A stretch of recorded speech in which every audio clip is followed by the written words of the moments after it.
She's my bestie, that's my bestie.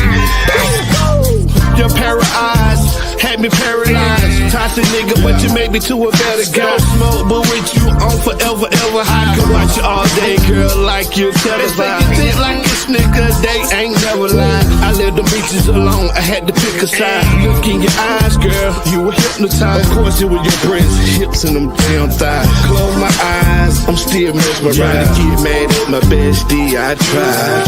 That's my bestie. My pretty. I heard she's the one. She's got it going on. That's my pretty eyes, baby. Yeah, yeah. She don't take no mess. My bestie is the best. That's my pretty eyes, baby.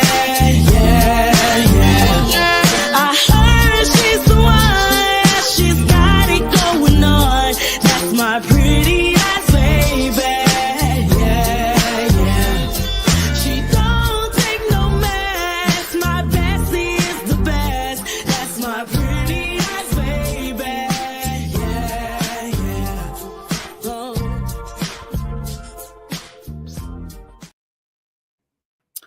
Put your eyes on me, I'm pretty T. Hey, what's up?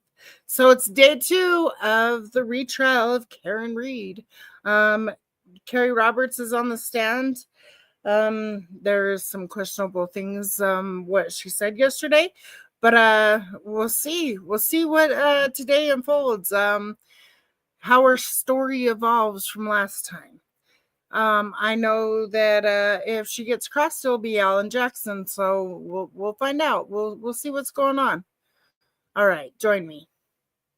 Oh, and if you don't know who Karenread is, she is accused of running over her boyfriend 22 miles an hour backwards in the snow purposely. They say that her and John O'Keefe got into a fight. John O'Keefe was found on the lawn of another Boston cop's house. They never checked the house. They never checked the scene. They didn't protect the scene. They didn't keep chain of custody. There is a failed investigator because of this case. So much to unpack. So let's see what happens today.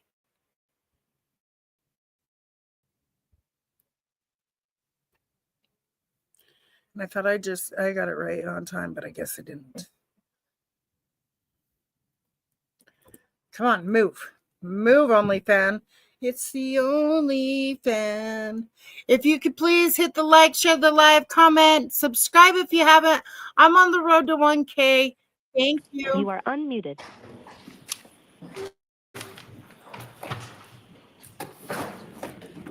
I do start behind, so I can go, so I can skip through the breaks, just to let you know.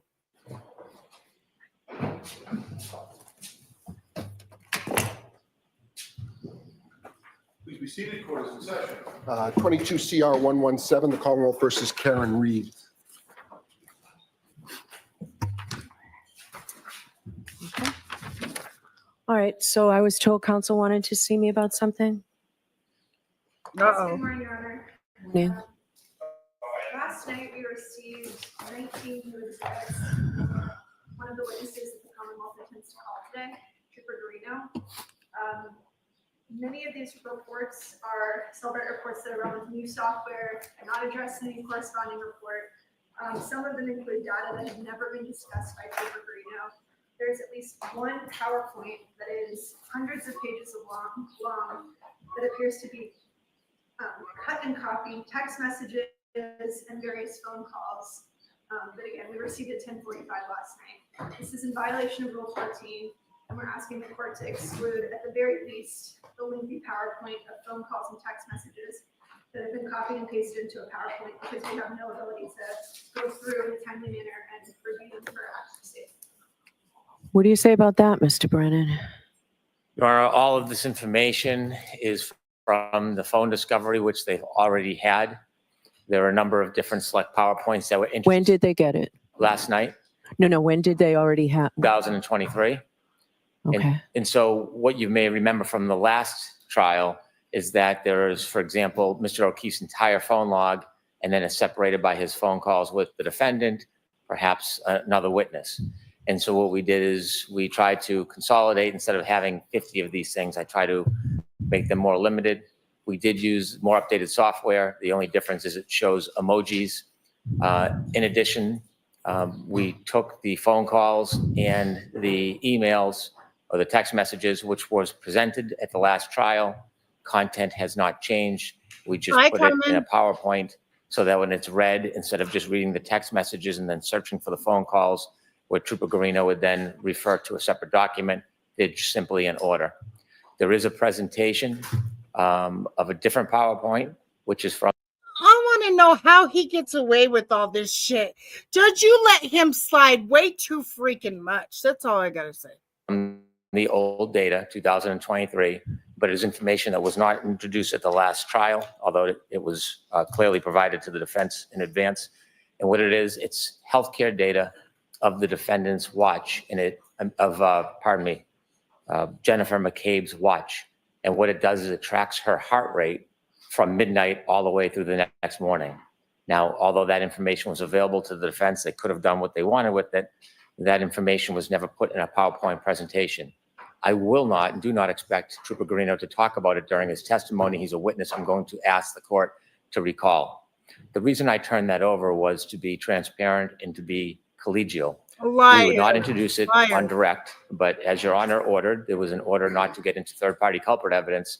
Jennifer McCabe was never identified as a third-party culprit, yet in the opening, the defense suggested He's an something about accomplice, not a 227. third-party culprit. If the defense is to cross-examine or suggest that a phone call occurred at 227, this would be to rebut that information. I could have waited until after the cross-examination and then sprung this as a surprise upon the defense, because it is powerful evidence showing her heart rate is inconsistent with being in a criminal conspiracy, yet we provided it in advance so they'd have notice days before Trooper Garino would even testify during conspiracies. So the Marie PowerPoints Bello? that were provided last night, you don't intend to use either? People can remain calm during a conspiracy, sir. They're not saying that she's the one that made him lose his life. She's just saying she's an accessory after the fact, sir. You are dumb as a box of mother effing rocks. The one of those in your? The presentation I would regarding the text messages and phone calls at the last trial, Trooper Garino read the text messages from the screen, and at the same time, he would look at the phone calls and he would go back and forth between the papers. This is simply putting the phone calls with the text messages in the chronological order, so that on the screen, rather than read text messages and then refer to the phone calls and state there was a phone call, it can simply be shown on the screen. What do you say about that, Ms. Little? It's content you had, it's messages that came in at the last trial. The problem, Your Honor, is this is not from a Cellbrite report. It's been individually. I need to see it. I need to take a look at this. Do you have an extra copy from me, Mr. Brennan? I can provide a copy, Your Honor. So Trooper Garino is not going to be your next witness after Ms. Roberts, is he? It's going to be Peggy O'Keefe, and then it would be Trooper Garino. As I said, I can recall him, and I expect to, because there's a number of other events. If it becomes an issue, I can call him to authenticate the phones that we'll need for our further witnesses, which is Ian Whiffen and Jessica Hyde, and then I can simply recall him. I don't need to read these to the jury today, but there's nothing new in it. There's nothing surprising, but I will make this as easy as possible for everybody. All right, I'd like to be able to take a look at this. I'd like the defense to take a look at it. You're right, Ms. Little, you're entitled to be able to spend some time looking at what the Commonwealth intends to put into evidence today. So, yeah, so I just took, I guess, Mr. Lally's copy. So if you can get me, Mr. Clerk, would you give this back to Mr. Lally? If you can get me another copy today, that would be great. He's really being called to authenticate documents. Okay. The defense may have other plans for him. There's no need to introduce any of this today through Trooper Garino. Okay. He will be not only a fact witness for downloading and authenticating, but he is essentially our reader.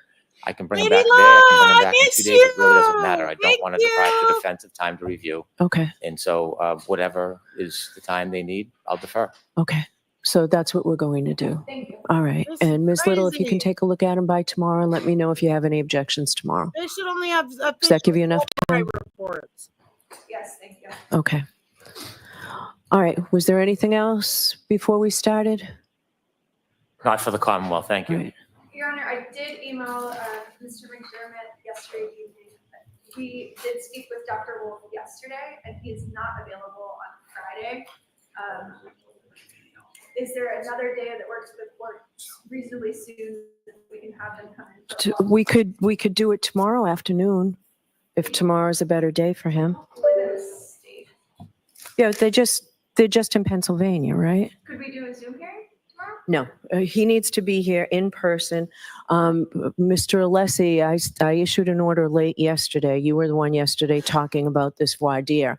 I assume that you folks provided that order to the ARCA witnesses. We don't have an address to serve them. We don't have enough time. I provided a copy. All right, so we could do tomorrow afternoon.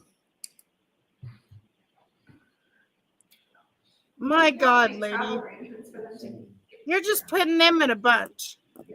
And that's- Their case ain't even for freaking weeks. You said that they would do the voir dire before they Is there testified. a day next week that works for the court? Well, we could do Monday, but what I'm going to order is if it's continued all the way until Monday, the testing that he outlined that you were contemplating or were going to do, that has to be done by then.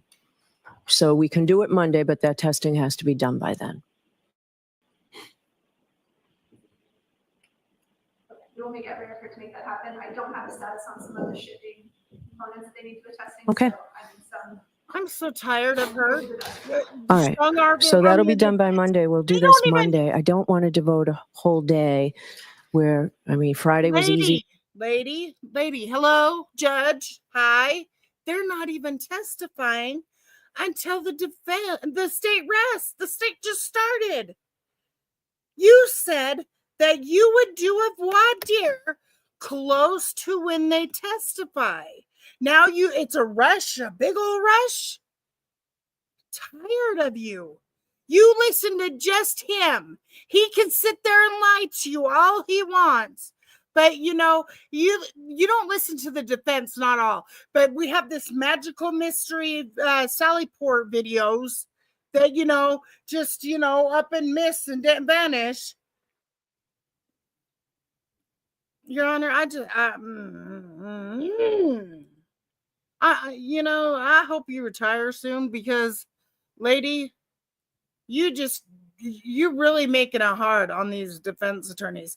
And I know in your head, you're like, oh, well, she's got the best defense, so they can work around anything. No, give them the same grace you give him. Quit going off of his word. He had everything. He had everything they had. To devote a whole day because the jury thought they were only going to be here a half a day. Can we do this just in the afternoon? Your Honor, I am unclear as to what the subject matter of the voir dire is going to be. So I am indifferent to this voir dire, all right? I'm trying to help you out by having the witnesses here because I found a violation of your reciprocal discovery. So I don't know how long this is going to go. I would assume Of course, you always find a violation when it comes to them, never him. giving you the opportunity to put them on and the Commonwealth an opportunity to cross-examine them. First, in terms of time, we can do it within a half a day. All right. Do you agree with that, Mr. Brennan? Regarding an afternoon voir dire of ARCA on Monday, Yes. we'll defer to the court whenever is available. I mean, I'd like to keep the testimony going. I've already told the jurors that they have a half a day Friday. So Friday we'll be back to where we were at the half a day. Will we have a chance to be heard on rulings regarding ARCA? Because I still have the same concern about new information. Yes. What do you mean? Before, when? Whenever it's convenient for the court, but I have concerns about these witnesses my bringing in new gosh, opinions are that we you will not have an serious? opportunity to consider All right. Can we do that the day of the voir dire?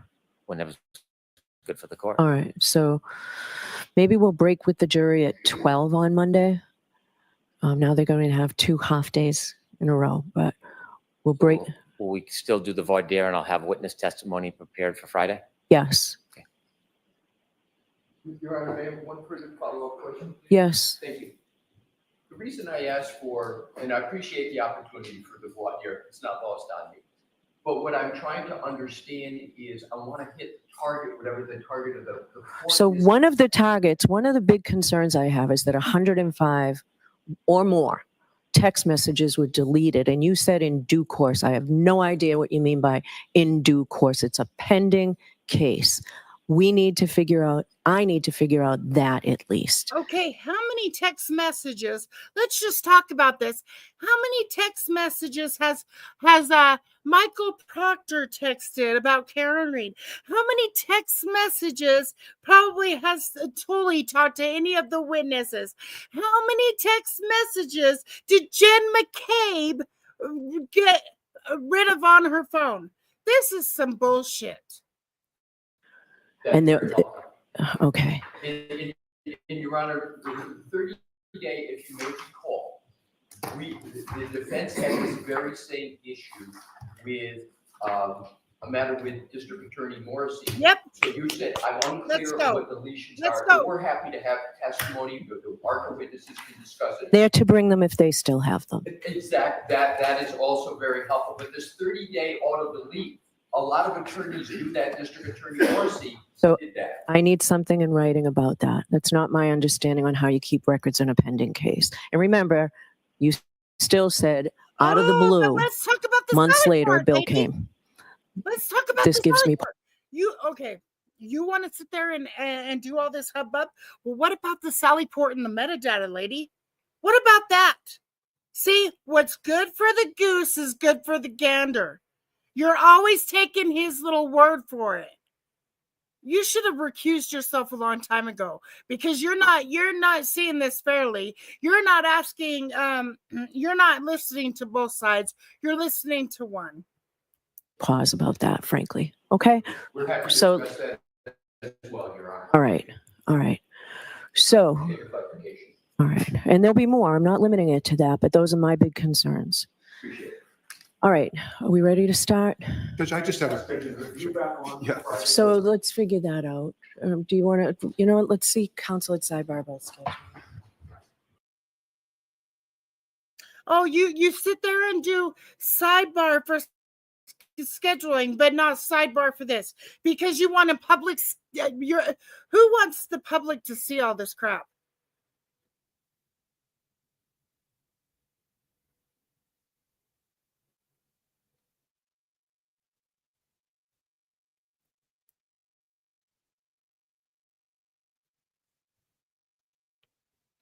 So irritating. Oh.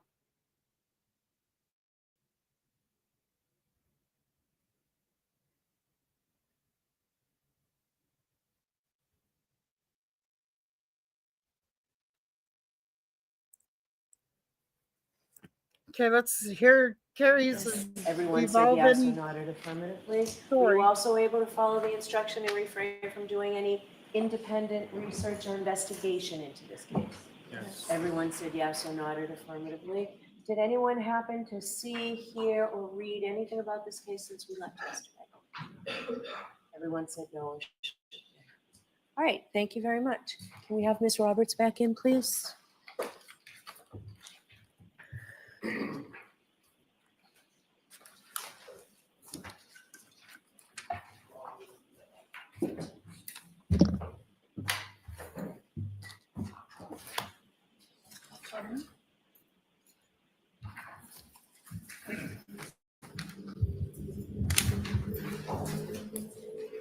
Mr. Roberts, I'll remind you, you're still under oath. You can take the stand. Thank you. Good morning.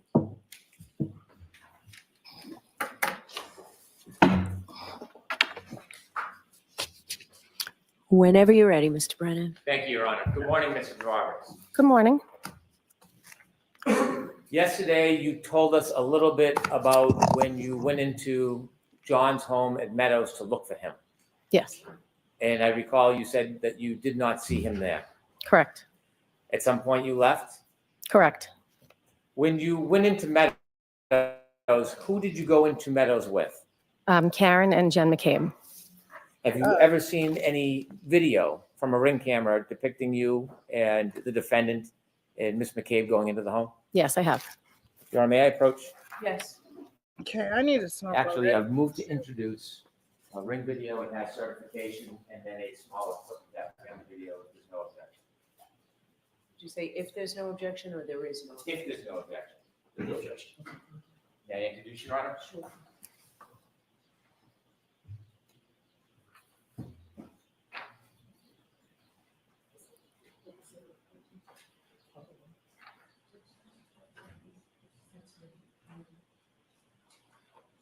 Exhibits 12A and 12B.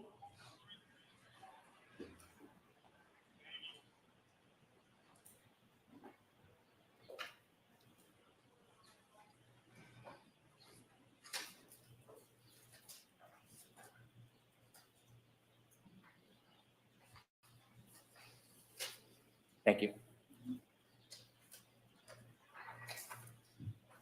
And one final. No, Chelsea. it's a clip. 12C would be just fine. Thank you.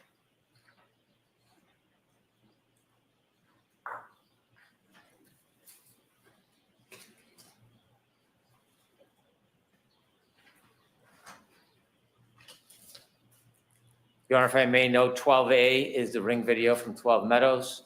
12B is the certification from Ring. And 12C is a clip of a piece, a portion of 12A. That's accurate. Yes, thank you. Thank you.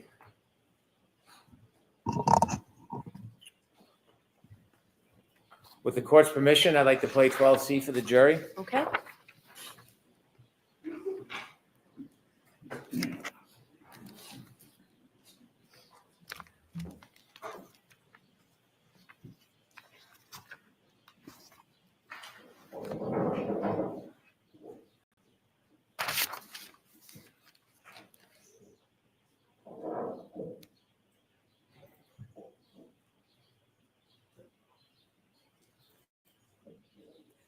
Thank you.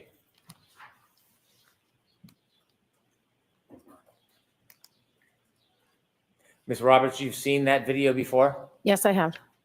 Is that you and the defendant and Ms. McCabe going into Meadows? Yes, it is.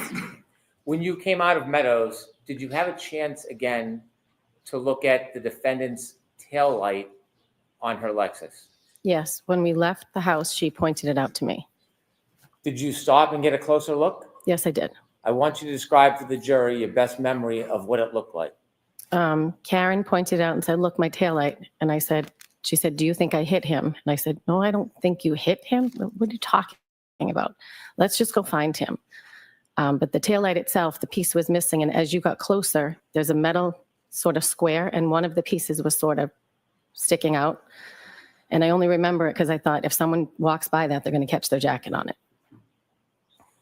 How long of a time did you have to actually look at the taillight?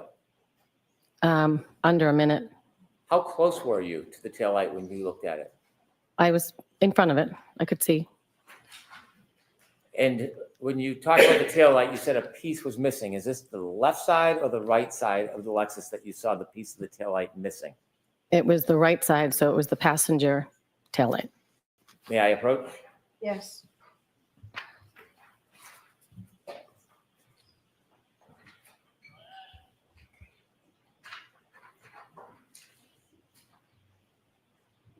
Should I remain, Your Honor? Sure. Thank you. May I recognize what is in that photo? That is Karen's SUV. Is it similar or a fair and accurate depiction of how you saw the vehicle that morning? Without the snow, I can't be positive, but this square piece was missing, as is in this picture. The photograph you look at is not the car in the snow in the driveway the day you saw it. Correct. Putting that aside, is that a fair and accurate depiction of the damage that you saw to the right rear taillight of Ms. Reed's car that morning? Yes. I move to introduce this as an exhibit, please. Any objection? No objection. Exhibit 13. Thank you. With the court's permission, I'd like to publish exhibit 13. Sure.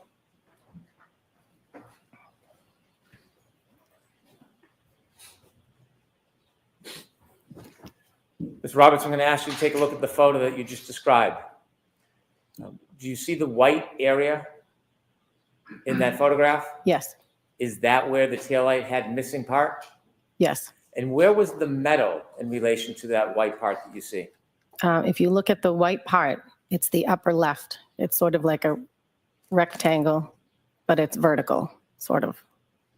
And that's the metal part that you were concerned about? Yes, one of the side, it's almost like an encasement, but the right side, I think it was the right side, was sticking out a little bit, like out from the car toward.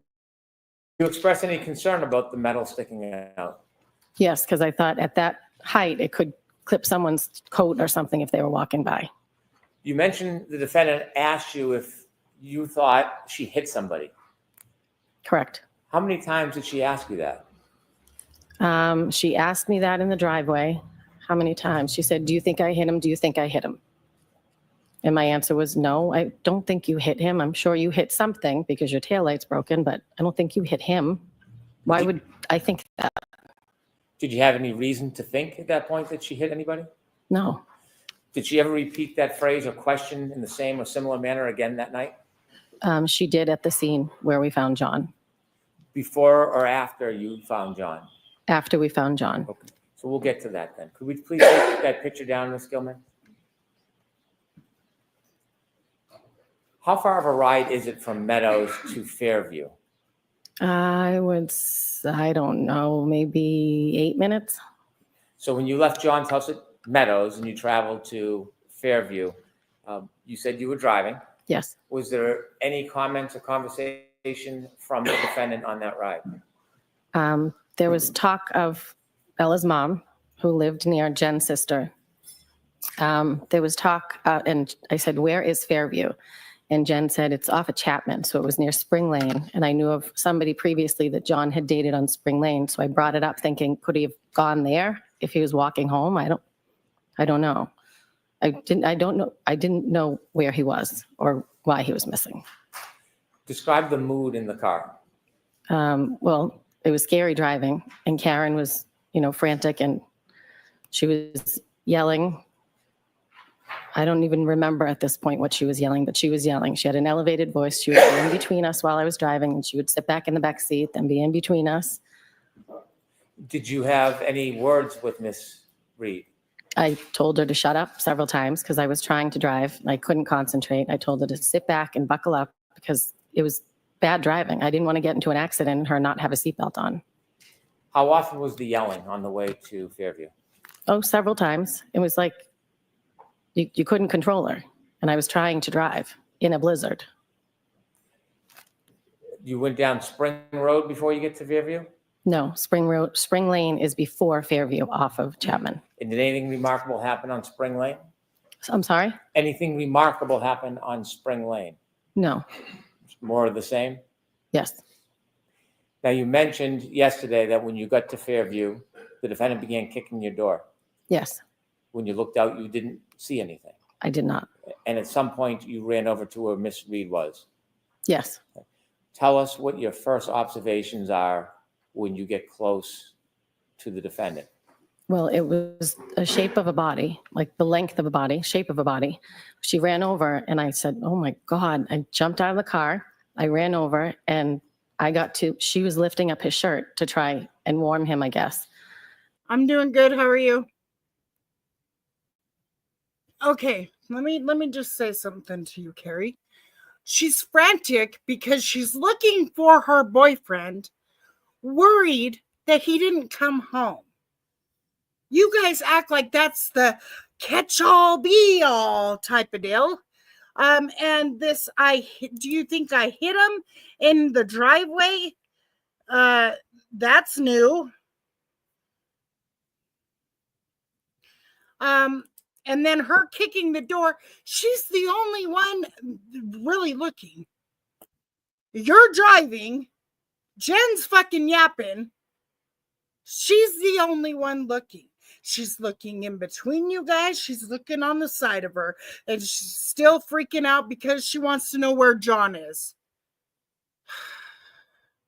You didn't like Karen. It's okay. But you don't have to pin a murder on her. So I went over to his head and I began to dig his head out of the snow. Can you take us back and describe for us Okay, what you hold seen? up.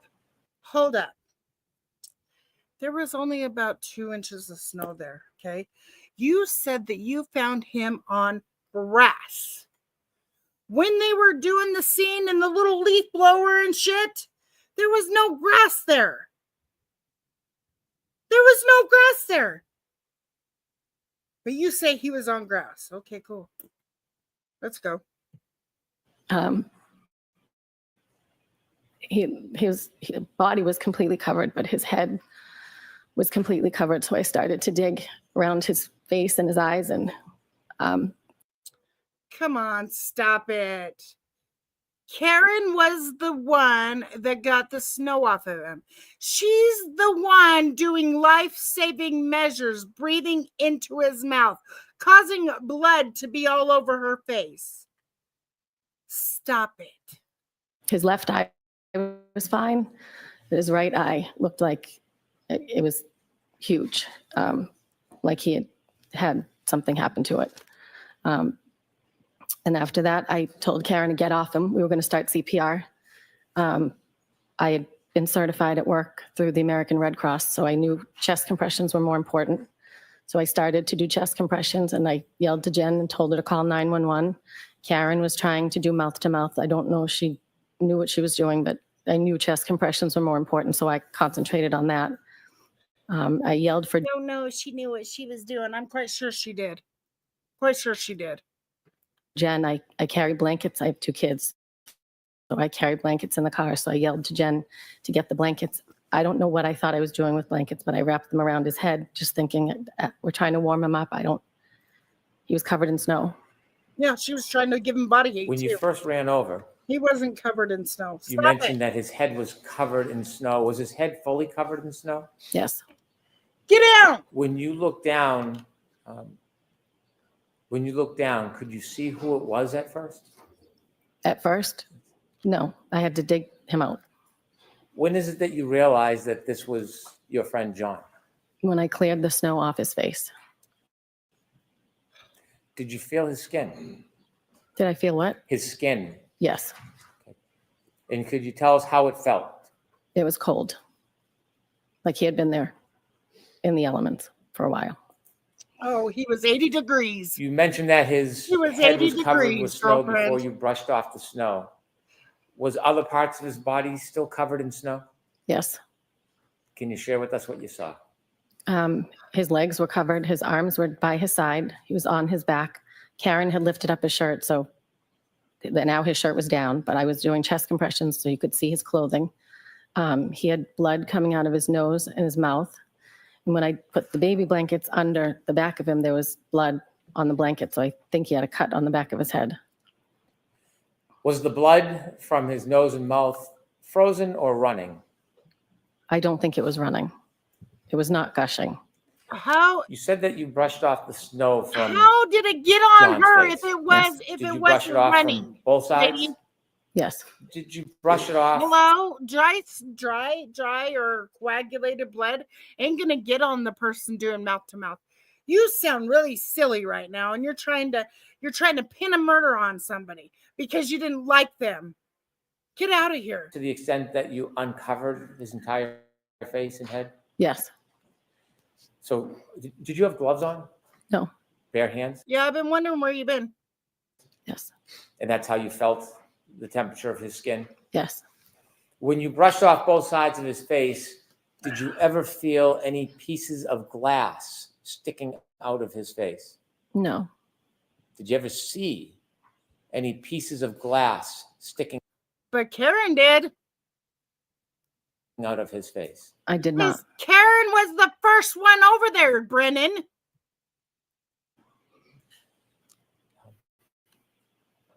How long did you give chest compressions for to Mr. O'Keefe? Oh, I can't be sure. I would say 4 minutes, 5 minutes while we were waiting for the EMTs. I had Jen take over at one point, He's gonna play the glass. and then The the glass. EMTs came. So Glass. however long it took for them to get to us, 6 minutes. Come on, When Karen. you were trying to save your friend John, did the defendant say anything? She was just running around screaming, Carrie, Carrie, Jen, Carrie, Jen. Was anything said at that point about her taillight? About what? Her taillight.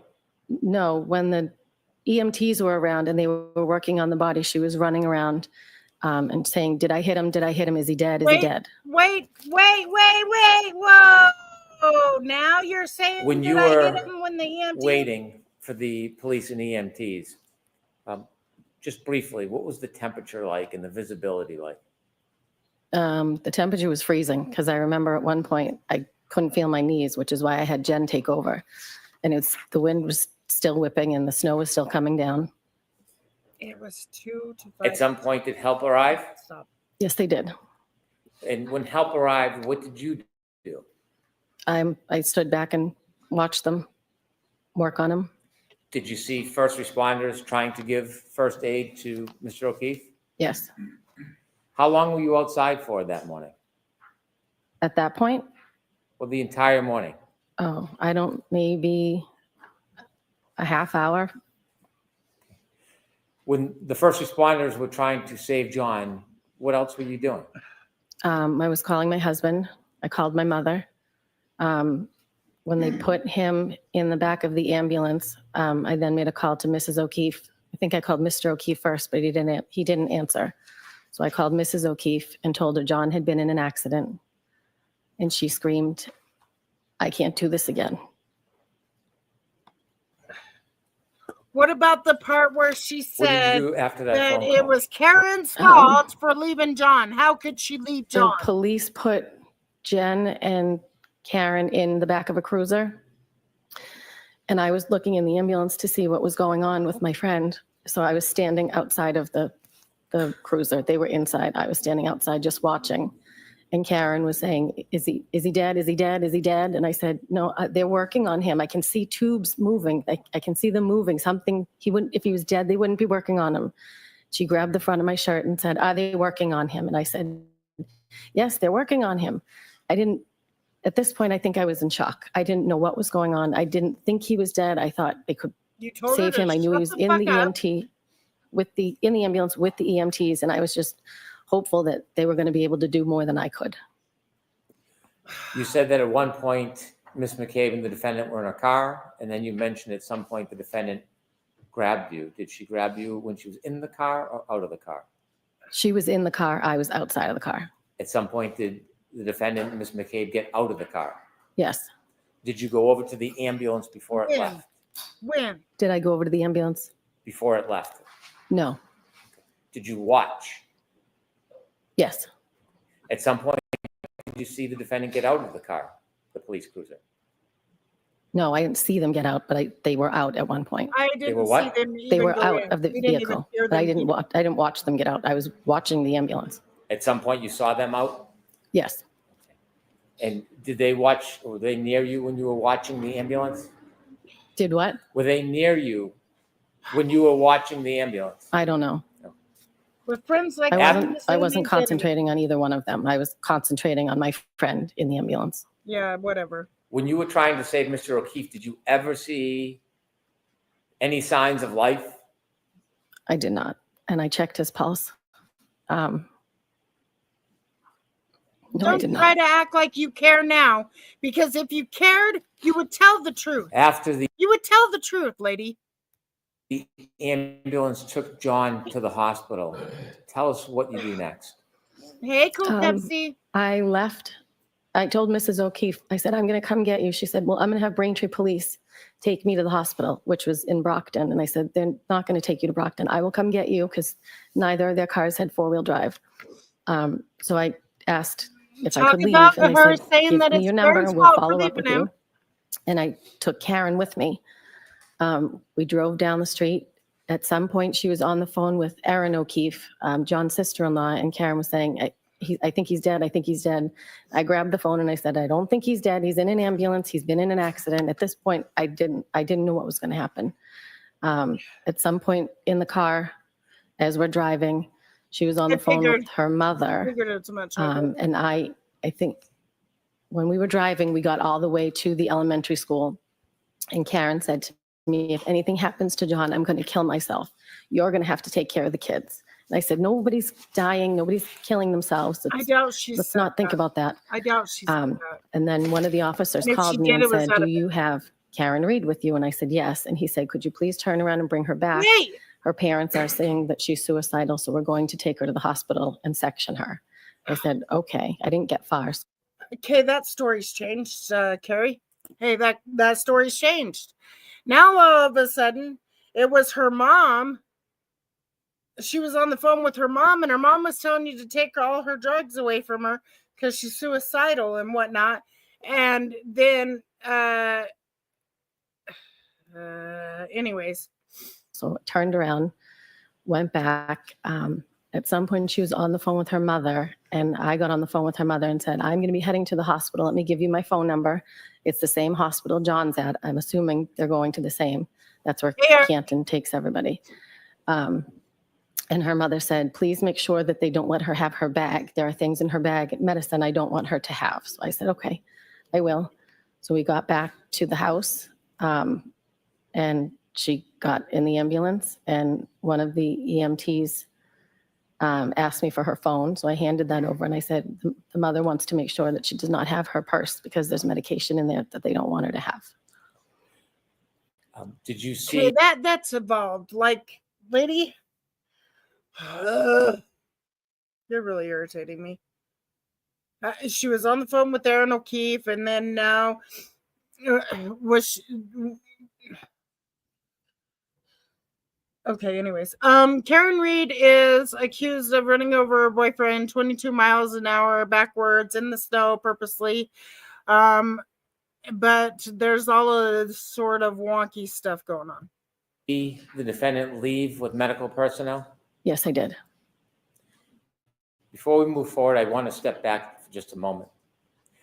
Did you see when the medical personnel, the first responders, lifted John from the ground and then put him on a bed? Yes. Shortly after they moved John from the ground and brought him to the bed to bring him to the ambulance, did you go back to where John lay when you first saw him? Yes, I did. Why did you go back to the spot where John So was she could lying get his when phone. you first saw him? When they lifted him up, there was grass underneath him, and I could see his phone. So I went over and picked up the There was phone and no the two grass baby when they blankets did that the were left meeting. on the ground. There So let me is ask no you, when you grass. went back to the- Lady. When they do the leaf blower shit, the leaf blower shit, when they're all shh, so it can reveal itself, so everything can reveal itself in the beginning, there was no grass there. The snow wasn't coming down that bad. There was no grass there, ma'am.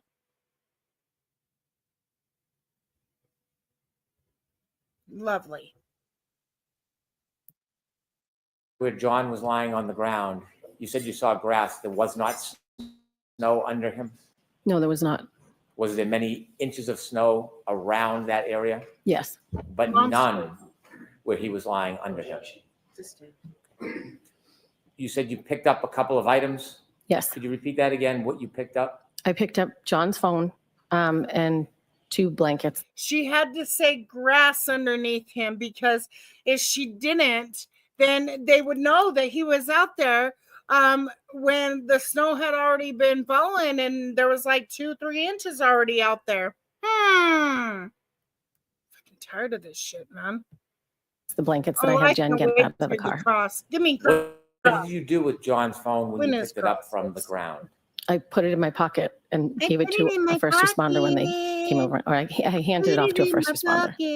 And the blankets you picked up, were they in the ground area? You or on didn't snow put as it in well? your pocket. I seen They you have it in were- your I don't hand, remember. lady. How long after you put the phone in your pocket, do you remember when you gave it to And a I don't first see responder? no How long grass you when had they it lift him for? up. I don't remember. Do you remember the time that you picked up the phone? I do not. Have you seen video of that event? Yes. Does that video have times when you went over and picked up that phone? Yes, but I don't remember. Somewhere around 6:12, 6:19. And you don't know how long you kept it in your Oh my gosh, don't do that to me.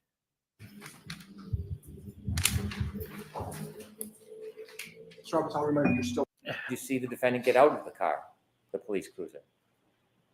No. Have you seen video of that event? Yes. And does that video have times when you went over and picked up that phone? Yes, but I don't remember, somewhere around 6:12, 6:19. And you don't know how long you kept it in your pocket before, We'll say until you gave it to a first 6:19 or responder? I do not. 6:12. At some point, did you get in your car during that No. morning before you No. left and drove from the scene? We'll see if that Yes. moves at that time. Do you know if John's phone was still in your pocket when you first got into your car? I don't know. She Was had your it in car her heated hand. that morning? Did you keep Yes. it She running? had his Yes. phone in her I I think I hand. kept it running the whole time. I don't even think I shut it off. I see. Phone in hand. I want to now step forward to where you I left remember us when seeing you the said phone that in you had her hand spoken to When she was John's mother, putting Peggy. the things up. And did you decide what you were going to do next? After I dropped Karen back off at 34 Fairview to get in the ambulance, I then made my way to Braintree. Barely. I was on the highway. I was the only one on the highway. Poor I spun out you. a couple times. Can you right describe near. what you mean by spun out? Oh, the driving was, no one else was on the road. The driving was horrible. So I spun out I just love that you're telling this bullshit story. almost at the Braintree exit to get to their house. And then I got to the O'Keefe's house and I said, we are not taking the highway back to Brockton. We're going back roads, which is a much longer way, but there was no way I was putting us in the car on that treacherous. When you went to the O'Keefe's house, you mean Peggy O'Keefe and John O'Keefe I would Sr.'s hate to house? see Yes, what at you John's did. parents. I would hate to see you do what we do in winter. I mean, we drive in 1.5 feet snow where, the freeways are just barely getting plowed. I would hate to see what you do. And you had a 4-wheel drive, girlfriend? That's different than Meadows Road. You're fine. Correct. When you got to the home, did you go in? Yes, for a second. They were ready and waiting for me. They wanted to get to the hospital. When you say they, can you tell us who was waiting for you? John's parents, Mr. and Mrs. O'Keefe, were waiting. What happens next? Mr. O'Keefe said something about a Dr. Rice and that they were trying to warm John up. We got into the car. Mr. O'Keefe got in my passenger He seat. was 80 Mrs. O'Keefe got in the back seat. degrees. He was 80 Mrs. O'Keefe's niece degrees. worked at Good Samaritan, so we were trying to get in touch with her to He see if we were going to be allowed in because there was still COVID restrictions. John's brother was already on his way there. And Mr. O'Keefe at some point said, he's gone, Peg. And he slammed his hands on the dashboard. But they didn't actually know if he was gone yet. At one point, Karen called me from the ambulance. Oh, now? On the phone, Mrs. O'Keefe said, Karen, what happened? And she said, I left him at a party. And Mrs. O'Keefe said, and you just left him? And Mr. O'Keefe said, all right, that's enough. She's been through enough. Then we hung up with her. I said, we're on our way to the hospital. You just Let me ask you a left question. him? When the defendant said that she left him, did she say whether she left him outside or inside? No, Was the question, follow-up question, never asked? no. Was there any other conversation with the defendant at that point? Not in the car, but when I got to the hospital, she called me multiple times from the hospital room. We'll get to that. Okay. How long did it take for you and the O'Keefes to get to the hospital? No ambulance. I would say maybe 45 minutes to an hour. Share with us the mood in that car. I think I was in shock, and I think they were in shock. There wasn't, other than Karen talking was to frantic, but blame it all on Mrs. her. O'Keefe's niece, trying to find out if we could go in for COVID reasons. There wasn't much talk. When you finally get to the hospital, take us through your first steps. What happened? We finally get to the hospital. We walked in. Paul, John's brother, was there. We went over to him, and then Susanna, Mrs. O'Keefe's niece, came out from her office and offered to take me to the bathroom to wash up because I had blood all over my hands.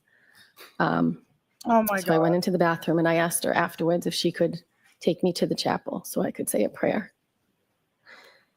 So she did. She took me to the chapel. And then when I came out, she took me into her office and explained to me that a Dr. Rice was going to come talk to the family and take them into an office and talk to the family. And then the family would be able to go see John. Did you get a chance to see John? I did. Would you be willing to tell us a little bit about what you saw? I waited in the waiting area. I spoke to my mom. Phone calls were coming in because people had heard what happened. And Mrs. O'Keefe, the family went in to see Dr. Rice. I watched them go in. I watched them walk down a hallway. And then when they came back out, Mrs. O'Keefe told me he was gone. Strike that statement, folks. Without telling us what anybody said to you, please just share with us what you saw. I went into the hospital room, and John was in a neck brace. At this point, there was a trail of blood going toward the gurney or the bed that he was on. This time, both eyes were filled with blood. They looked like raccoons. That's the only way to describe it. I thought he was going to look better seeing him in the hospital because he had been worked on, but he was not. There was much more blood. Were there any other ways that John looked different in the hospital than when you first brushed the snow off his face in the front of Fairview? When I brushed the snow off his face, his left eye was fine. It had an ice cube on it that I pulled off, but the right eye was out to here, like a golf ball. Come on, When I got to the girl. hospital, both eyes were swollen with, it looked Are like you blood. sure it They looked wasn't a purple. piece of glass? Your Honor, may Are I you approach? sure it wasn't a May piece I of glass? quickly approach sidebar? Okay. What are we doing? Whoa. Hey.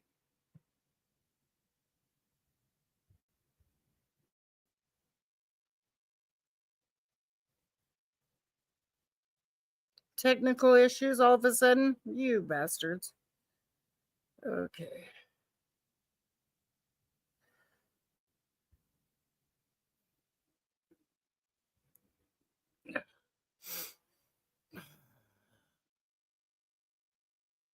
Why are we having technical issues all of a sudden? Yes. When you arrived at Meadow with Mrs. O'Keefe, Bald did you go guy, in? I arrived with Mr. it's O'Keefe. I irritating know I me. did not That's go how in. her testimony's going. What did you do next? I went home. It's evolved. Let's put it that way. It's evolved from last time. At some point after you went home, did you return to the O'Keefe residence or Meadows? Not that day. The next day I did. Where did you go? Where did I go? Yes. I went to go to see the family the next day. And where were they? They were at John's house at Meadows. So they were then staying at John's house at Meadows? Yes. Did you go in and visit them? Yes, I did. Why did you do that? Because my friend had just died and I wanted to be with the family. And the reason why Karen Were there other didn't people do that were that coming is and going? because- Yes. Describe the level See, of he's traffic trying to of people he's coming. trying to get why well, you went to go visit the family, but why didn't Karen? Because Karen's guilty? No, because Karen, his mom blamed it all on her and acted like it was her fault for leaving him at the party. Rather than the people that beat him the fuck up. But okay. And going to Meadows that next day. There were people coming from all over. John's friends, people from Canton, What's the people we went to high relevance school of with. this? There was people Okay, coming in and cool. out, dropping off food. As they should. What about When the you were there Alberts? the Did next they day, go? Since how long what did about the McCabe's? Did they go? you stay for? Several hours. Maybe like 2.5, 3 hours. Getting at why Did you ever see Karen the only went there defendant for there? 15 I minutes. did not.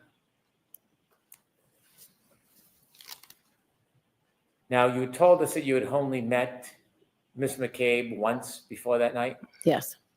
You And talk after that night, slow, shortly Brenda. after what happened, did you speak to Miss McCabe again? Yes. How often? very often. We wanted to know what happened to our friend, so she would call me. I'm going to allow that. Not what you said. Next question, please. Would you I'm speak to gonna her on the allow phone it. Of often, course you are. Yes, regularly? yes, And so things changed yes, after that moment. yes, Did you start to see her in person, yes, spend time with her? yes. For somebody who was not your friend, why did you, at this point, form this close bond? I think because we went through something horrific Give together, me a break. we bonded over it. You Mrs. didn't O'Keefe at really one go point through did say, anything you two need to horrific. sit. Karen went through something horrific. She was the frantic one.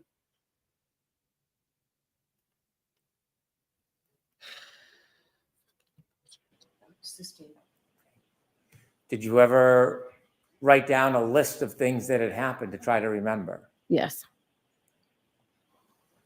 Because When Peggy you were told him to. spending time with Miss McCabe, did you become friendly? yes, Friends? Who Yes. cares? How close of friends did you become she to this day is a close friend of mine. to this day? Yes, Wow. When you were at the scene, No wonder you're when lying. you were trying to help John, there were police officers and first responders. yes. Now, you're from that area, Well, yes, I'm from Canton, but not that side of town. and you are active in the community at all? Yes, Sports, children? yes, yes, Do you know a lot of people from Canton? yes, Did you know any first responders? yes.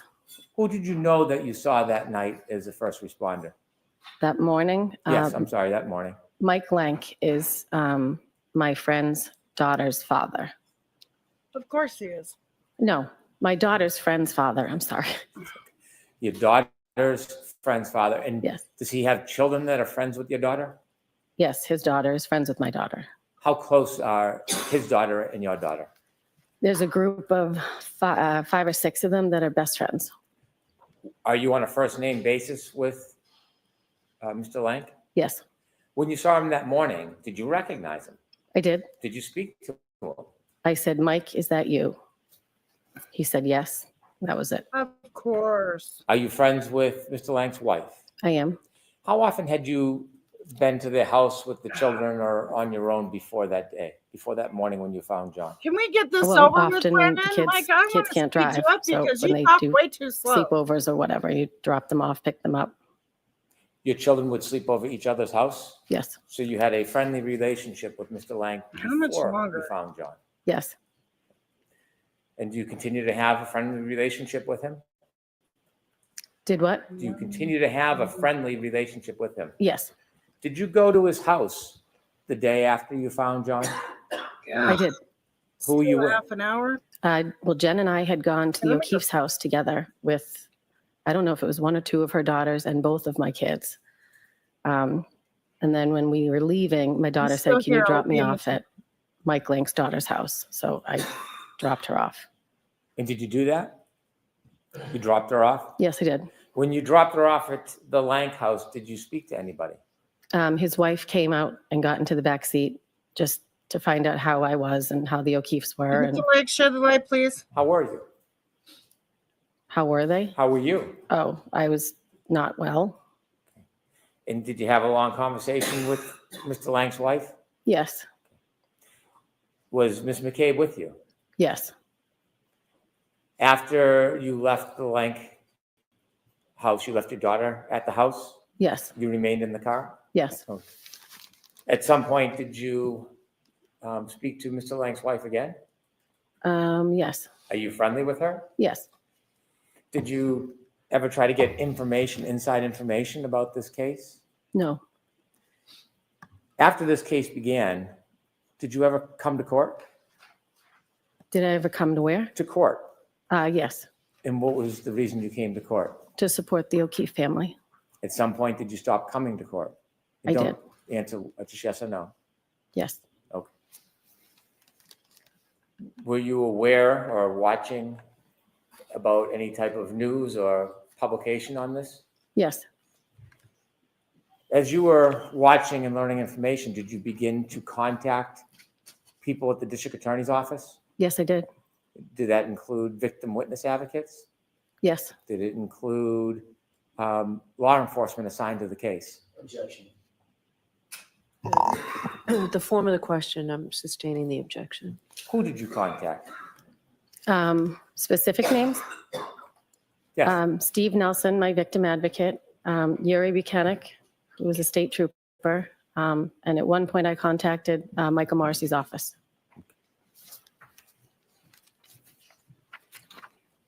Do you remember at any time being interviewed by police officers or state police about this case? At my house on January 29th. So that same day you found John, you were interviewed? Yes, Do you remember who interviewed you? I do not. Do you remember your mental state at that time? I was not well. It was in the evening at some point. Were you interviewed at a later time by any other law enforcement? Yes, Okay, and where were you at that next interview?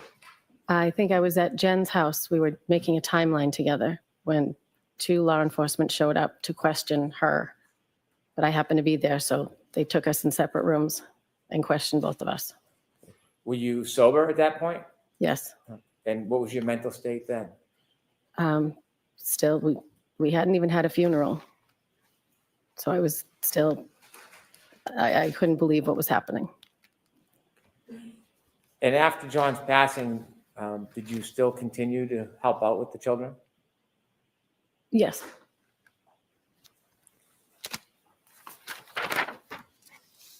With the court's permission, I would like to play an exhibit that's already in evidence. Okay. It's Exhibit 4. Right. Before you start it, ma'am, I'm going to show you a video from the scene that night, okay?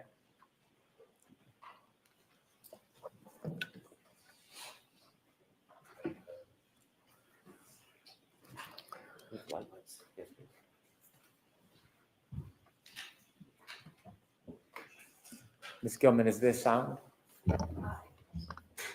Thank you. Could we start at 6:09:50, please?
Could you stop there, please?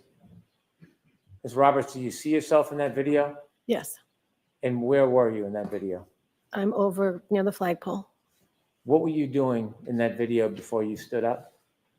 I think I was picking up the phone and the blankets at that point. You see the first responders getting there? Yes. Okay. Continue, please.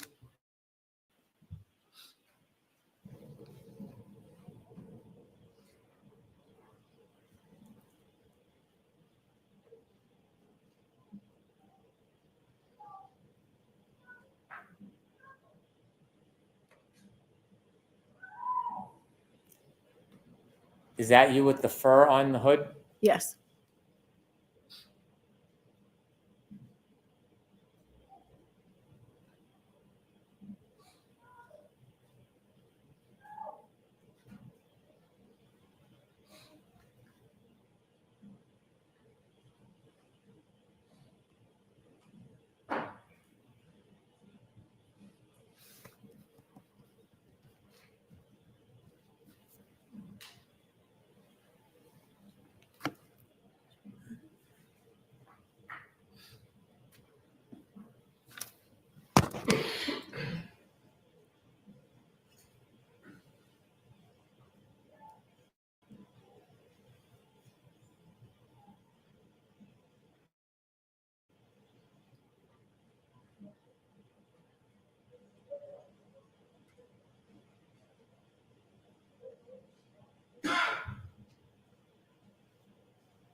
That's you in the middle of the street?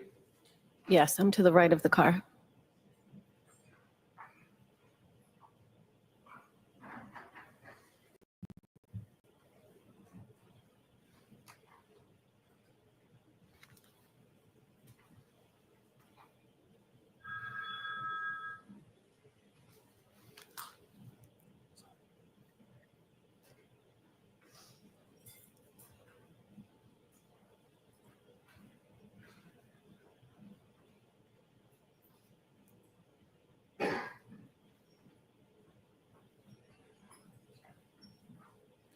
Could you stop for one moment, please? Ma'am, you see the other two people in the middle of the screen right now? Do you know who they are? That's Karen and Jen McCabe. Do you see the proximity or the closeness between them? Yes. You are not close to Jen McCabe in this video. No, Is there a reason why? I didn't really know her. And Karen was running around like you saw. I didn't want to be near her. I just found my friend. Okay. Could you continue, please, to 6:15? You can let it run, please.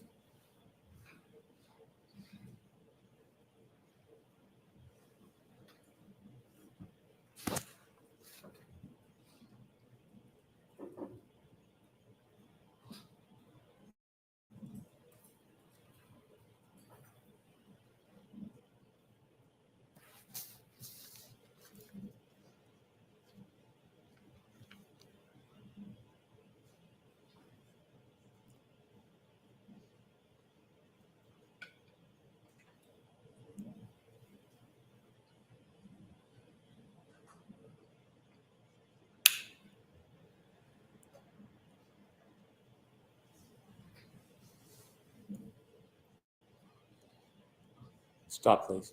Thank you. Ms. Roberts, is this when the first responders were moving John from where he was laying? Yes. Please continue.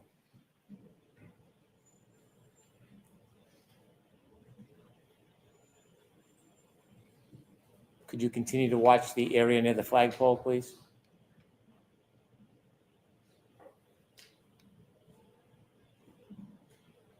Oh.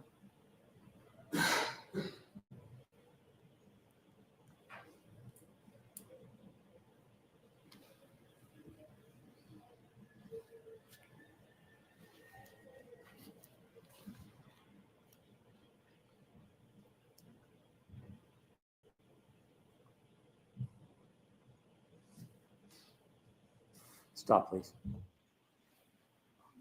That last 15 or 20 seconds of video, did you pay attention to that, Ms. Roberts? Yes, that was the moment that I picked up the phone and blankets. Not before. I don't know what I was doing before when you asked me. And that location where you picked up the phone and blankets, was that where John was lying? Yes, it was. And is that where you saw the ground that did not have snow? Yes, it was. At that point, had you put the cell phone in your pocket? Yes. If there's no objection with the court's permission, I'd like to watch a little more of the film, but if we can double speed it, so we get an opportunity to view it. I want to get to another moment in it. Okay. Any objection? No objection. Thank you.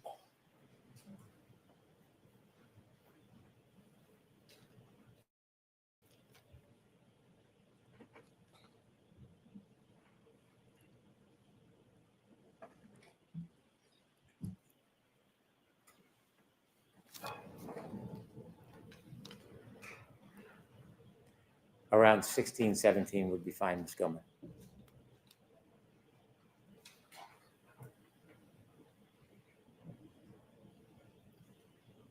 Stop, please.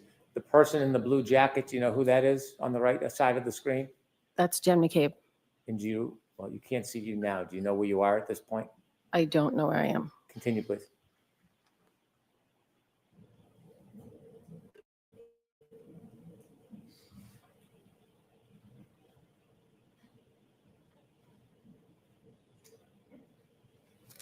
So she had to pick up the phone around 6:15.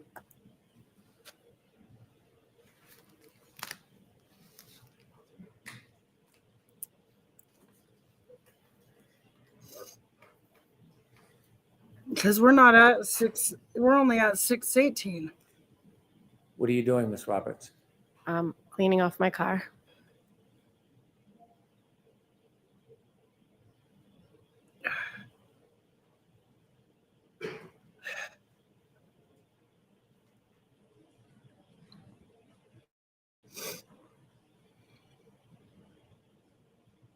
I don't see no grass where he was laying, girlfriend. But okay. Let you tell it.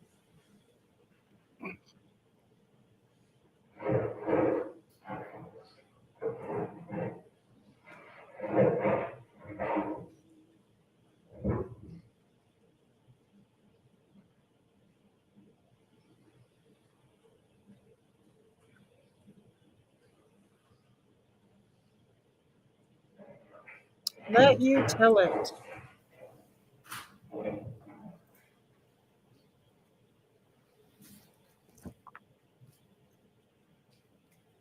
Could you please stop?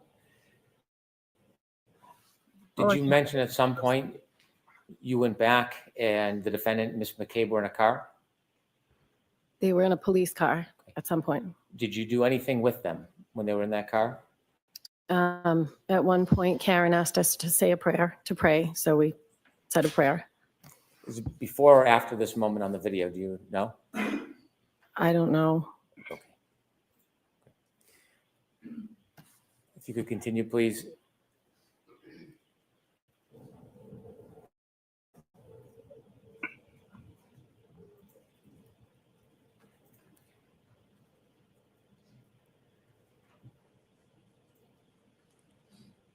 Well, Jen walked inside at one point.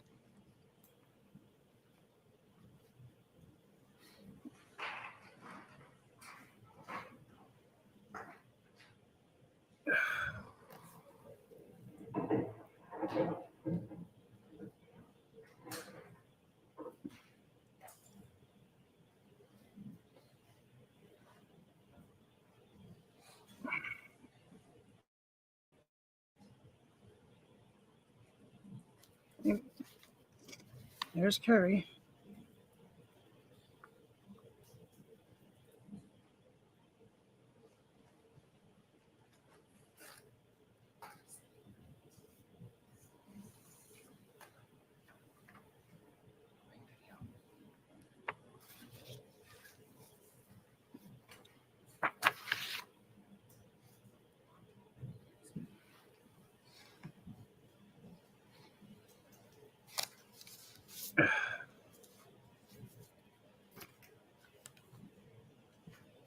Stop, please, just for a moment.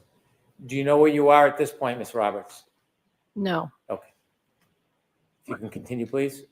She was up there. She was up here. That's where she was.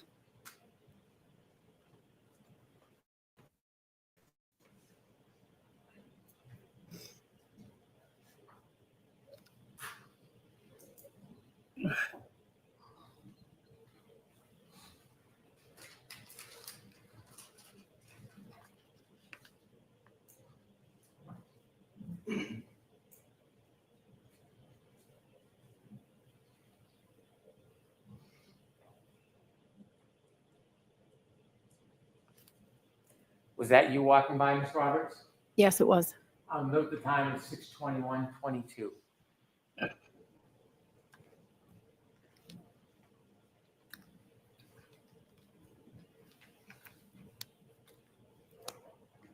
The porch lights are on. Or no, they're not. It's just lights.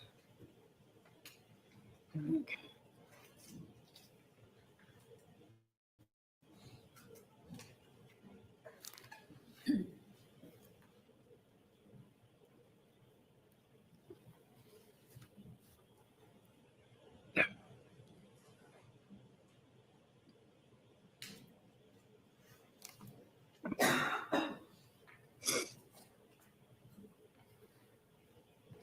Hey, stop it.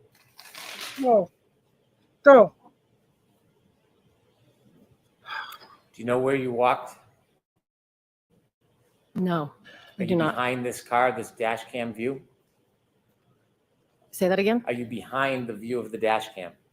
I think it looks like I went over to the right of the vehicle. Okay.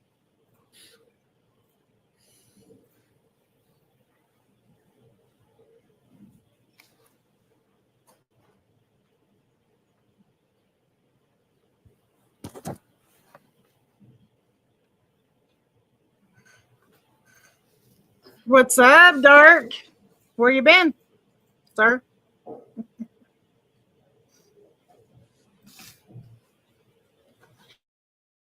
Working. I know. You're going to tell me working. Stop, please. Oh, Dark, I didn't get to see you yesterday, but they found Wackadoodle guilty. They found her guilty yesterday. Anyways. Come on, play. This is, for the record, 6/23/08. At 6/23/08, are you still beside or behind the view of this car? I believe so. And do you know where Miss McCabe is at this point? No, Now Or she's got one the more trial defendant? to go to. no. Please continue. One more to do. I mean, she might as well plead out right now, you know? at this rate.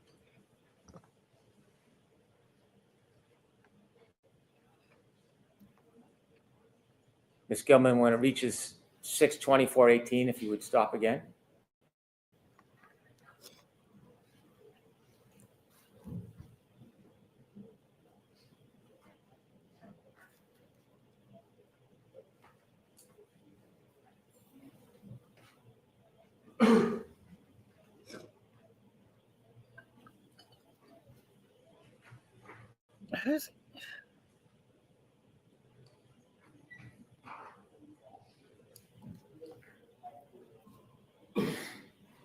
Almost looks like they're flashlights, but it's the snow on the thing.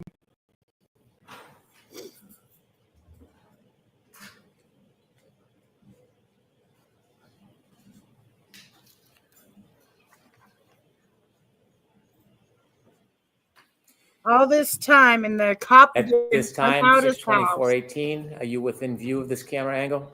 No, Where do you think you are in relation to this camera angle at this point? I'm still I get either it. to the right or behind the dash camera. And do you see the defendant or Ms. McCabe in Sorry, this no view? discounts. No. No And discounts. this is at 6/24/18. Could you continue to 6/26/25, Ms. Gilman?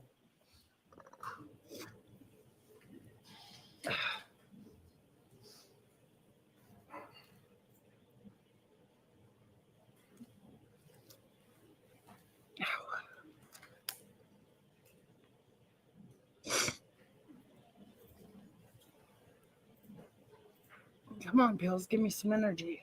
Please.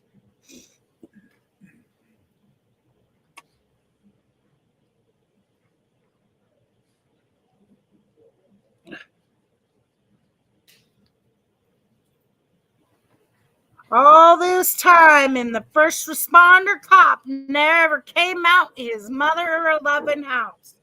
Mother-loving house.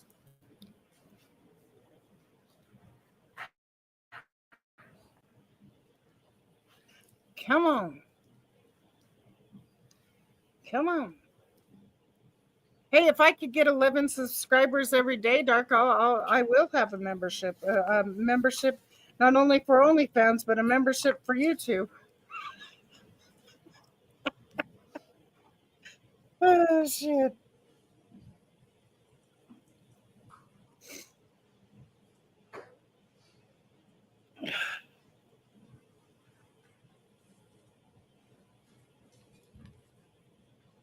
That's amazing. 2.5K yesterday. I don't think I'll do that much today because it's just testimony, and a lot of people, they only want to hear the opening and closings, and then they don't want to hear testimony because it's boring. Okay, but this is really boring. Like, okay, dude, we're sitting here watching this stupid mother-loving. How much more do we got of this crap? 157.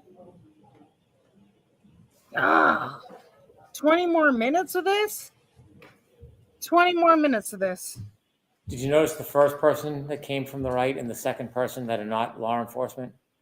That was myself, and I think that's Jen McCabe. 62625. Continue, please.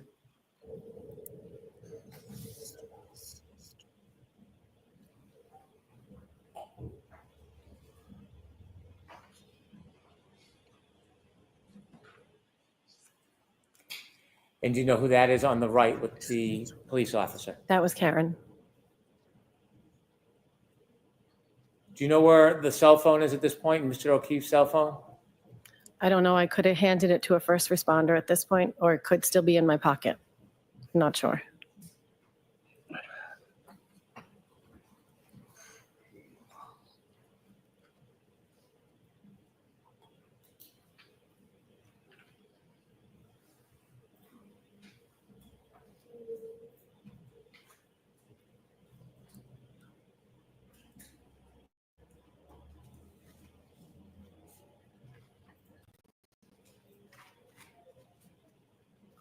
There goes John in the ambulance.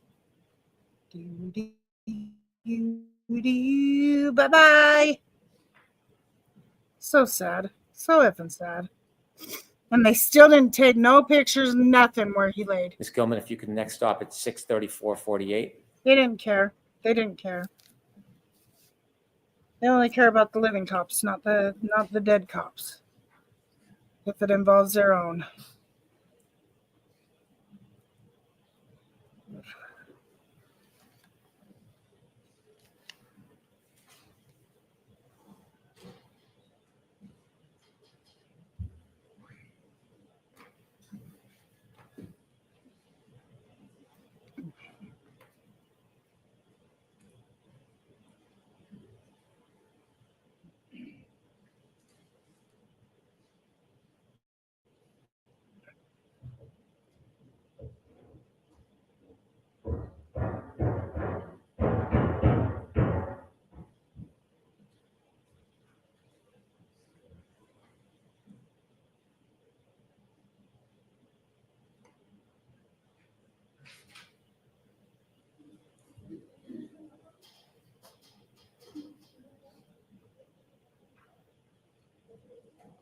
Was that you walking by in the street? Yes.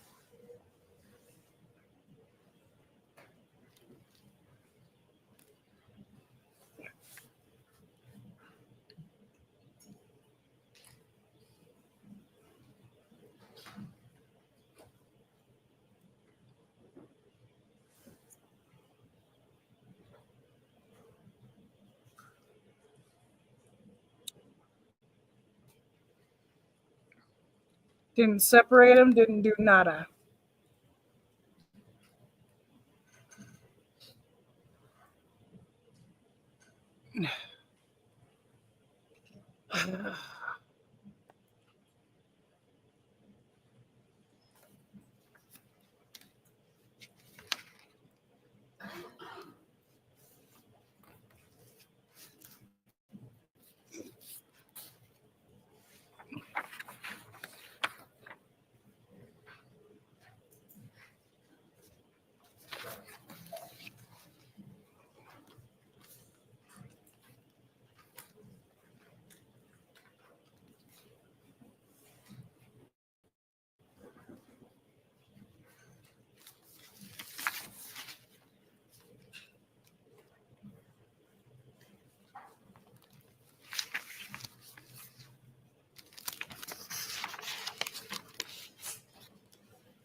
Oh, this is like the boringest boring of boring.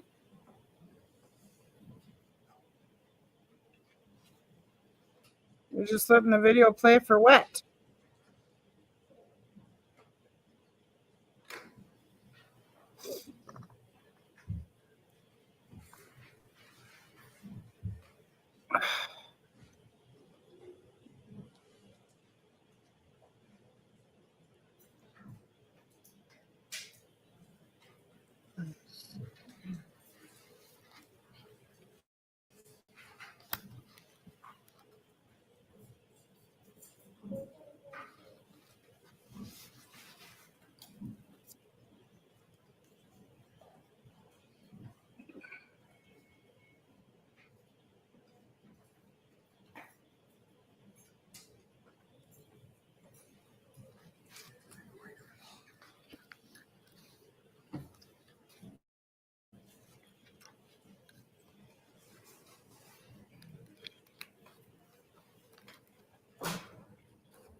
Do you know who you're speaking with?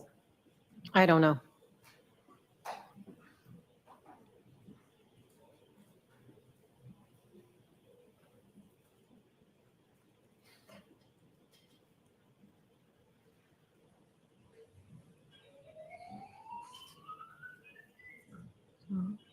Mr. Brennan, at this point, can we pause this and take our morning recess, please? Yes, Your Honor. Yeah, Pause. that's right. Thank you. This is ridiculous. Folks, why don't we take 15, 20 minutes? Jeez. Court, all rise, please. Jurors, close your notebooks, leave Ah. them in and follow me. You are muted.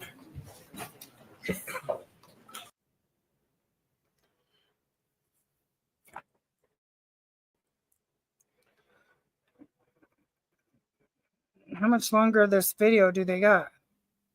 Do I gotta pause and start it again? Pause, start. Come on. Thank you.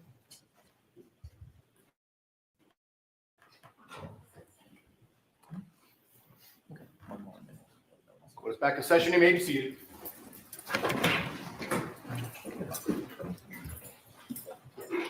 Yes.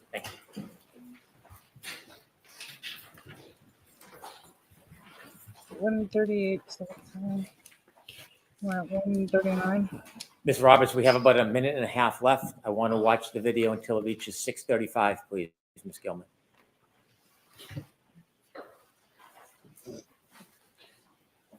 Why until 6:35, sir? All they're doing is standing around doing nothing. Not cordoning off the thing, not separating the witnesses, not doing jack shit, but just standing there. Ridiculous. Like it's a party. Don't ever investigate my death or anybody else's death if it falls under suspicious circumstances. Por favor, gracias, de nada.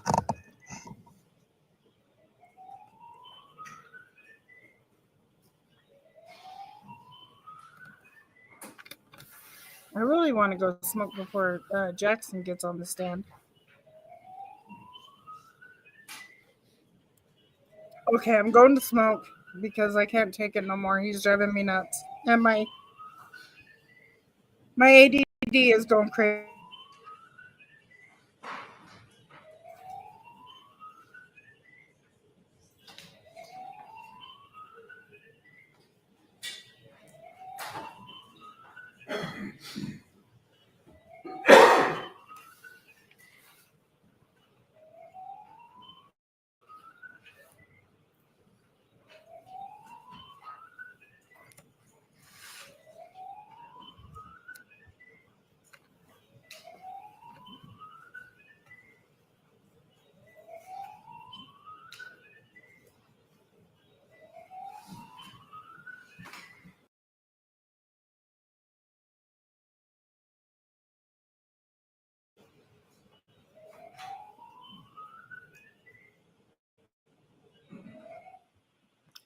Do you know where you are at this point, Ms. Roberts? No. Could fast forward just a little bit more, please.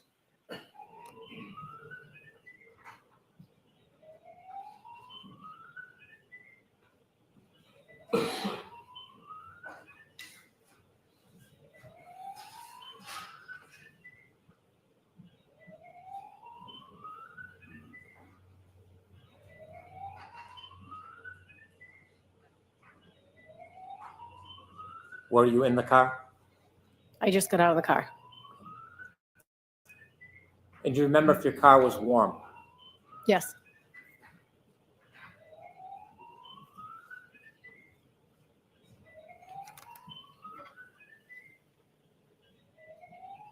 Stop, please. 6:34:36. Do you see yourself? Yes, I just got in the driver's side of my car. And at that point, do you remember whether you still had John's cell phone or you had given it to a first responder? I don't remember. Between you having it in your pocket and giving it to a first responder, did you put it or place it anywhere else? No. Did you take it out of your pocket and place it in the elements at all? No. So it was either in your pocket or in the hands of a first responder? Yes. Thank you for your time.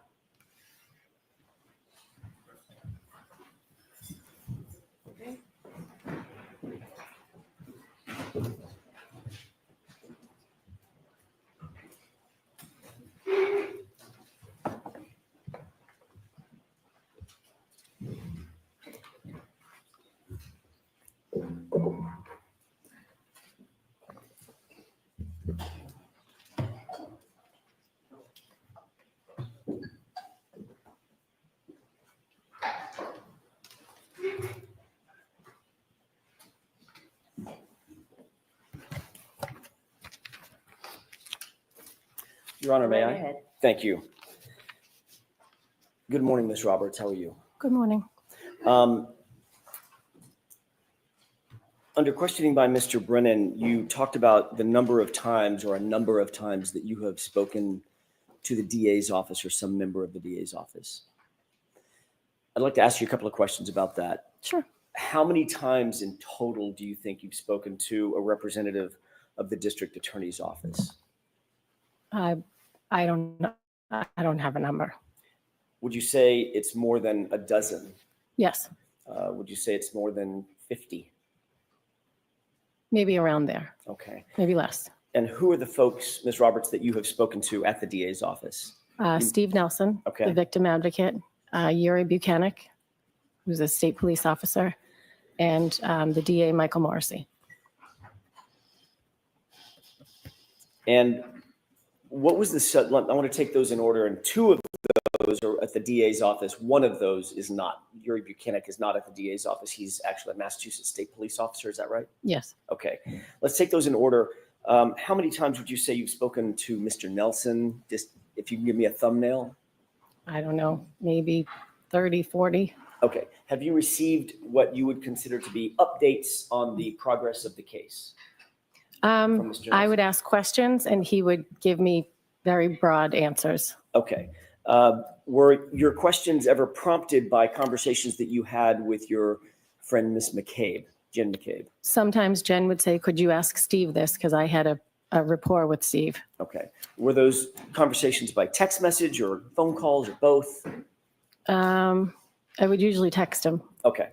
What about the conversation with, or conversations with Mr. Morrissey, the elected district attorney? What were the circumstances under which you contacted Mr. Morrissey? Well, during the course of this trial, the witnesses have been harassed, That's not my question. Objection. but I'm answering your question. Hold on. I'm going to sustain the objection. Next question. Thank you.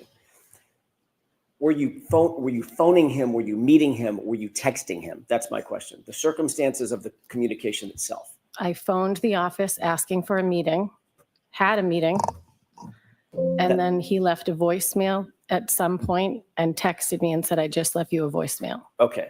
Was that the extent of your conversations with Mr. Morrissey, the elected DA? I had one other meeting with other witnesses Okay. and the DA.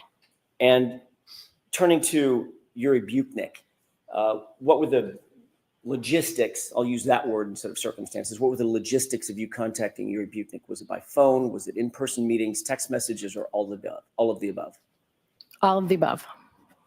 How many times would you say that you've spoken with Yuri Butnik?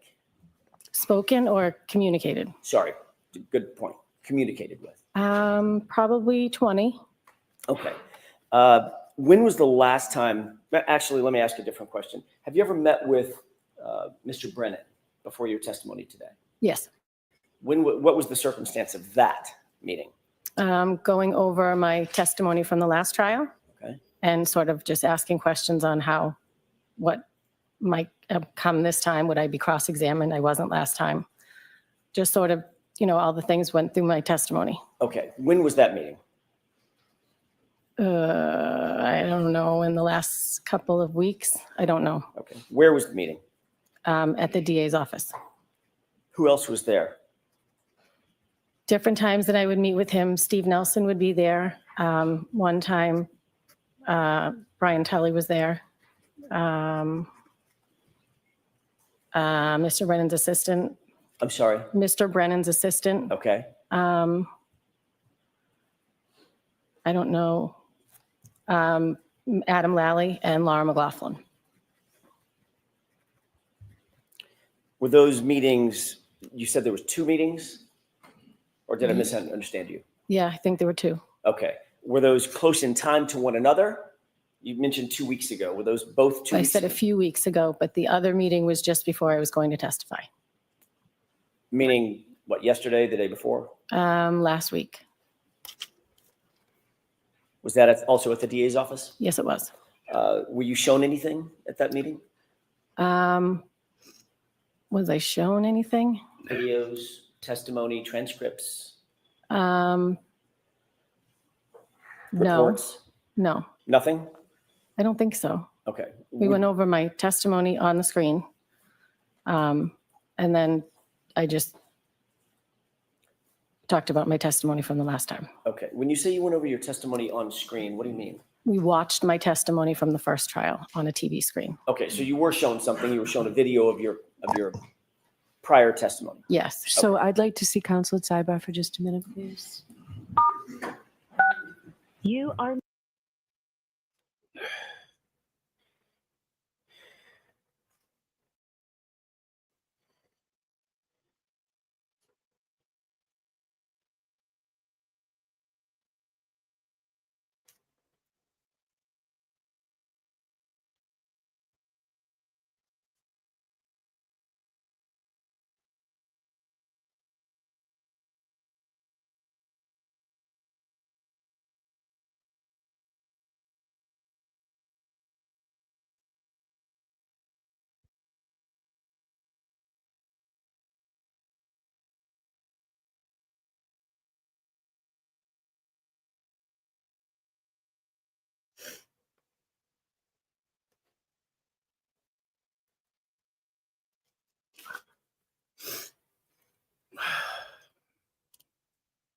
Sidebar.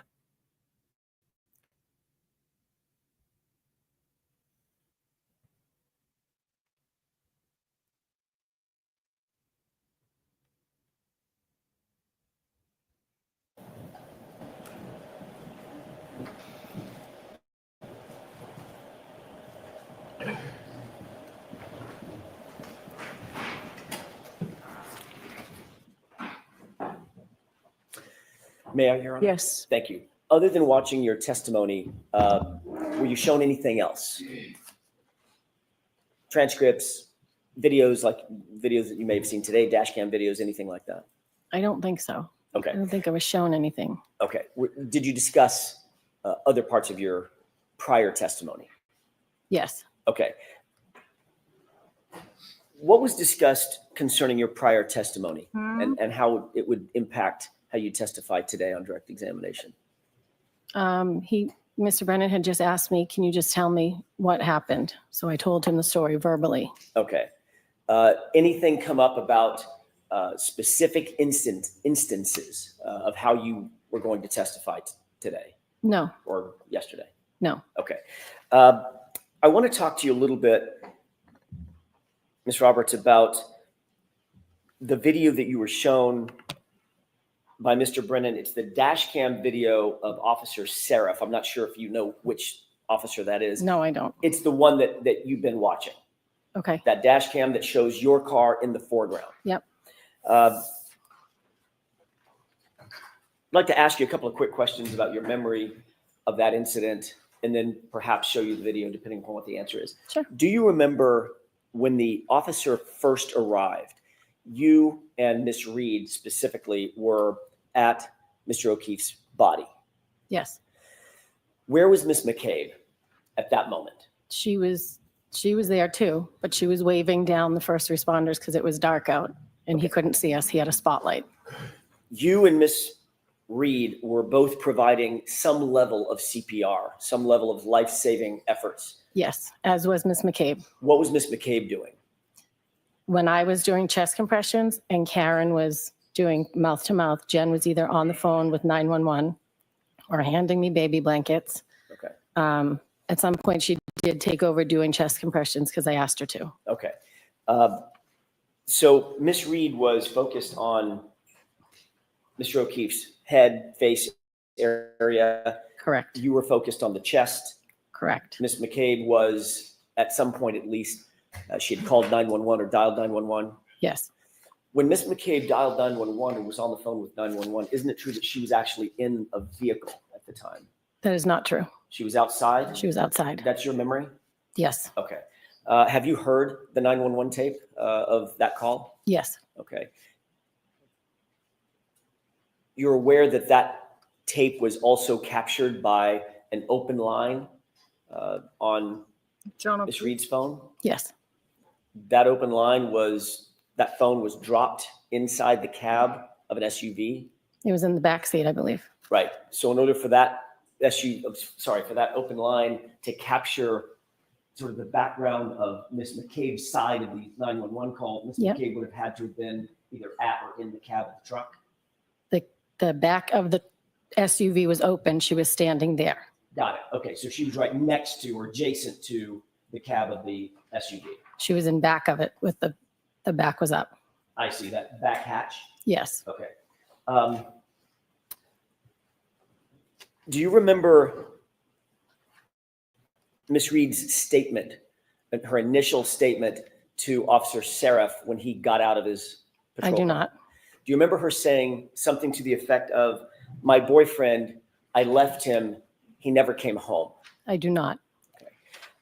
Have you listened with audio to that dash cam at the moment that Officer Seraph arrives at the scene and y'all flag him down? We just watched it. Right. Have you listened to it for the audio side? I mean, in other words, instead of focusing on the no. video. No. Okay. I'd like to ask you to do that with the court's permission. This is it's been previously marked as Exhibit 4. And with the court's permission, I'd like to play that from runtime about 3:50 and ask the witness to concentrate most readily at about 4:07, maybe Okay. 10 seconds into it. I'm going to give a little run up and then ask you to listen very Okay. closely to the audio. Yep. With the court's permission? Yes. Okay, Evan.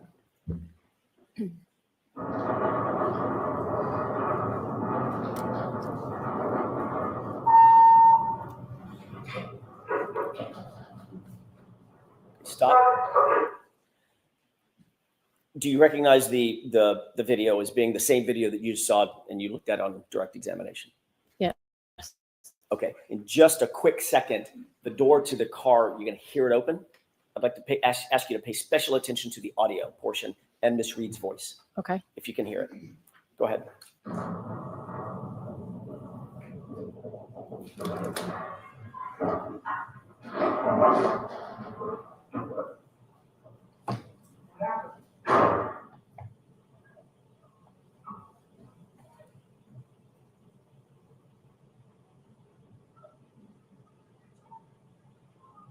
Stop. Did you hear that last statement? No. Did you hear a woman's voice kind of faint in the background? I heard a voice, but I didn't make out what she was saying. Okay. Did it sound like she said, "My boyfriend, I dropped him off and he never came home"? Objection. Could you hear that, Ms. Roberts? No. Okay. Next question. That's all I have for the video. We can take that down. Of course you can hear You it. talked You about don't want to hear it. on direct examination some of the injuries that you saw Mr. O'Keefe having suffered, both what you observed at the scene and then what you observed later at the hospital. Yep. And you noted those injuries, correct? Say it again? You noted those injuries. Those were, Yes. you made note of those, Yes. or at least some of them. You said that you saw a hematoma of some sort over his right eye. Is that right? Correct. And there was some significant swelling to his right eye Correct. at the scene. Correct. Did you also notice a laceration just above his right eye, just under the eyebrow? I saw it at the hospital, but I Okay. don't know if at the scene I saw it. Fair enough. At some point, you saw that laceration to his right eye? Yes, I did. Did you also see a laceration to the left side of his nose, a smaller laceration to the left side of his nose? I don't recall. I know there was blood coming from here, but I don't know if it was coming from inside his nose or from a laceration. I don't know. When you said here, you're pointing to the left side of your nostril Yes. and basically just above the nostril, correct? Yes. Right around the nostril, there was blood coming this way. Okay, draining to the left side of his cheek? Yes. Okay. You also saw, once you got to the hospital, that his left eye had swollen as well.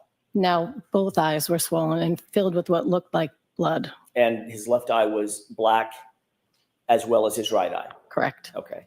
You also indicated that you saw, well, actually, I don't know if you did or not, so I don't want to put words in your mouth. I apologize. Did you see his right arm? I did. Did it appear to you that he had some abrasions or lacerations, parallel abrasions and lacerations and punctures on his right arm? They were scratches. Scratches.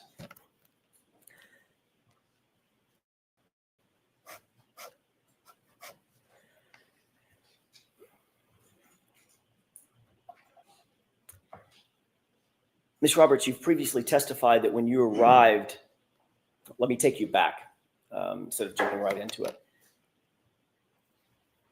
After you met up with Ms. Reed at Jen McCabe's house that morning, so this is just after 5 o'clock or so, the three of you arrived back at One Meadows, correct? Is that right? I'm sorry. Correct. Okay. You're trailing the Lexus SUV, correct? Correct. The Lexus pulls in to the driveway and you pull in directly behind Miss Reed and Jennifer McCabe is driving. Correct. You're driving your SUV, correct? Correct. You've previously testified that when you arrived at One Meadows at that moment, that once that SUV, the Lexus SUV had pulled in and you pulled in behind the Lexus, you got out of the Lexus, sorry, you got out of your SUV, they got out of the Lexus, and that's a point at which Karen showed you the back of her taillight and said something to the effect of, do you think I hit him? Do you think I hit him? Oh my God, do you think I hit him? Do you recall that? I recall saying I didn't know if it was when we were coming or going, but she did point out the taillight. Okay. What When about you did I hit him? previously testified under oath, your quote was, quote, Karen pulls in and I pull in behind her. Mr. Jackson. Get page and line numbers when Yes. offering statements. Sure. It's the SGJ, the grand jury, page 58, lines 14 through 19 for court and counsel. Thank you. Did you testify, quote, Karen pulls in and I pull in behind her, period. When we get out and Karen is now showing us the back of the car saying, my taillight, do you think I hit him? Do you think I hit him? Oh my God, do you guys think I hit him? Question mark. End quote. Is that how you testified? May I see it? Sure. Oh my God, girl.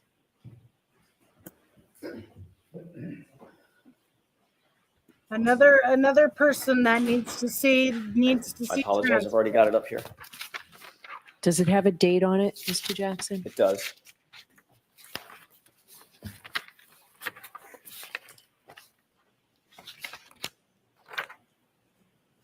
4/26/22. May I approach? Yes. Thank you, sir. Thank you.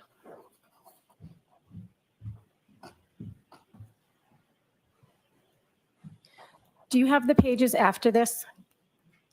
I'm sure I do. Because in the pages after My this, I question, say, Ms. Roberts, is that a quote that I just said? Is that accurate? Do you see it in the, yes, it is. okay. May I approach? Yes.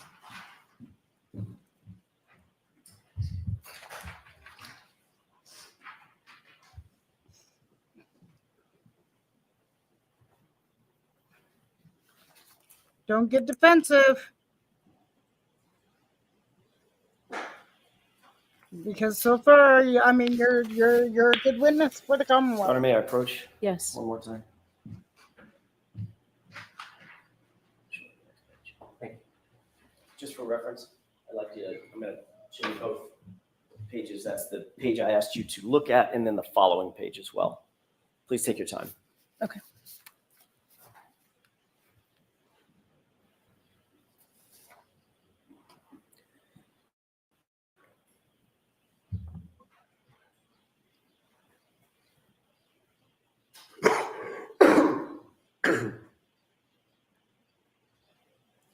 She doesn't look too happy.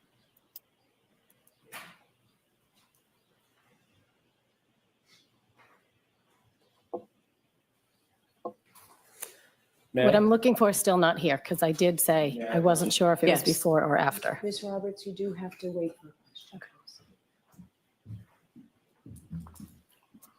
When you gave this testimony, you were in front of a grand jury, correct? I'm not sure which one that is. Do you remember testifying in front of a grand jury on April 26th, 2022? Yes, Okay, about 2 years ago. yes, Sorry, 3 years ago. You were under oath at the time. Mm-hmm. Is that right? yes, Things were fresher in your mind at that time than they are now, 3.5 years later, I'm guessing, correct? yes, Okay. You were asked the question to describe the circumstance when you arrived at One Meadows. Is that right? yes, And the answer that you gave was, quote, we pulled into it's a driveway. There's 2 cars and then 2 cars, then a single. So John's car is there. Karen pulls in and I pull in behind her. When we get out, and Karen is now showing us the back of the back of the car, saying, my taillight, do you think I hit him? Do you think I hit him? Oh my God, do you guys think I hit him? That was your testimony at the time, correct? yes.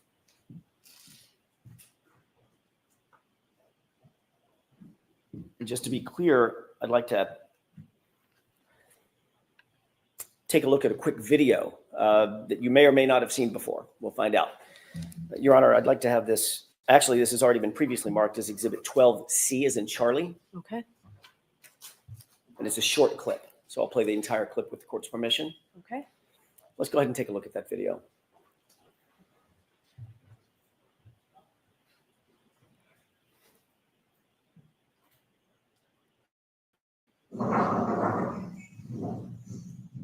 Can you pause? Do you recognize what's depicted in the video? Yeah, that's when we arrived at John's house. Okay. And who's the person with the plaid red pants? That is Jen. And who's the person that's just rounding the back of the car in front? That is Karen. What is the car in front? That's Karen's SUV. That's the Lexus SUV. Yes, it is.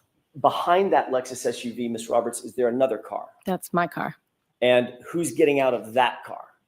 I am. Okay. And this is the point that you were describing in your, at least in the grand jury testimony at that time. Yes. This is the time that you're describing. That I thought it was when we walked in. This is the time that you were describing, right? When you arrive at the scene. Yes. Or, I'm sorry, arrive at One Meadows. Yes. Okay. Let's go ahead and play this through.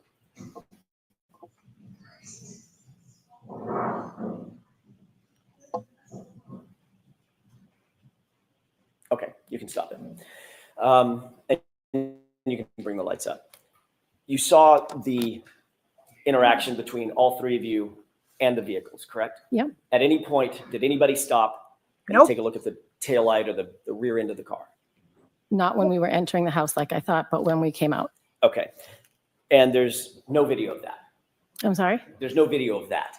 No, I don't believe so. Right. So the video that does exist describes nearly exactly the time that you testified that y'all stopped at the back of the taillight and Karen said, look, my taillight's broken. Oh my God, do you think I hit him? Correct. Right? Okay. And that obviously was incorrect. It was incorrect. So your memory was faulty about that incident, that part of that incident at least. It happened on the way out of the house. So your memory was faulty about that part of the incident that you testified to. At the grand Yes, jury. say yes. Yes. Okay. There's nothing wrong with it. It happens, honey. Don't get defensive. I'm telling you, Carrie, you're a great witness for the Commonwealth. Don't start getting defensive, because the minute you start getting defensive and stuff, then it looks like you're hiding stuff. And you're lying. On January 29th, you've already testified to that, correct? By Yes. Troopers Dunn and my memory's failing me now. There were two. I don't know who they were. Okay. I'm sure it's in my notes somewhere. Two individuals that interviewed you on January 29th, correct? Yes. Obviously, things were very, very fresh in your mind at that point. Yes, but I believe I was in shock. So The incident had just happened. yes. Okay. And you were asked to recount certain of the specifics about the incident that you had just experienced, But I was in shock. not No, days or weeks, come but on. just hours before, correct? Yes. Okay.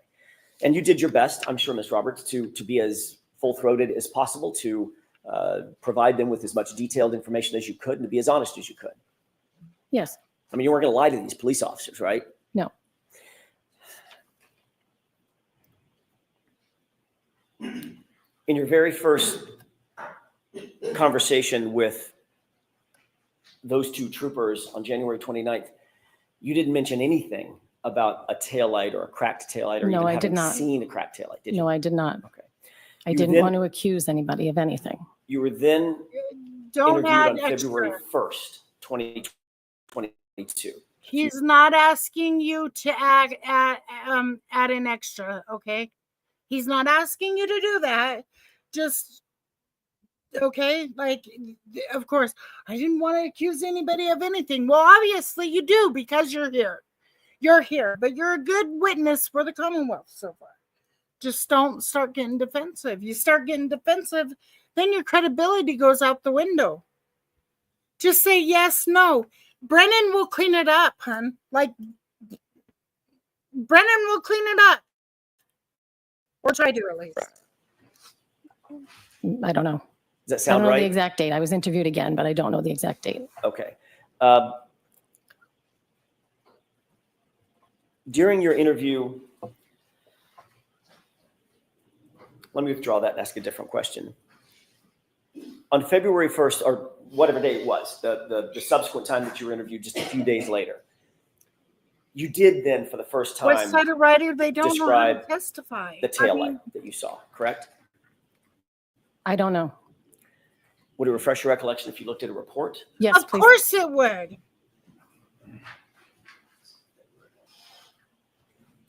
Of course it would. Because she doesn't want to get caught. It's just crazy to me. Your story evolves. If you were telling the truth, like, you wouldn't be defiant.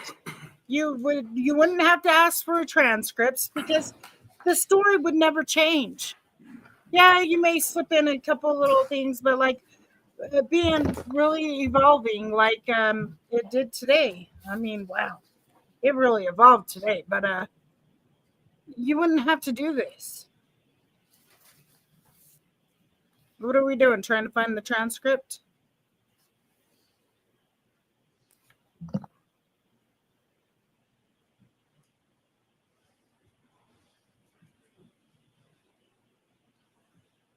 I may have just a moment, Your Honor. Sure.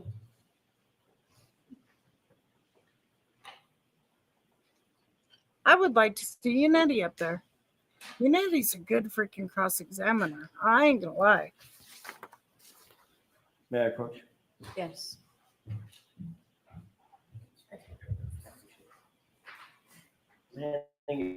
Two-page report, Ms. Roberts. I put a little dot on the second page just to direct your attention to the discussion related to the taillight, if you want to take a look at that.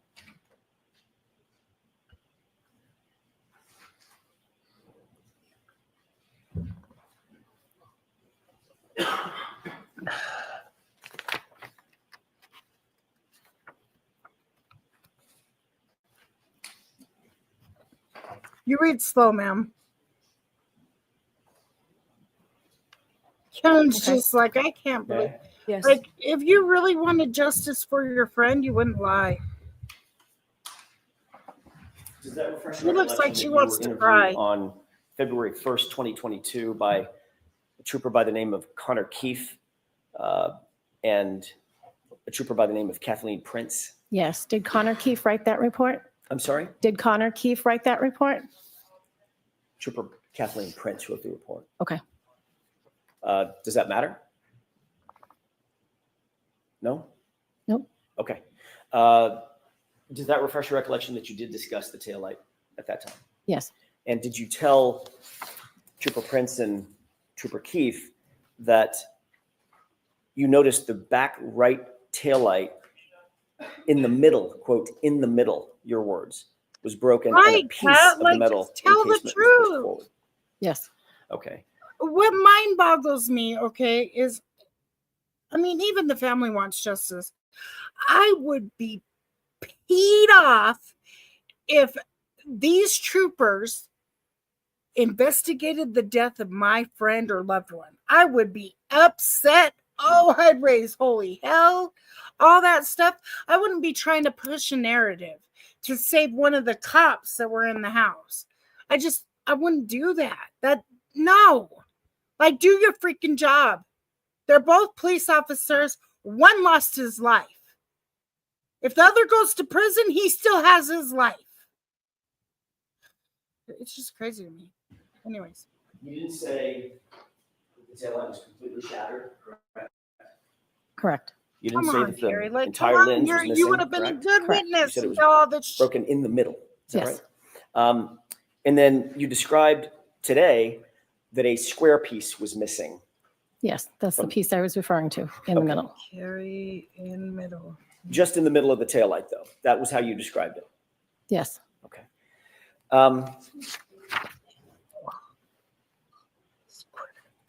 I'd like to shift gears for a quick second and talk about. See how you're trying to evolve it?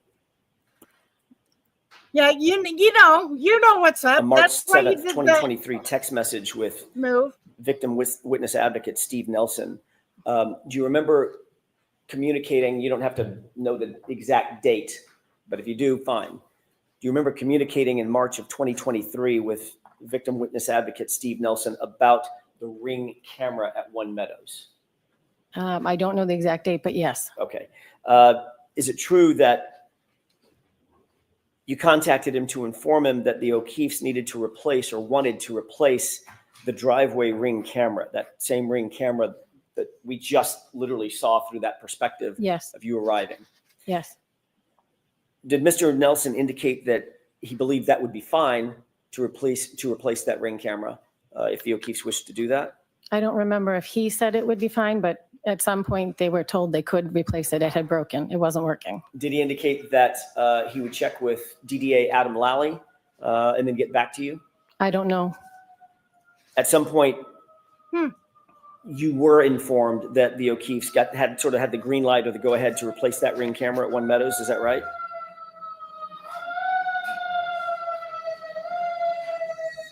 They're coming for you, Carrie. Yes. Okay. And then ultimately, you then relayed that to the O'Keefes that they have the green light. You've talked to somebody at the DA's office and they said, yeah, go ahead and replace the camera, correct? Yes. Okay. Did you ever receive any kind of response from the DA's office either before or after you relayed this information to the O'Keefes to say, wait, hold on, we need to do a reconstruction. We need to make sure that the camera is in the exact same spot that it was at the time of the incident? No. Any communication like that? No. So the communication that you got was, yep, go ahead and replace it. It's no big deal. Correct. Okay. Hmm. And ultimately, you learned that the O'Keefes did, in fact, replace that Ring camera. Correct. Interesting. You have already described your relationship, at least in part, with Canton Police Officer Sergeant Michael Lang, correct? Yes. He is friends with you? His daughter is friends with my daughter. You're friendly with the family? Yes. Okay. And you're aware that he's also friends with the Albert family? No, well, no, Were you aware that Michael Lank grew up with Chris Albert? I was not. Have you ever been in a social setting with both the Lanks and the Alberts? No. You're aware, obviously, you were at the scene. He was the first officer to respond to the crime scene at 34 Fairview on January 29th after Officer Seraph and after Mulaney arrived. Right? Then it was Sergeant Lank. I don't know which order. I did see Sergeant Lank there, yes. Was he the, excuse me.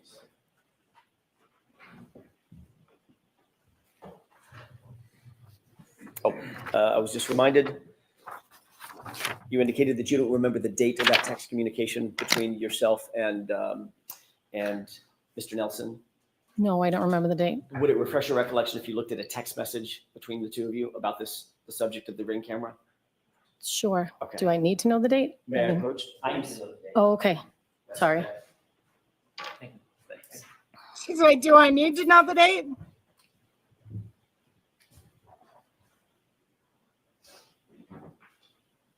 Is it March 7th, 2023? Does that refresh your recollection? Yeah. Okay. Thank you, Ellen.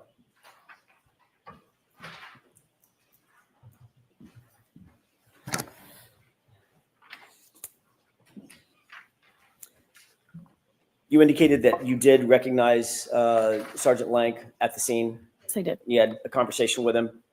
No, I said, Mike, is that you? He said yes, and that was it.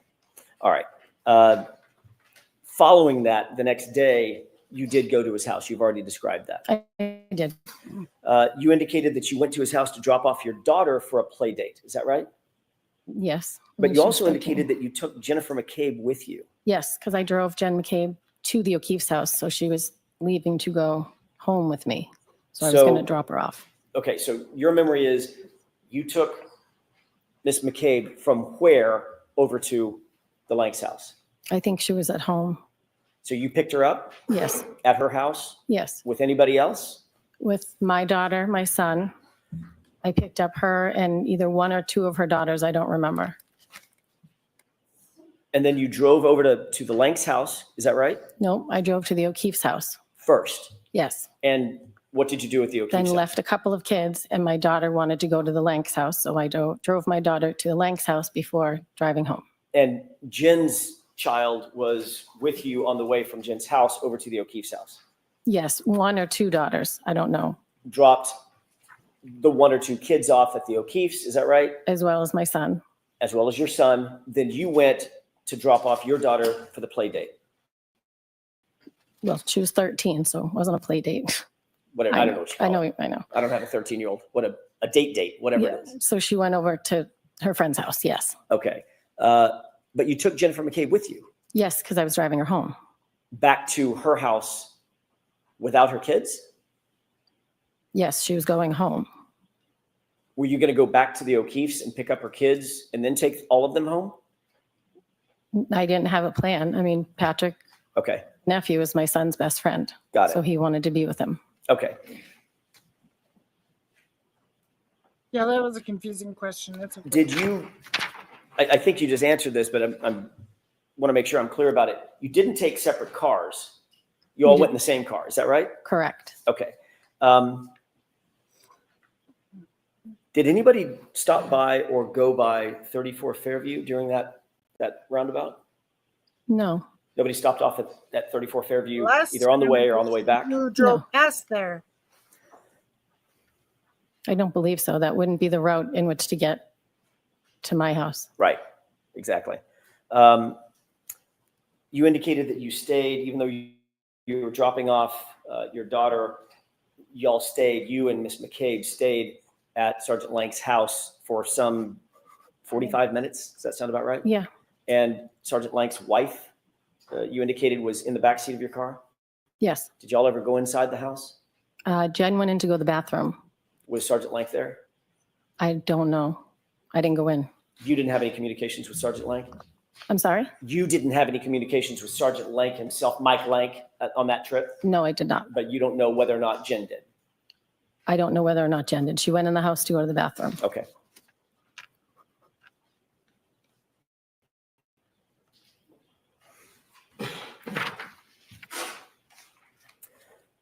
You've indicated that there have been occurrences in which Jennifer McCabe has asked you to contact the DA's office on her behalf to ask a question here or there, get some information, correct?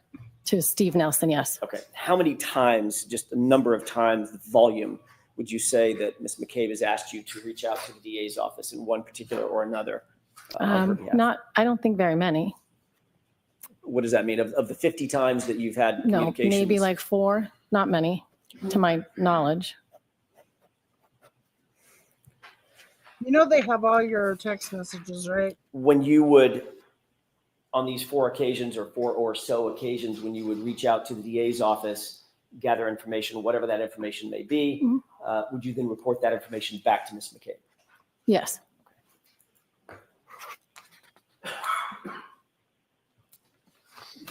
You obviously understand the importance of providing statements to law enforcement that are free of influence of other people, other witnesses. Yep. Is that right?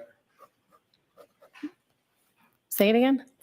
You understand the importance of providing information to law enforcement as a witness to law enforcement free of influence from other people. Yeah. In other words, you want to be as accurate and as independent as possible. Yes. And that's because if your statement is somehow, or if your communications with law enforcement are somehow influenced by others, it might call into question the credibility of the person providing the statement. Objection. Can you answer that question, Ms. Roberts? No. Okay, next question. Sure. A statement that's been colored by influence from someone else would lack credibility, right? Objection. Yes. Sustained. Yes. I want to talk about the statements in the prior testimony that you have provided in this case, Ms. Roberts. There's been several of them. The first time you told your story to law enforcement was on January 29th. We've already established that, correct? Say that again? It was on January 29th, the first time you relayed your story to law enforcement. Yes. And that was to Trooper Dunn and Trooper DeChico. That's the name I couldn't remember. I don't remember. But you do remember Trooper Dunn. I remember 2 troopers. I don't know their name. Okay. Where did that interview take place? In my dining room. And who was with you when you gave that interview, if anybody? My husband was home. I think my daughter was home at that point. My husband was home. I don't know if the kids were home. Nobody else from outside the family? No. Okay. Who contacted you about doing that interview? How did they know to come to you at your home? I don't remember. They may have just shown up. I don't remember. Okay. Do you remember what time the interview was? Maybe around dinner time, maybe around 5, 6.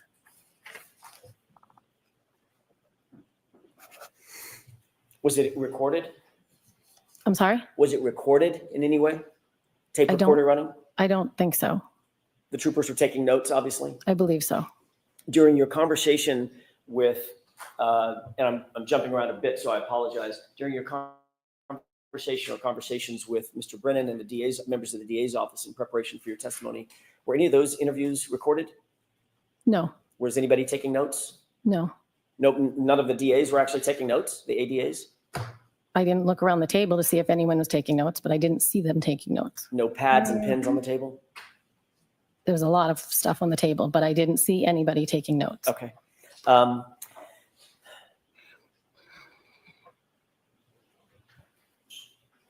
You received a phone call This is just just horrible. before that interview started at 5:25 p.m., correct? Around 5 o'clock, 6 o'clock. Is this the night of the 29th, you mean? This is the night of, I'm jumping back to the night of the 29th. Yeah, I'm not following you very well. That's okay. On the Yeah, 29th, you wanna you were answer interviewed the around question 5:25 p.m., maybe just a little bit before that. Yeah. You received a phone call just before that, correct? I do not know. Isn't it true that Jen McCabe called you and spoke to you just before that? I spoke to Jen McCabe the entire day. Okay. Including just before that interview. I don't know. Did you tell Jen McCabe that you were about to be interviewed? No. Did you tell her at some point did you text her and tell her that the officers had arrived? I don't think so. Did she text you back and say, call me right after? I don't know. Okay. I bet During the you course they of that got interview, facts. when the incident was still pretty fresh in your mind, you indicated that at about 5 a.m., you got a call from Karen Read indicating that John never came home and that she was worried, correct? Correct.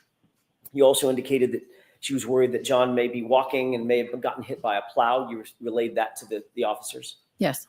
You indicated that you met up with Karen Read and Jennifer McCabe at Jennifer McCabe's house, and Karen was hysterical and worried that something had happened to John. Yes. You also indicated that once you were at 34 Fairview, once y'all had made your way over to 34 Fairview, Karen saw John and ran to him, although you and Jennifer didn't see him initially, correct? That's correct. You said that Karen was repeating the phrase, is he dead? Is he dead? Over and over. Is that right? That is correct. You also indicated that she said that if anything happened to John, she'd kill herself, correct? That's what she said to me. Object. So the objection sustained. Why?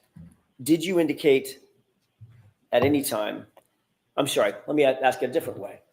Did either of the troopers indicate to you after your initial interview that if there was anything further that you could recall that would be useful, please provide it? Please give it to at that time. I don't know. Okay. Would it refresh your recollection to look at that January 29th report? Sure.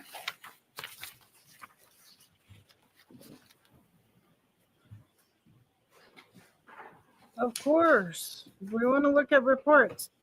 See, like if you oh, Carrie. Thank you very much. Thank you. Show the second page of that report. You know, other than the I hit him Marked by stuff, paragraph 5. I mean, take a look at that. you're doing good. Like even the taillight stuff, I don't find you credible. Your story switched on that. But other than that, you've been a great witness. Still don't prove that she did anything, but you've been a good witness. Okay. May I? You're not Yes. defiant, nothing. I mean, you started to get a little defiant over little things, but Trooper Dunn and for the Trooper most Chico, part, she's doing all they right. indicated after you gave your statement I'm that gonna, if you wish to provide anything additional, now is the time to do it. Objection. that right? Sustained. Were you informed that you were limited on time in that interview? Meaning, we got to get this done. We're leaving. We're out of time. No. They didn't cut you off, correct? No. They didn't tell you that they had a limited amount of information that they wanted, and then they were just going to leave, correct? I don't remember. I don't recall. As a matter of fact, they told you that anything you wanted to provide to them, provide it. Give them as much detail as you could, correct? I don't recall. You just read the last statement that these troopers indicated, correct? If there was anything further she could recall that would be useful, please provide that information. Object. Sustained. Your Honor, may we approach? Yes.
May I? Yes. Thank you.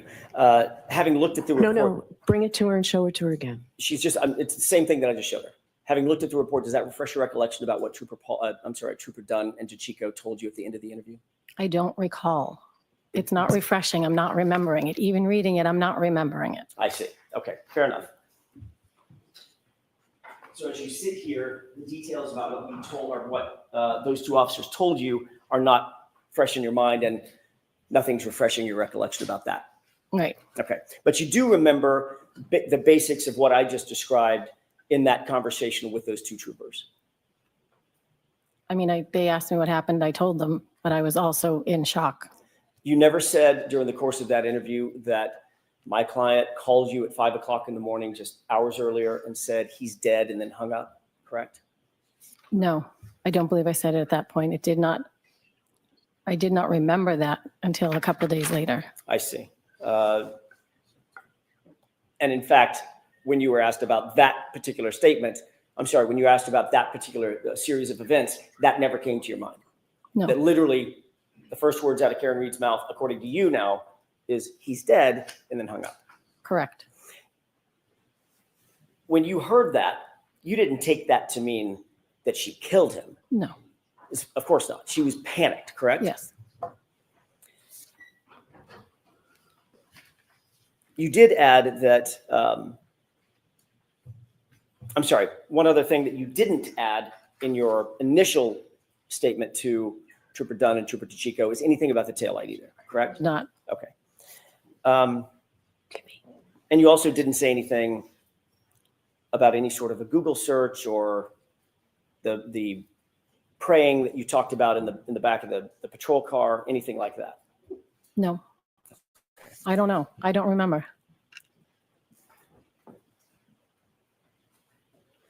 The second time you were interviewed, that was the February 1st interview. That was with Kathleen Prince and Connor Keefe, correct? And you just looked at that report, at least part of that report. Is that right? Say it again. Connor Keefe and Kathleen Prince, that was on February 1st, 3 days after your initial statement, correct? I don't remember the date, but I remember meeting with them. Okay. I want to make sure I get the dates down, so I'm sorry to belabor this, but. May I approach? Yes. Would it refresh your recollection if you were looking at the report of that interview? It might. Okay. First paragraph. Thanks.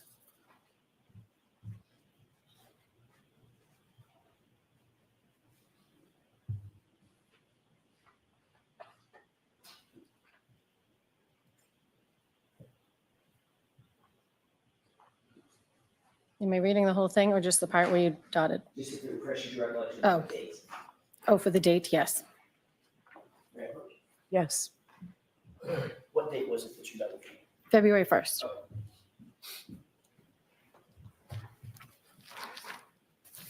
That second interview was conducted at 12 Country Lane, correct? Yes. And who again lives at 12 Country Lane? Jennifer McCabe.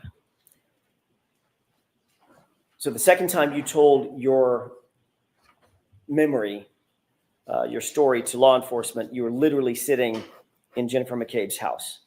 Yes. And you had met with Jennifer McCabe before your interview, correct? Yes. We were putting a timeline together. So you two were actually prepping, if that's a valid term, prepping for your interview, putting a timeline together, correct? We were putting a timeline together at the request of Mrs. O'Keefe. And Jennifer McCabe, was helping you with the timeline, and you were helping her with the timeline. Yes, we were putting together the events of what had happened. So she was helping you, and you were helping her, yes or no? Yes. Okay. So both of you were assisting in each other's memories, correct? Yes. I remember this, and you remember this, and okay, now I remember this, correct? Yep. Obviously, that would help influence your memory going Yes. over the event with someone else, correct? Yeah. So what's on that timeline, you would agree, is not completely independent, your memory. It's a combination of your memory and Jennifer McCabe's memory. Isn't that right? Yes.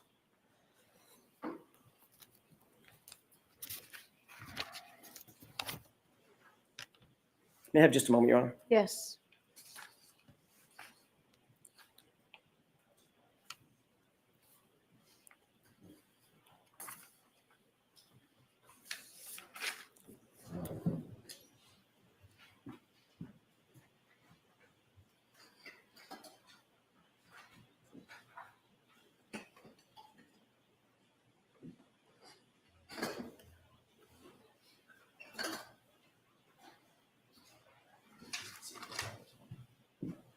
Thank you, Your Honor.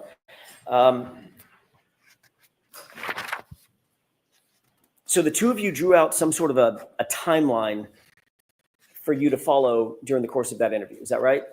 For me to follow what? During the course of that February 1st interview, as you were interviewed in Ms. McCabe's house. I mean, that was the purpose of the timeline, to help you with that interview?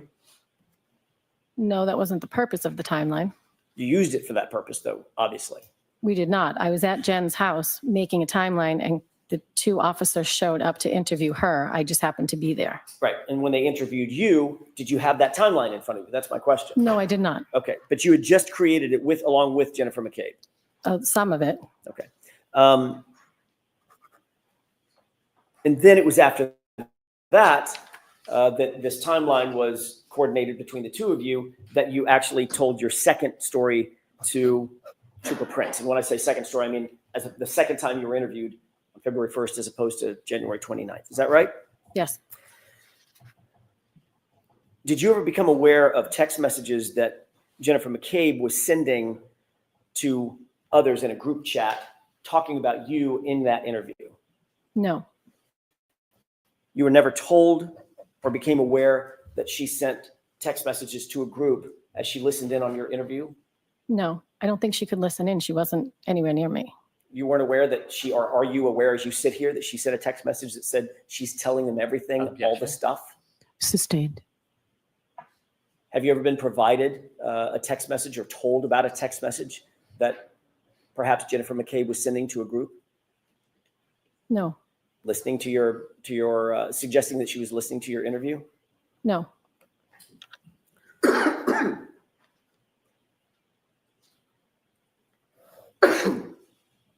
The third time you told your story was later that night in a telephonic interview. Is that right? With Trooper Proctor? I requested to speak to Trooper Proctor because I had remembered the very first time I spoke with Karen that morning, and I wanted to make sure it was recorded. Okay, that wasn't my question. My question was, did you have another telephonic conversation with Trooper Proctor, yes or no? You said that night, but it wasn't that night. When was it? I think it was earlier that day. Okay. But it was after the interview with Trooper Prince. I don't think so. I think it was beforehand. I think it was beforehand. You were still with Jennifer McCabe when that call took place, correct? I was in her house. I was not with her. I stepped away to speak to him by myself. In her home at 12 Country Lane? Correct. Who else was with you other than Jennifer McCabe in the house? Her sister was there writing down the timeline for Who's us. that? Her sister, Denise. Denise? So she was scribing the timeline as you and Jennifer McCabe were creating it? She was writing it down as we were remembering things. Right. And the three of you were doing this together, sort of communally. Yes. She would say something, then you would say something, then it would spark something that she would say, and back and forth, correct? Yes. How is it that Trooper Proctor got a hold of you? Did you call him or did he call you? I think he was on the phone with Jen, and I asked to speak to him.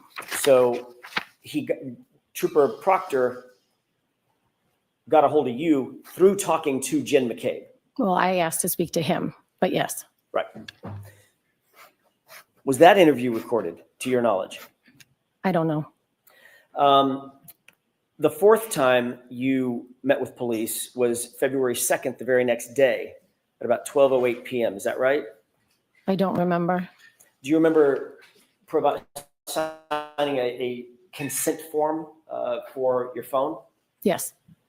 Was that the next day after this interview with Trooper Prince and Trooper? I don't know what day it was. It was right after Karen was arraigned for the first time. Jen and I met with them and both handed our phones over willingly. So you just answered my question. So when you met with police, whatever the date was, it was a few days later, you met with police. You had a fourth time, you were still in the presence of Jennifer McCabe when you met with police. Yes. And handed your phone over, is that right? Yes. She handed her phone over, is that right? Yes. And the two of you were together when you signed your consent forms, is that right? Yes. She had to add in willingly. Mm-hmm. But why is Jen McCabe The fifth time you told your initiating story was in front of a grand jury, is that right? I don't know.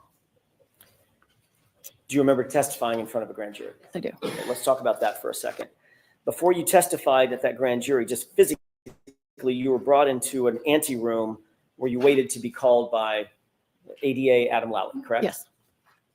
Who was in that anteroom with you just before you gave your testimony? My husband and Jen and Matt McCabe. Yep, of So course. Jennifer McCabe was with you yet again just before you gave Yep. official testimony under Yep. oath Yep. concerning this case and concerning the incident. We're getting Correct. defiant, girl. Ms. Roberts, when was the last time you've spoken to Jennifer McCabe before you testified Today. in this trial? In this morning. Ha! Of course.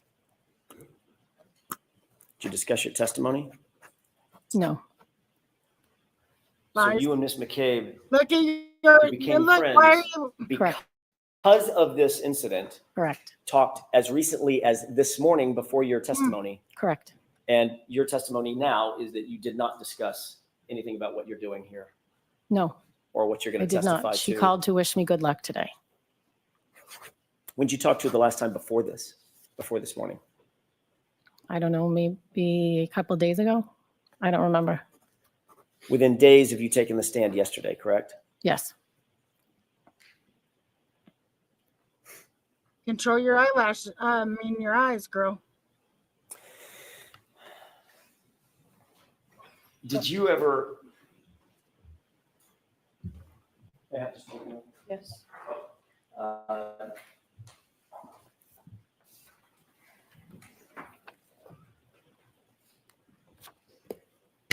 Ms. Roberts, I'm going to ask you.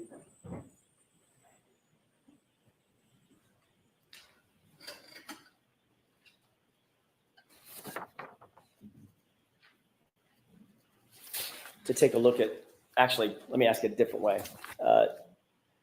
Did you say that you did or did not recall texting with Jen McCabe during the course of that January 29th interview with state police? Do you recall that or no? No. Okay. During the interview, I didn't text anybody. Okay. Are you saying you didn't text anybody or you don't recall? I don't recall. I don't think I had I wouldn't be texting somebody if I was being interviewed by the state police. Right. Okay. Would it refresh your recollection to take a look at a report of text messages? Sure. May I approach you on? Yes.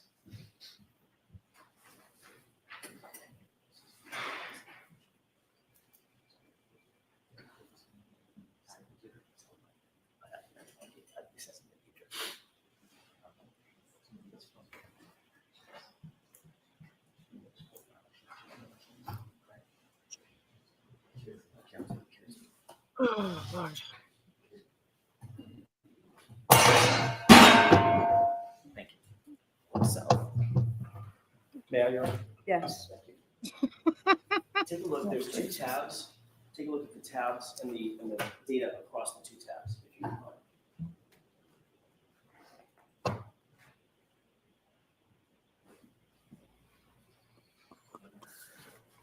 Okay.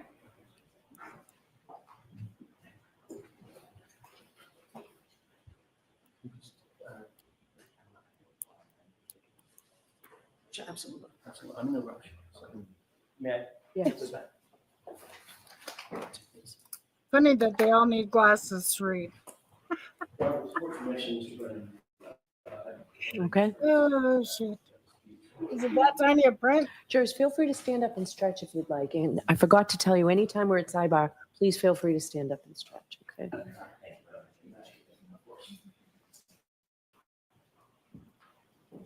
That was quicker than we thought, Judge. May I Okay. proceed? Yes. Okay. Did you take a look at this document? Yes. Does that refresh your recollection that there were two text messages at around the time of your interview with those two troopers? No. Do you recall, as you sit here, texting Ms. McCabe that the state troopers were arriving or they're just getting there? No. Do you recall Ms. McCabe texting you anything back about calling me after? No. Okay. Did you, in fact, different question, did you, in fact, call Ms. McCabe right after the interview and talk to her? I don't know. Mm-hmm. Even confronted with text messages. I don't recall.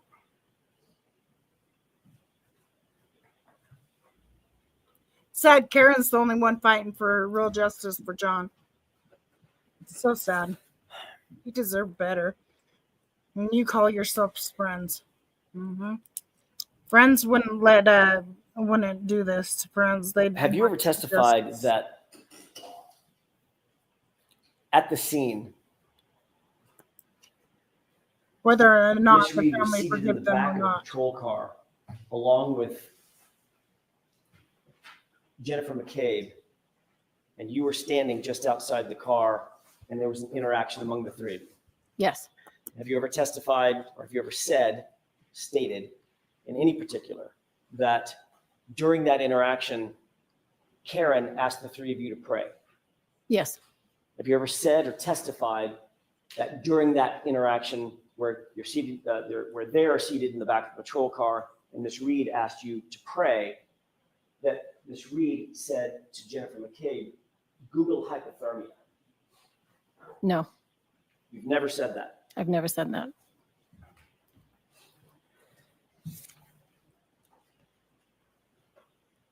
You testified at the grand jury on April 26th. Is that right? April 26th, 2022? I do not know. Right?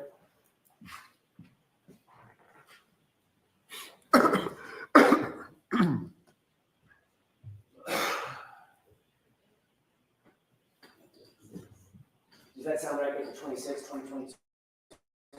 I have no idea. Late April 2022, does that sound right? I don't know. It was 2022. You testified under oath, correct? Yes. Swore the same oath that you swore here. Yes. Tell the truth, the whole truth, and nothing but the truth, but guilty of perjury. Is that right? Yeah.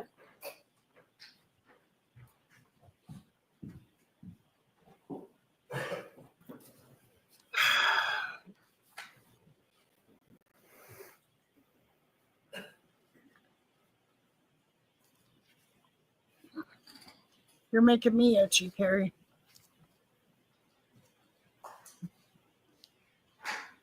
Come on, Jackson. Action, Jackson.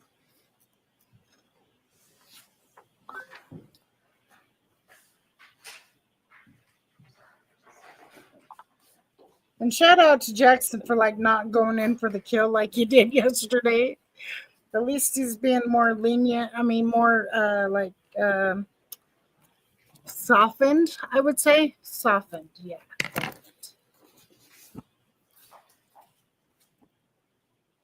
With her. Is it your testimony that you have never said that Karen told Jen to Google hypothermia, or that you don't recall saying that? I don't recall saying that. Would it refresh your recollection to look at portion of your grand jury testimony from that day? It might. May I approach? Yes. So were you lying then or you lying now, lady? Oh, wait, you don't recall, my bad.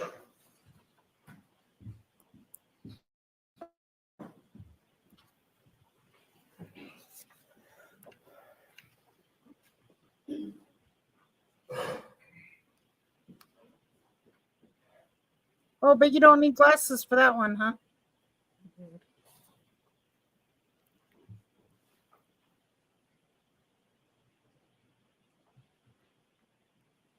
And if you can read on to page 83 as well.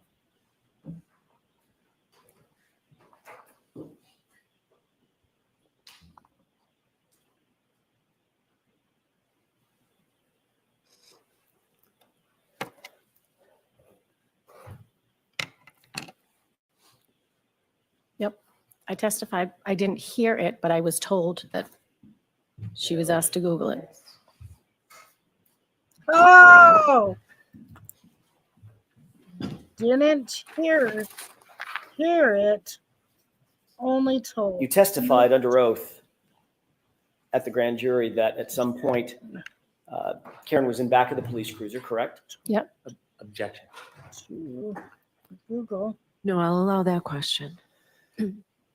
Does that refresh your recollection as to what you told the grand jury? Yes. And isn't it true that at some point during the course of your testimony under oath, you said that Karen was in the back of the police cruiser? Yes. And then you went on to describe that Karen and Jen and I were standing outside and she made us all start holding hands and starting to pray. Yes. I mean, what, the she being Karen Read, correct? Yes. And at this point, they had lifted John up and taken him onto the gurney, correct? That's I don't what you know. described. I don't recall. Okay. I'm going to do this again, just so we're clear. Girl.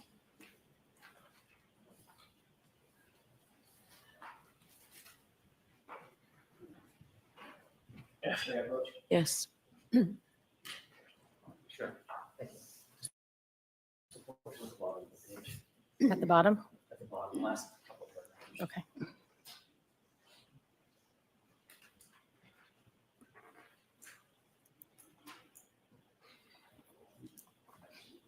Yep, I say I think, so I'm not I have positive. another question for you. Okay. Does that refresh your recollection? Yes. Okay, thanks. Thank you. And you testified basically that you think, at least that's what you were telling the grand jurors, that you Yep. think that was the point at which they lifted John up Yes. and moved him into the ambulance, correct? Is that right? Yes. And then you were asked a question, what, if anything, did she, Miss Reed, ask Miss McCabe while they were sitting in the back of the cruiser that you heard, correct? Objection. Do you recall that? I did not hear the question about Google being asked. That's not my question. May I ask? May I inquire? Just repeat that question. Sure. Isn't it true that you were next asked by Mr. Lally in front of the grand jury, quote, what, if anything, did she, Miss Reed, ask Miss McCabe while they were sitting in the back of the cruiser that you heard, end quote? Remember being asked that question? No.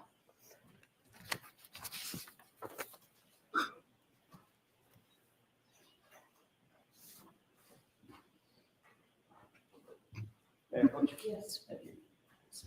Once again, Carrie. Look at line 16 through 18.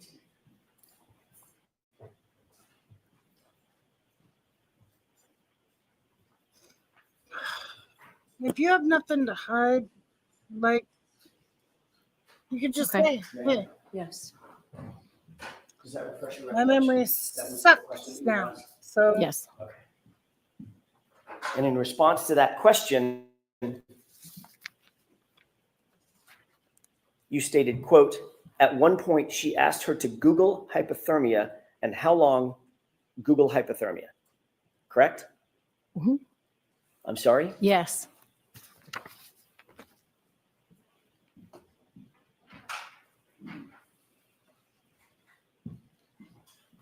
yeah, why wouldn't we hear it on the dash cam? That was very detailed. You'll agree that that's a very detailed and specific recount of an event. You recounted where you were, back of a cruiser, or they were in the back of a cruiser, correct? Yep. You recorded or reported the time. It was right around the time that you thought they were lifting John up and scooped him up onto the gurney, correct? Yep. I thought it was about that time. I wasn't sure. I'm sorry, I didn't get that answer. You were talking over each other. That's my mistake. What was your answer, Ms. I Roberts? thought it was about the time they lifted him up, but I wasn't sure. You were very detailed about who was there. It was you. It was Jen. It was my client, Karen Yes. Read, correct? Is that right? Yes. You were so detailed that you talked about where you were standing next to the cruiser open door, correct? Yes. What the others were doing, holding hands and praying. Is that right? Yes. And the actual words used. You were as detailed about all of that as the actual words used. She asked her to Google hypothermia and how long, and then you stopped, Google hypothermia, end quote, correct? Correct. You will agree, at least for that purpose, you painted a very, very detailed picture Yes. in front of the grand jury, didn't you? Yes. Yes. Yeah. But now you don't remember. Except it's not true, is it? I did not hear her ask that. I was told she was asked that. In The the answer to my question, Boom. Mr. Roberts, and I'm not a trick question. What you told the grand jurors was not true. You never heard her, my client, ask anyone to Google anything, did you? I did not. And yet that's what you testified to under oath, under penalty of perjury in front of the grand jury, didn't you? I did. And the reason you did that, the reason that you said that false statement was because someone told you to say it, correct? Object. Is that, I'm going to let her answer. Nobody told me to say it. I knew it happened at that time, How did you which know is it why I happened? said it. How did you know it happened, Ms. Roberts, if no one told you it happened? Because we wrote a timeline. We already spoke about that. So the timeline that Jennifer McCabe helped you. So it was that influenced your by testimony. somebody else. Your testimony should only be about you, what you recall. I was telling what happened in the back of the Ms. Roberts, cruiser. The timeline You can answer. you wrote, So when you ask a question, let her answer. Okay. the timeline you wrote. Oh, girl. Jennifer McCabe's help influenced your testimony to testify in front of the grand jurors to a statement that you never heard, correct? Yes.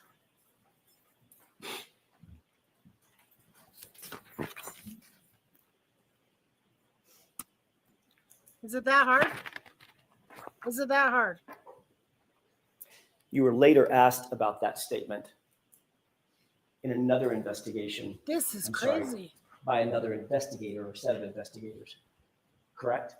I don't know. This is crazy. She Were you doesn't interviewed get it all. by a different law enforcement agency, a separate law enforcement agency from the Massachusetts State Police at any time?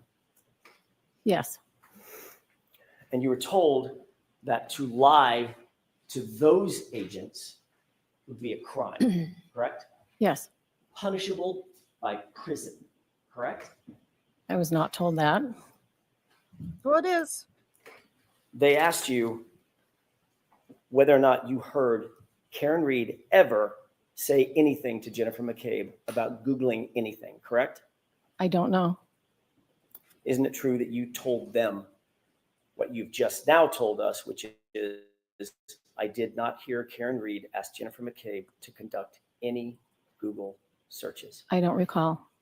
Would it refresh your recollection to look at a copy of that interview and that report?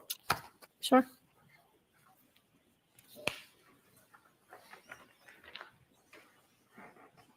Girlfriend, come on. Come on. You know it's the same thing. Look at Adam Lally. Look at her. I know where it is.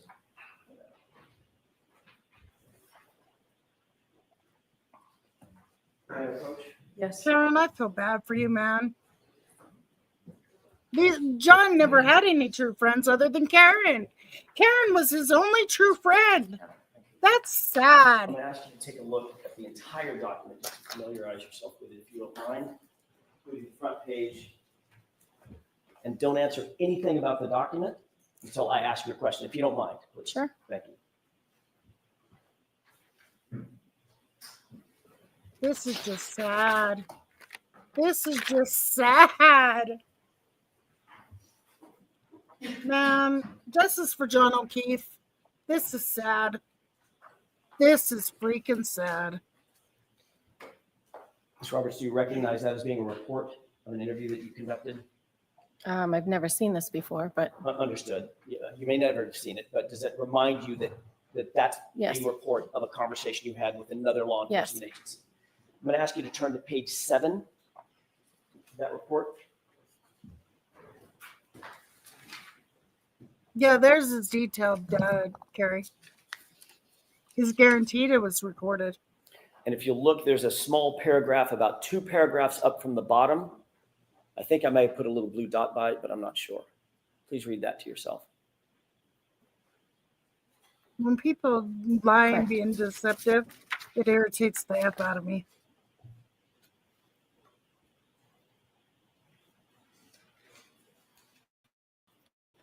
Done? Yep. Thank you. May I approach? Yes. Thank you. Ms. Roberts. Ms. Roberts, does that refresh your recollection about what you told these investigators? yes. And what you told them was you, quote, did not hear Karen Read ask Jennifer McCabe to conduct any Google That is searches. correct. And you went on to say, you saw McCabe on her phone. I'll allow it. You saw McCabe on her phone, but you did not hear Karen ask Jennifer to Google anything. Correct. So what you told the grand jurors was in fact false. I misunderstood Mr. Lally's question. Got it. Thank you. Okay. Mr. Brennan, any questions? Thank you. Thank you.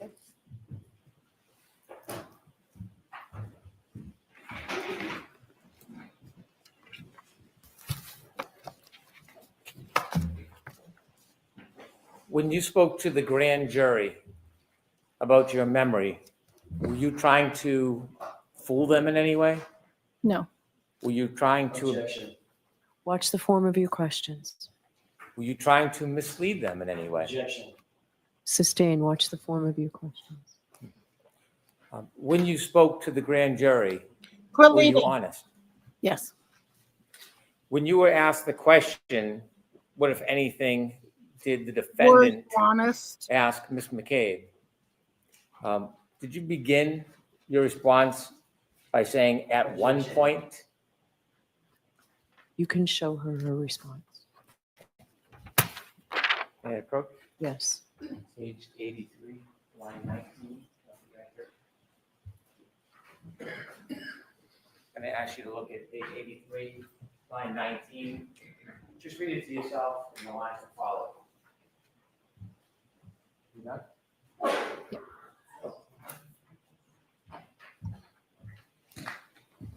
When you were asked that question by Mr. Lally at the grand jury, did you ever say you specifically, personally heard that statement?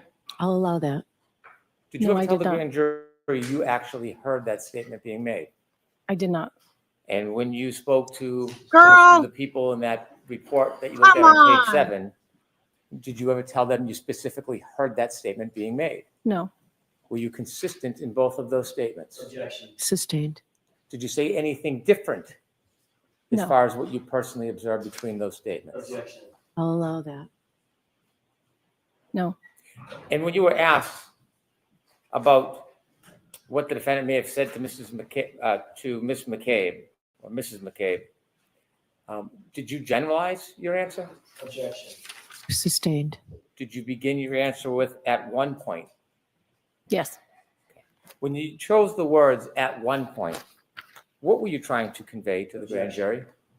I'll allow that. I didn't know at what time it was done. Was that a topic of conversation around the time you were brought to the grand jury? Around the time what? That you were brought to the grand jury to testify? This Google search. Was it? I don't know. Okay. Were you asked here in front of this jury whether or not you personally heard that statement Yes. by me? Did I ask you that question? No, Did you personally hear that statement? no, After this happened, you discussed what had happened with people, didn't you? I'm sorry, say it again. Why After is he leading? you found John lying in the snow, did you discuss what had happened, what you saw with other people? Yes, of Did course. anybody tell you that you couldn't discuss the trauma that you had been through? Objection. I'm going to allow that. Say it again. Did anybody tell you that you couldn't discuss? You shouldn't be. what If you you're had a just witness, seen? okay, hold on. No, If you're a witness in any crime or what the hell ever, you are not supposed to discuss anything with another witness. It is usually told to you. But we know that it was a botched investigation, all this other stuff. Jen got into your head, filled you full of bullshit. say it again. I'm Yeah. sorry. After you found John that morning, did anybody, civilian or law enforcement, ever tell you you weren't allowed to discuss what you had just went through? No, Did anybody ever tell you that you couldn't have support of other people? no, I'll allow that. no, Was this a traumatic event? Well, duh. yes, Have you spoken to it to a number of people about it? yes, Tell us why you would want to speak to somebody about what happened that morning. You're not I'm going supposed to to allow that. discuss your testimony with I've anybody spoken to many until people, the obviously, case that we is all grew up with. completed. But Jen in particular, I do speak to her. I am friends with her. We went through a really traumatic So did Karen. experience together. Karen's still going through it. Did you ever confide in other people other than Jen McCabe about what you endured that morning? Yes, many people, Why? because it helps me get through. And That's why you go to a freaking counselor. whether John's family, friends, whoever, I've talked to a You're number not of people supposed about to. it. You're not supposed to. This is crazy. You're friends with John's parents? Parents? John's parents, the O'Keefes. Yes. You still friends with them? Yes, Do you ever discuss what happened? yes. Okay. Yeah, and yeah. You guys got it in You were your head asked that by this is law what enforcement if they could have your telephone? Yes. Was there a warrant? Sustained. happened. They handed it over willingly. Did We you know. feel like you had any obligation, legal obligation, to give your phone to law enforcement? I'll allow it. No, they asked for my phone. I handed it over willingly. Did you think you had to? I No, handed but it over there was no willingly. reason That's not the to. Same thing that When they Karen went said. through your phone, do you know whether they saw all of your phone calls that were on that phone? Do you know that? I don't know. They cloned my phone, so I assume they saw everything. I'm going to strike that answer. So the answer is I don't know. What type of information did you have on your phone when you voluntarily gave it? I'll allow that. Text messages, phone calls, call logs, pictures.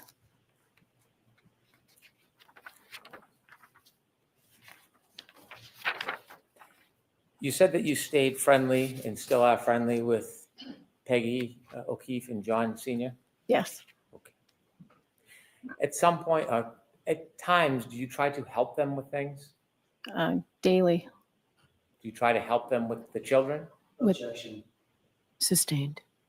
Well, Come you were on. asked about contacting the district attorney's office about replacing a Ring camera.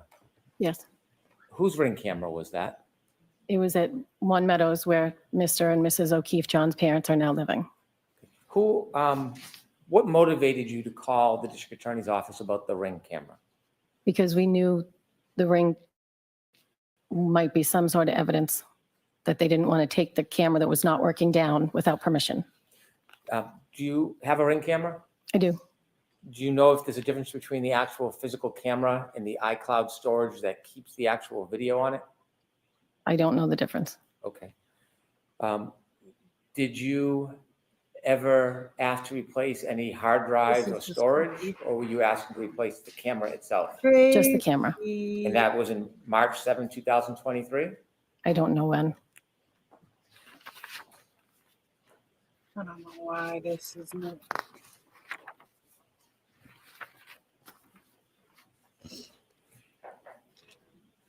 You're just like Lolly when you try to clean shit up there. You were asked questions about what the defendant said that morning when you were trying to help Mr. O'Keefe. Yes. You were asked whether you heard any comments about her, from her, about dropping John off. Say that one more time. You were asked whether you heard any comments about her saying she dropped him off. In the car on the way to the hospital. She said it to Mrs. O'Keefe. When you were outside trying to help John, were you ever told where the defendant dropped John off? No. Were you ever told where he was left? No.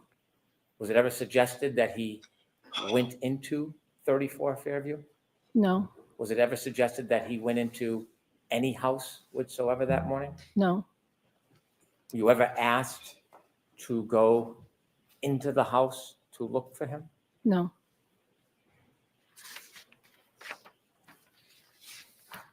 When you were being interviewed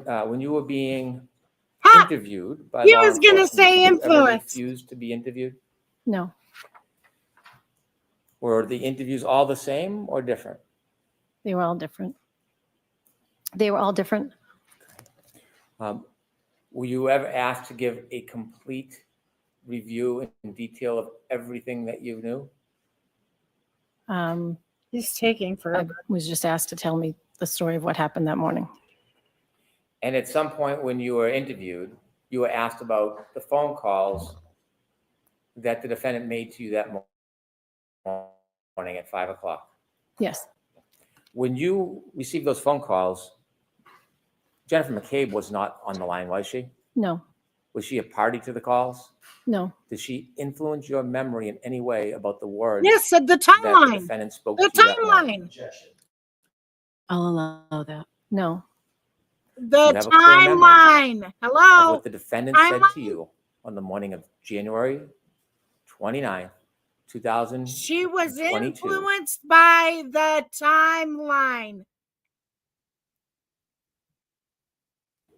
At around 5 in the morning when she first They're called gonna you. recross her. yes. Is it your independent memory?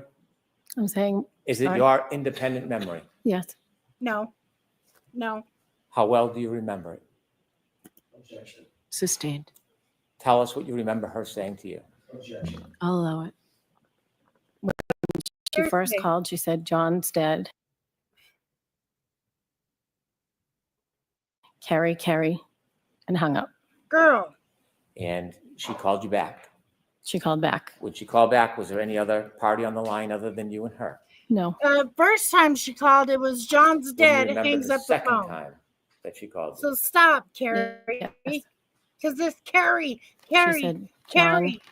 I think he got hit by a Jesus. plow. He did not come home last night. He would never not have come home. I wasn't supposed to stay in Canton, and Kaylee was here. He would never leave Kaylee by herself. That's a better phone call right there. Did anybody ever ask you to lie No, or exaggerate? no. Would you? Say that? Would you? No, Sustained.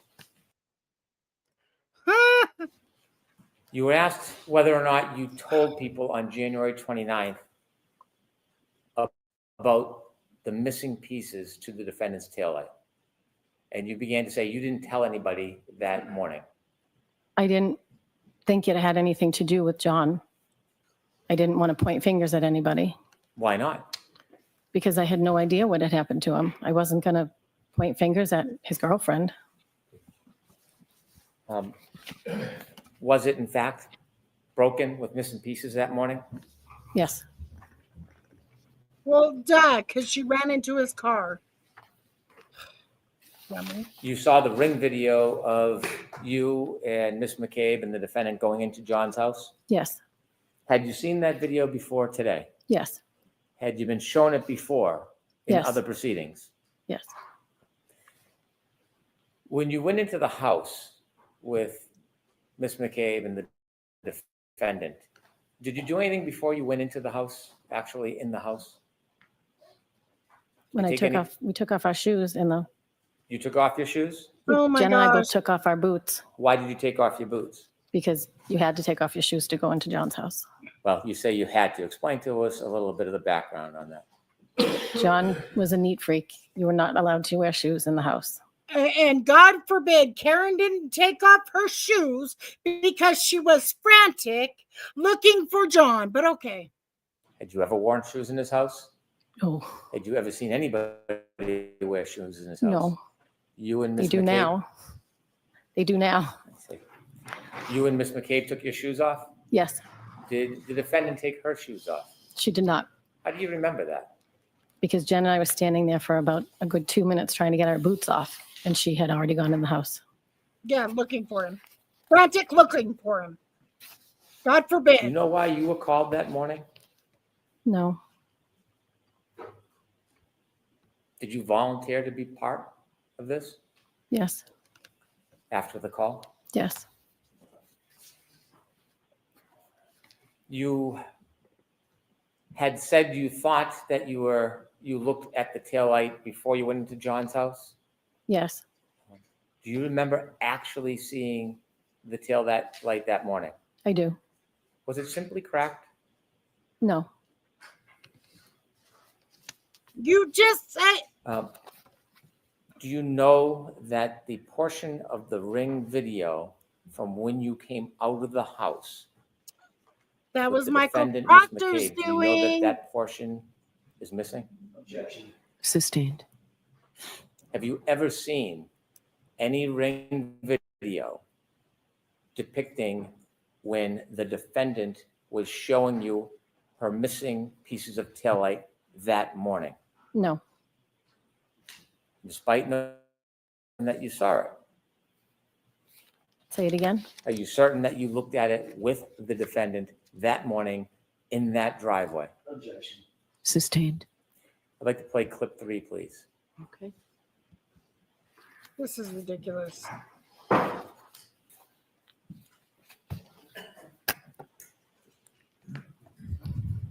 Objection. Okay.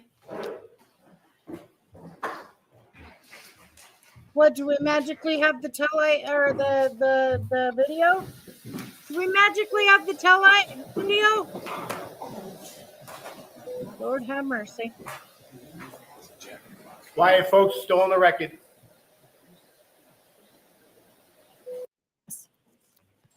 Counsel had asked you if it was your story. Was this a story? Say it again. Was it a story that you told? A story? Yes. It's what happened. Do you wish it was just a story? Objection. Sustained. There's no further question. Okay. So recross. Your story. Was this a story? Say it again. Was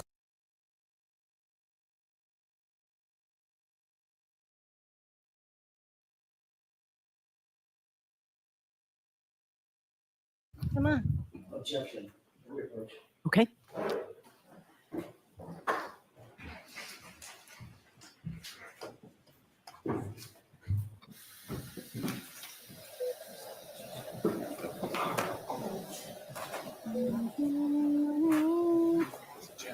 Quiet, folks, still on the record.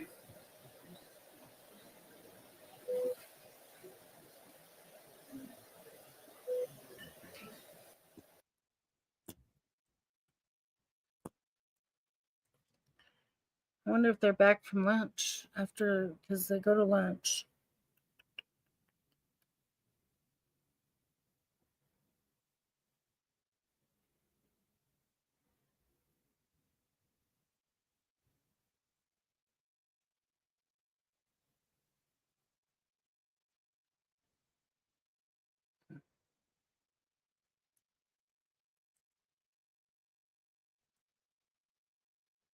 Come on. This now.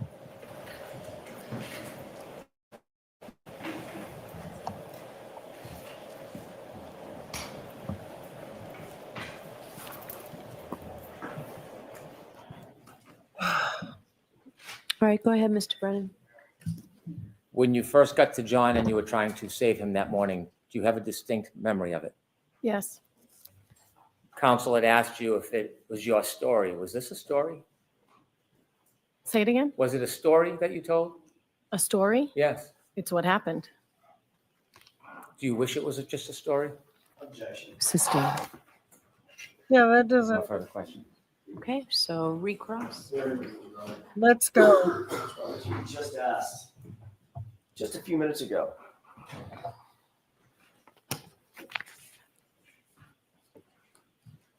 Did you ever say that you actually heard that statement about that Google search? And you said no. Correct. The question that was posed to you by Mr. Lally was, what, if anything, Did you did hear? she, Miss Reed, ask Miss McCabe while they were sitting in the back of the cruiser that you heard, Right. correct? I misunderstood the And question. you misunderstood that question? Yes. What I did you did. misunderstand about that question? I didn't know it was that you heard, so I was explaining what happened in the back of the car. I see. So you just ignored the part, literally, the part of the question where he said, what did you hear her say? That's I what your think the word testimony was is now? heard, and I didn't hear it. I obviously got the Don't question get wrong because I defensive. did not hear anybody ask about a Google search. Well, I know that's what you're saying now. I get that. But when you were asked, what, if anything, did she ask Miss McCabe while they were sitting in the back of the cruiser that you heard? Your immediate answer was, at one point, she asked her to Google hypothermia and how long. That would be what you dash heard. Google hypothermia. End quote. Correct? Correct. That was your answer. Yes. Correct? To a question I misunderstood. And that was a false statement, wasn't it? Technically. Technically? Yes, It's like being a little technically. bit pregnant, Ms. Roberts. Okay, so remember, jurors, I said earlier, comments of counsel are not evidence and you're to disregard them. Ask a question. Thank you, Your Honor. What do you mean technically? Technically, I was under oath and I did not hear Karen asked Jen to Google it, And yet under oath. but I you- knew it happened at that And yet time. under oath, you said you did. Correct. And that was a lie, correct? Objection.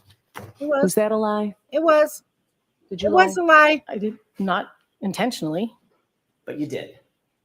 And, not intentionally. okay, that's the end of Understood this. the question, Mr. Jackson. All right, is there any other question or is that it? I didn't hear what she just said. Oh, I look said at I her face. misunderstood the question, Mr. Jackson. That's what you're saying now, correct? That's what happened. All right, Can I ask one more question? okay. In that quote, you said, at one point, she asked her to Google hypothermia and how long? Then you corrected yourself and finished with Google hypothermia. What did you mean by how long? What were you about to say? I don't recall. Had someone told you something about a phrase that started with how long? I don't Related to recall. hypothermia? I don't recall. Like, for instance, how long to die in cold? I don't recall. Okay. All right, Ms. McKay, I'm sorry, Ms. Roberts, you're all set. Thank you.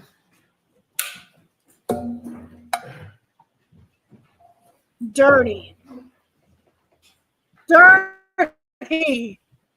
Dirty. She got so defensive. Oh my God. May I?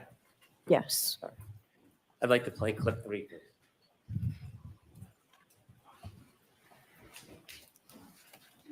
Before this is played, is it possible to take a quick break so we can review this? There's a lot of clips. I'm not sure what this is. I'd like to see it before it's played. All right, how long a clip is this? Probably about 10 seconds, 15 seconds. All right. Jurors, we're going to ask you to take a break, and we'll bring you back in and we'll see a 10-second. All right, we'll give you a 5-minute break. That's fine. Thank you, Ron. Court, all rise, please. Jurors, close your books. Follow me. Jurors, close your books. Because we're in school.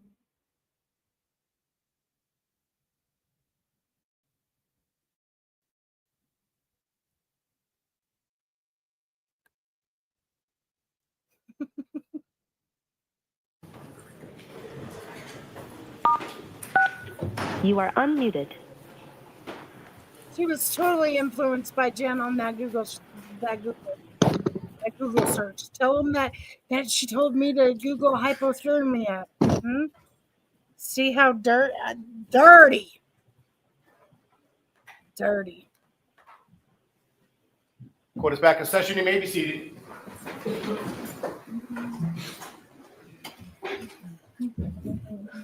All right, Mr. Brennan, whenever you're ready. I'd like to play clip 3, please. I want to hear this. Oh, this is about the yeah. When my car was First two witnesses. there was a few small pieces of taillight missing that I had picked out at John's at 5:45 before we drove over to Fairview. I'm showing Jim and Kerry, look what I just did to my light, and I'm worried that there's gonna be some kind of electric short circuit. There's like the bulb is showing and some of the red plastic's missing. So I picked pieces out of the light housing that had kind of collapsed within the light and dropped them in John's driveway. I'd like to have No! that as an exhibit, please. Okay. No objection. Right.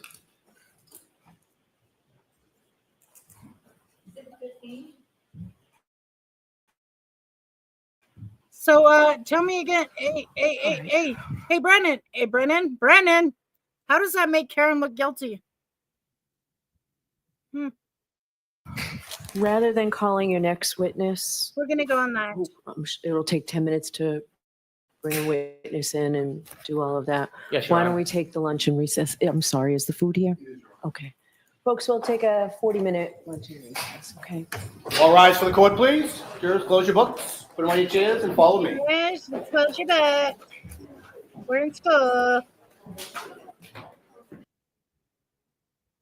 I don't know how that makes her look bad at all. At all. Okay, here comes the victim's mom. Let's see what she has to say. She didn't like freaking what's her bucket either. But the dad did.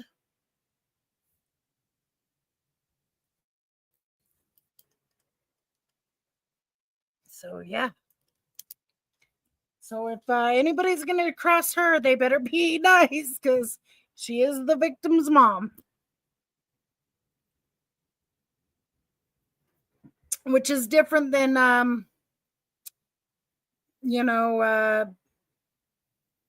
him testifying. I think Aaron would be next because I don't see her in the courtroom. I don't see her in the courtroom at all.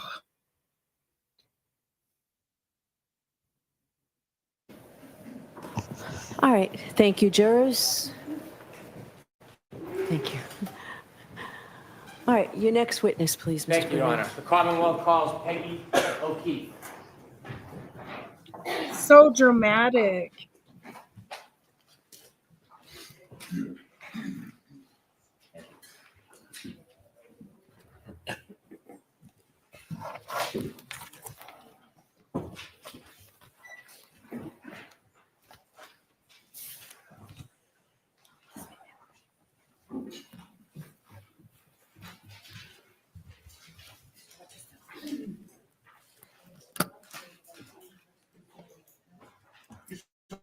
Thomas, for the evidence here to report the jury in the case now in hand should be true, the whole truth, and nothing but the truth. So help you God. So, good afternoon, Mrs. O'Keefe. Yeah. All right, Mr. Brennan, whenever you're ready. Thank you, Your Honor. Good afternoon, Mrs. O'Keefe. Good afternoon, Mr. Brennan. Could you kindly introduce yourself to the jury? My name is Margaret O'Keefe. I am John O'Keefe's mother. Are you married? Yes, Who are you married to? John O'Keefe Jr. How long have you been married for? Too long. 53 years. I'm sorry, ma'am, I didn't hear you. 53. Too long? Long enough? How long have you lived in the area? We moved to Canton 3 years ago.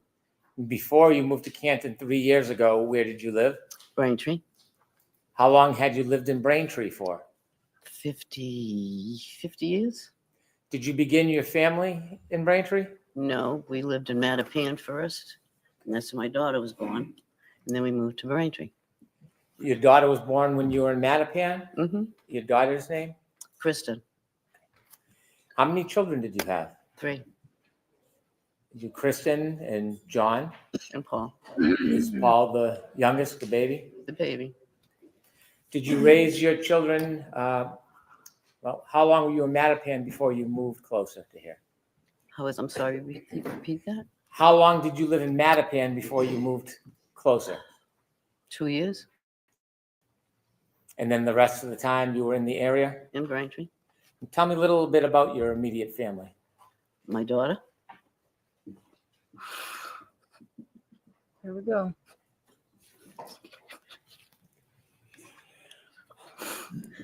My daughter Kristen had a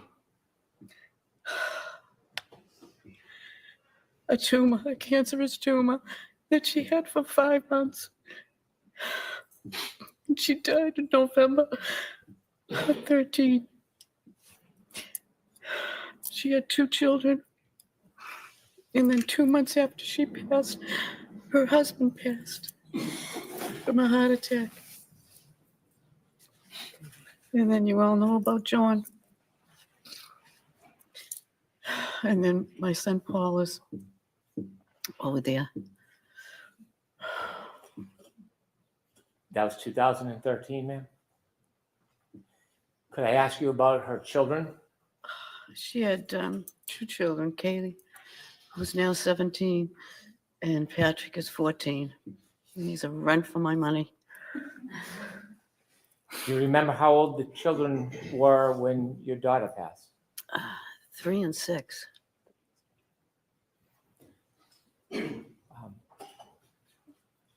When that happened, was there any plan for the children? As far as Or what was going to happen with the children? when she passed Yes, ma'am. and when he passed, Yes, ma'am. we decided, my son decided to be the head guardian. And then we had, I was the other guardian, and there was Steve's brother and sister were the other 2 guardians. So there's 4 of us. May I approach you, adjust the microphone? Yes, please. Oh, Thank you. talking too soft? Okay.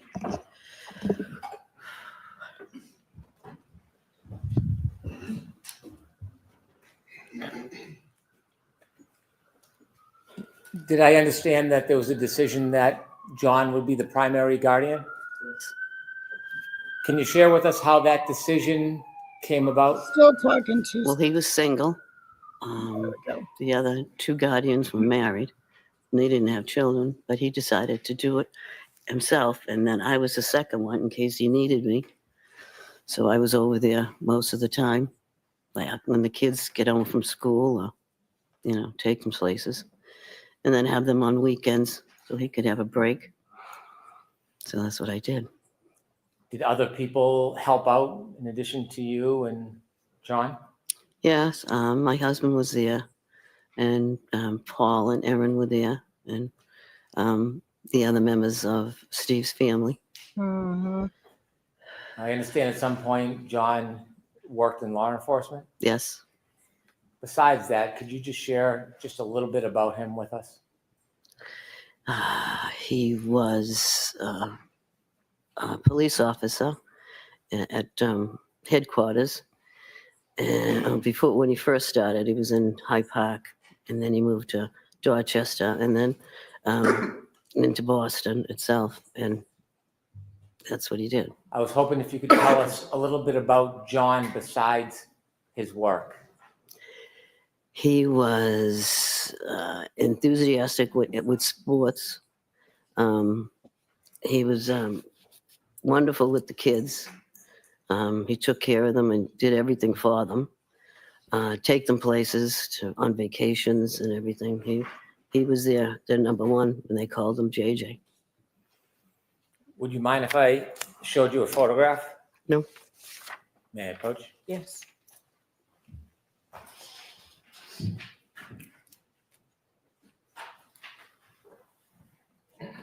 I'm showing you a photograph. Okay. And could you tell us what you see? That's my son? Thank you. May I introduce this as an exhibit? Yes. Exhibit 16.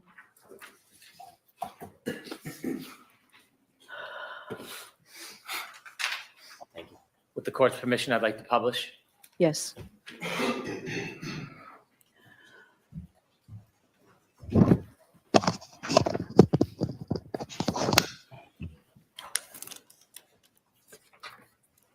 Ms. O'Keefe, do you know when this picture was taken? Oh. So happy. I really don't know. It was in the summer of I don't know what year. I really don't know the year.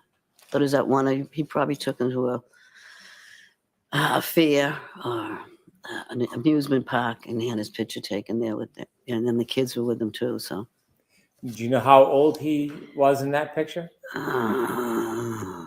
43, maybe. Okay.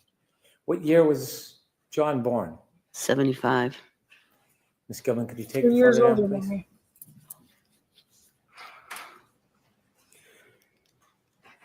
How old was John when he passed? 45. My mind's not working right now. I understand. It's okay. Can I ask you a few more questions? Okay. You let me know. I want to go back to the morning of January 29th, 2022. Is that okay? Yeah. Were you home? I was home in Braintree. In Braintree. Mhm. Who were you with? My husband. Did you receive a phone call? Yes, from Kerry Roberts. It was about 6:15, between 6:15 and 6:30 in the morning. Did you know Kerry Roberts? Yes. How did you know her? She lived in Braintree for a while. John and her were friends. They went to the junior prom together. And then we found out that she moved. She lived in Canton, and she was around the corner from us, and she helped us out with the kids. And when you were helping take care of the kids, would you often see Miss Roberts? Yeah, because she'd take Patrick and her son Ryan places. And yeah, so I saw her all the time. Often? Yeah. When she called you that morning, do you remember the conversation? Yeah, she said John was found in a snowbank. And I didn't understand, which I said, what do you mean found in a snowbank? She said, they found him in the snow. They don't know what happened. She says he's brought up to the Good Samaritan Hospital. So she says, I'm going to come get you and Papa because I don't want you driving. I says, we can drive there. We both have four-wheel drives. She says, no, I'm coming. So she came to get us. And it took a while to get there because the snow was bad. And in the meantime, I had called one of my nieces to find out because one of my other nieces worked at Good Samaritan. I just wanted to know if she could find out anything about it. I just couldn't get a hold of her. So when we get up there, they told us to sit in this room and they would bring us down shortly. So finally they said, okay, you can go down. So we started walking down the corridor. And as I'm walking down, I hear Karenread yell, Peg, is he dead? Is he dead, Peg? Peg, is he dead?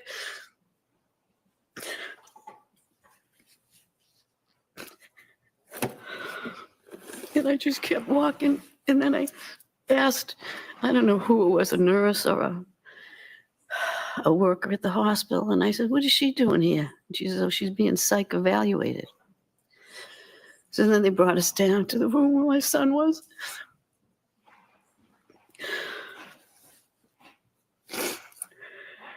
He's bruised up. His eyes were closed. It's just not a good scene. Okay.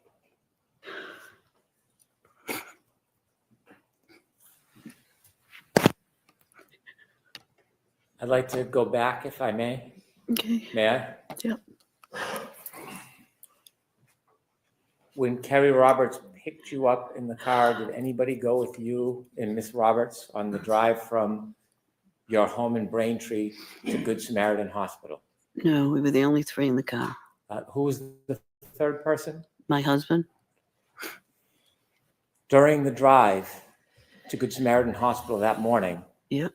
did you ever have a chance while you were in the car to speak to the defendant? Yes. Please tell the jury about that conversation.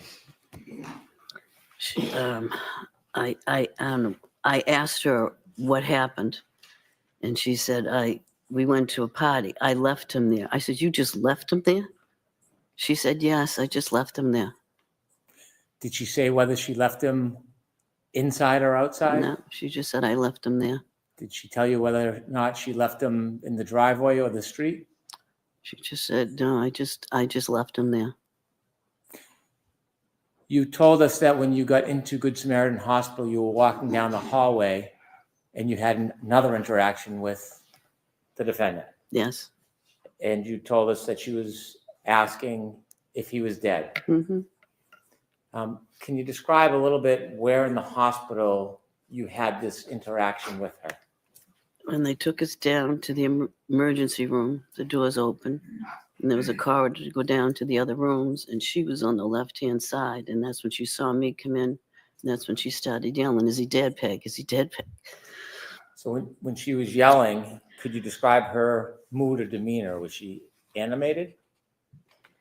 She's loud, and I don't know. She was just loud, and as she was saying it. And when she was asking you, "Is he dead? Is he dead?" Did you again ask her a question? I just asked the nurse, "What is she doing here?" And did you speak to Miss Reed herself? No. At some point, and you and your husband got to see John? Yes. And were you with Kerry at some point? Kerry was there, and then my son Paul was there.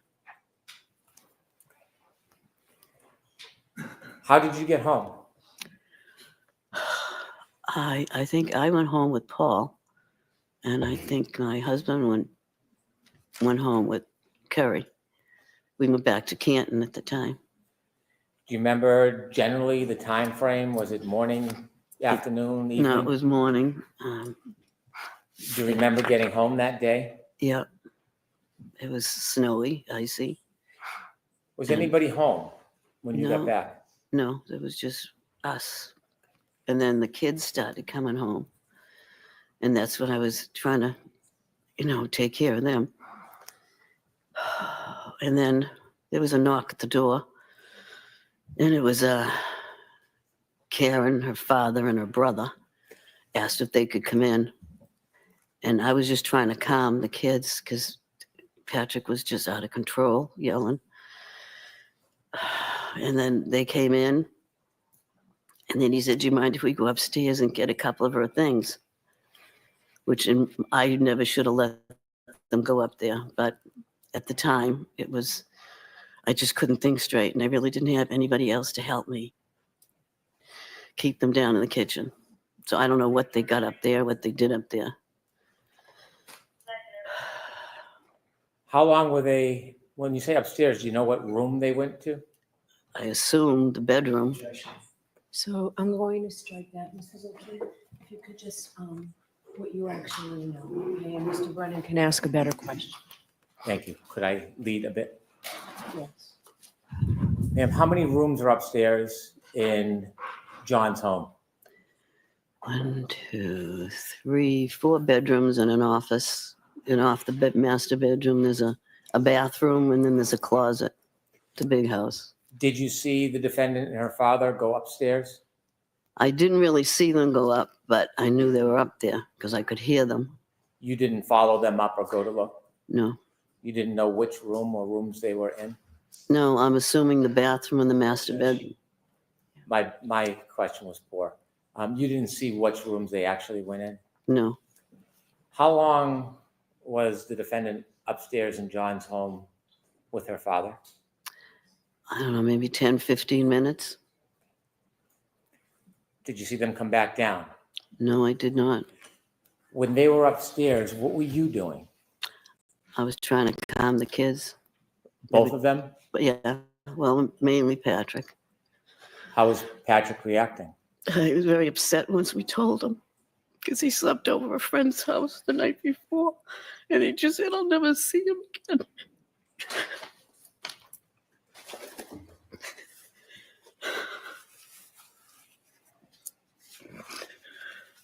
Sorry. Would you like a moment?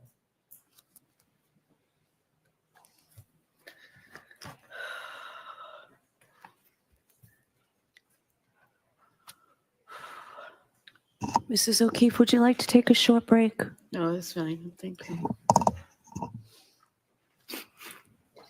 You can just let me know when you're ready. Take your time. Okay, go ahead. You ready? Go ahead. Okay.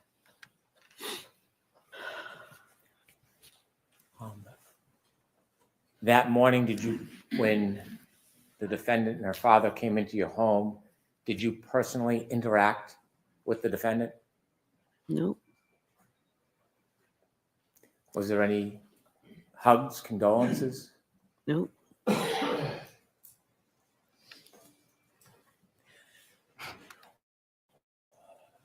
Did you ever confront the defendant with any accusations when she was in your home that morning?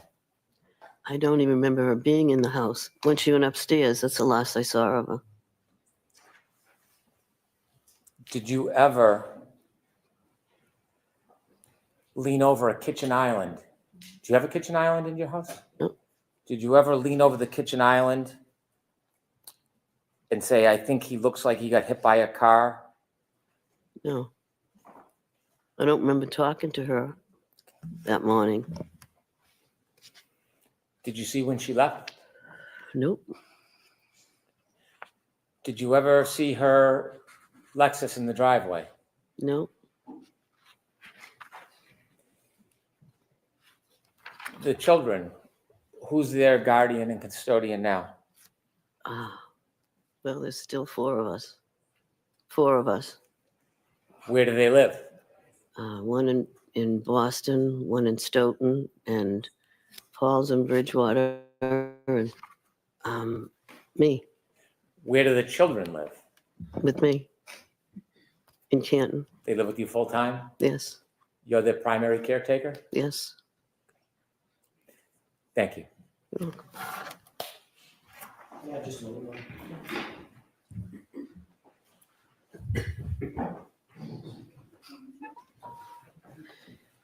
This is crazy. Of course they don't remember that. Because they don't like Karen. Peggy doesn't like Karen. But Pa said that she sat down with him for a minute. Okay.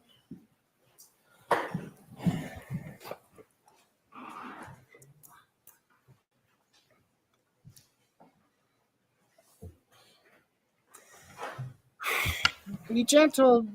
Mrs. O'Keefe, I'm very, very sorry for your loss.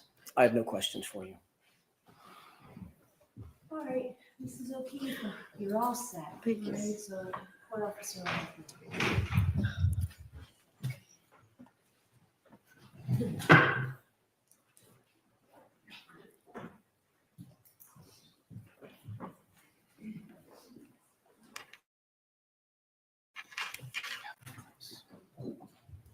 Who's next?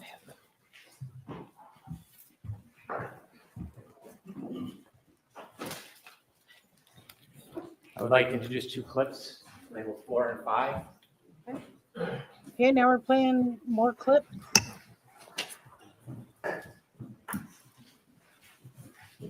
Get both on. Both, Can you explain? both clips 4 and 5 are on that zip drive. Okay. 17.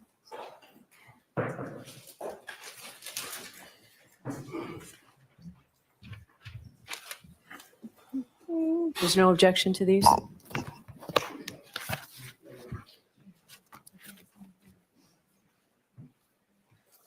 I don't know what they are. Is there a second?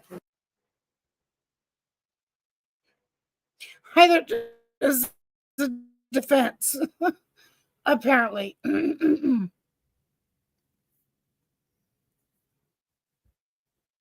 Clip 3, and then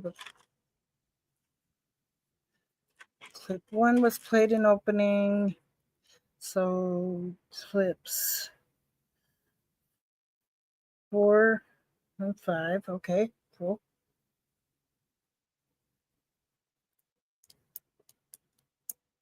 So I'm guessing it's probably from one and then probably from another one.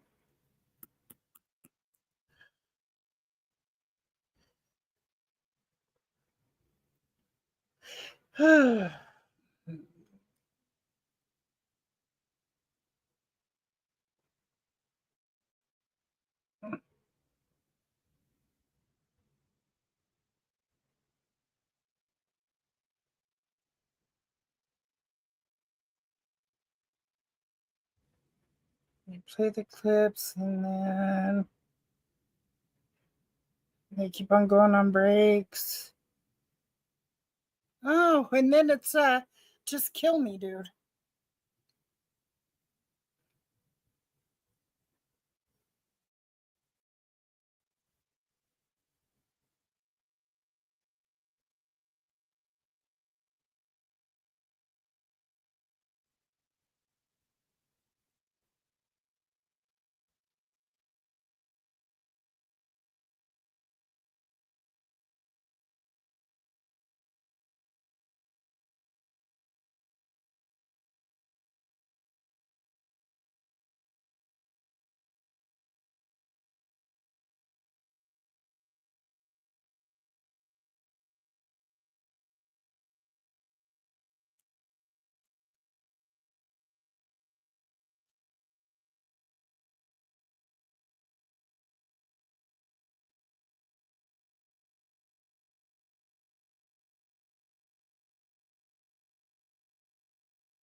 I guess I could look. Let me see. They're playing two clips. And then it's Guarino, the one that said just kill me. There is no inmate.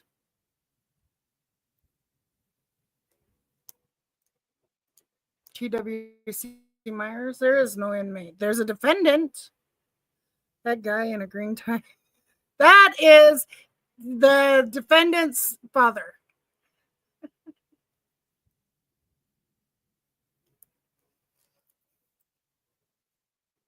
Father and mother right there. Right. The green tie, and then the lady right next to him is the mother and father of the defendant.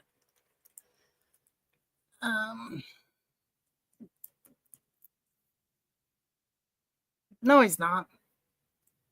But that's your opinion, you know. They're just tired of it. I mean, this is just whoo. Right. There's another short recess. Oh Lord, have mercy. What does the defense not know? Thank you. Court, all rise, please. Jurors, close your notebooks and follow me. Yeah, okay, cool. Jury class. You're looking like a president. Yeah, because nowadays there's old presidents here.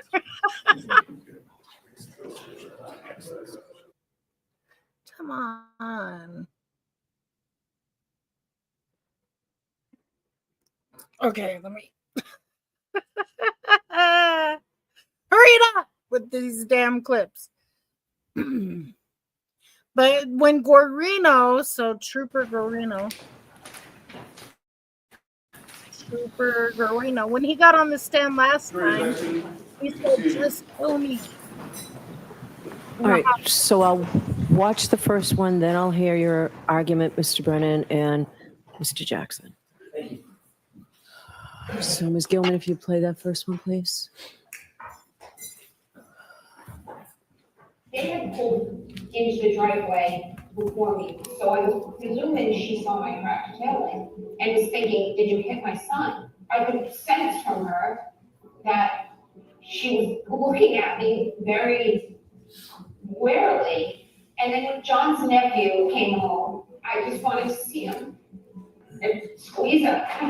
It was quite uncomfortable. I said, Dad, come upstairs to the master bedroom. I said, I think I need to leave. I said, I think John's mother thinks I did something to John. All right, so tell me why I should admit that clip. You should admit this clip because it demonstrates consciousness of guilt. What? On the morning of John's death, Miss O'Keefe sees her son at the hospital and goes back to Mr. O'Keefe's home. In the driveway is the alleged murder weapon, the Lexus with the broken taillight. It's the middle of a snowstorm, and a prelude to that is there is a phone call from the defendant's father to the Dayton police looking for a ride to go in and see his daughter at the Good Samaritan Hospital. He's looking for a police ride because the weather conditions are so terrible. When the Dayton Police Department declines that ride, he gets the assistance of his son and his son's wife pick him up and bring him to the hospital. Why would he call? Hospital, there are a number of comments made. I think I hit something. There is evidence we have where the defendant, yeah, she hit the car, dummy. And her father. She hit the car, dummy. Not hit a person, hit something. Admittedly discuss in different ways the broken taillight. It is an issue that is primary on their mind. In this tumultuous, grieving moment, the taillight is central between these parties. Uninvited. Can I admit it? Uninvited, the defendant and her father go to the O'Keefe house without invitation. They knock on the door and they ask to come in. They go into the house. There does not seem to be any interaction, at least with Peggy O'Keefe. And curiously, they go upstairs for 15 minutes. For her stop. They stay at the house for less than an hour. This is a family that's grieving the loss of their son. Less than an hour, they go back outside. Instead of leaving in the one car, they take the alleged murder weapon. They get into two cars and they drive away and remove the Lexus with the broken taillight from the scene. It's her That is car. clear consciousness of guilt evidence, removing. Sir, you love to mischaracterize the evidence, and you're so strong in your argument. You weren't here the first trial, sir. It only had a crack. It wasn't fully broken. But it was fully broken when Michael Proctor got a hold of it. The murder weapon from an area where witnesses can see, alleged. Photograph, identify the damage. In fact, despite the other evidence about the cracked taillight in the testimony, it is a centrally contested issue in this case. The defense is already questioned and confronted, as they have a right to do, about the shape, manner, and extent of that broken taillight. The removal of it is helpful for the defendant. And so what? The fact that they stay. How is it helpful to the defendant? Explain to me, how is it helpful to the defendant? How is it helpful to the defendant when it was the same as it was right after she hit John O'Keefe's car at 5:07, after she pulled the taillight pieces out of her car onto his driveway? Sir, hello? That video's missing because of Proctor. Maybe you need to talk to Proctor about all this evidence. Less than an hour, remove the Lexus from the scene. Oh my God. Is important. This statement by the defendant is clearly an attempt to create an excuse, a ruse. What? For why they removed the murder weapon from the scene. What? Is an attempt to It's her vehicle. That she somehow is targeted. She somehow on that morning is victimized. She somehow on that morning is the intent or the object of something that is abusive. She heard on the phone when Kerry was talking to Peggy. Peggy said, "You just left him there?" And Mr. O'Keefe said, "That's enough. She's already been through enough." Sir, did you not hear that testimony? It just came out. Peggy O'Keefe. And so this evidence will demonstrate a key part of our consciousness of guilt evidence on this issue, that there was no viable reason. Can you stop already? To take that evidence from the scene other than to obscure it. It was not because Peggy O'Keefe yelled at her or intimidated her or threatened her. This was, again, a central conversation between her father, and her mother in those early morning hours. This is what was foremost in their mind. And so that's why it's not only relevant. Stop it. It is an extraordinarily strong what was going on in her mind. Of the conscience of guilt evidence. She was inevitably, that he was dead. Defense may or may not Peggy was like try to looking at her. provide some type of explanation you or can excuse. tell by a look. But we have a right to the full force of our proof, and this is part of it. Thank you, Mr. Jackson. Thank you, Honor.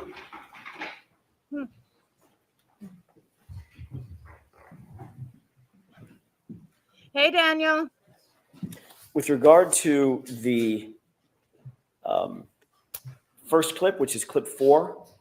That's the only one we're discussing right now. Then in that case, now that I look at it and I see the transcript, I'll withdraw an objection. I don't care. It's not, I don't agree with anything Mr. Brennan just said. It doesn't go to consciousness of guilt. As a matter of fact, I think it very clearly shows the opposite. But Okay, so there's no objection. So there wasn't an objection until I said, is there any objection to this? And then you all came to sidebar. I mean, they were just going to play. So there's no objection to the first clip, right? Yes, correct. Okay, so let's hear. I made an objection at sidebar from Joanna. Okay, so Mr. Brennan, play the second one, please. Yes.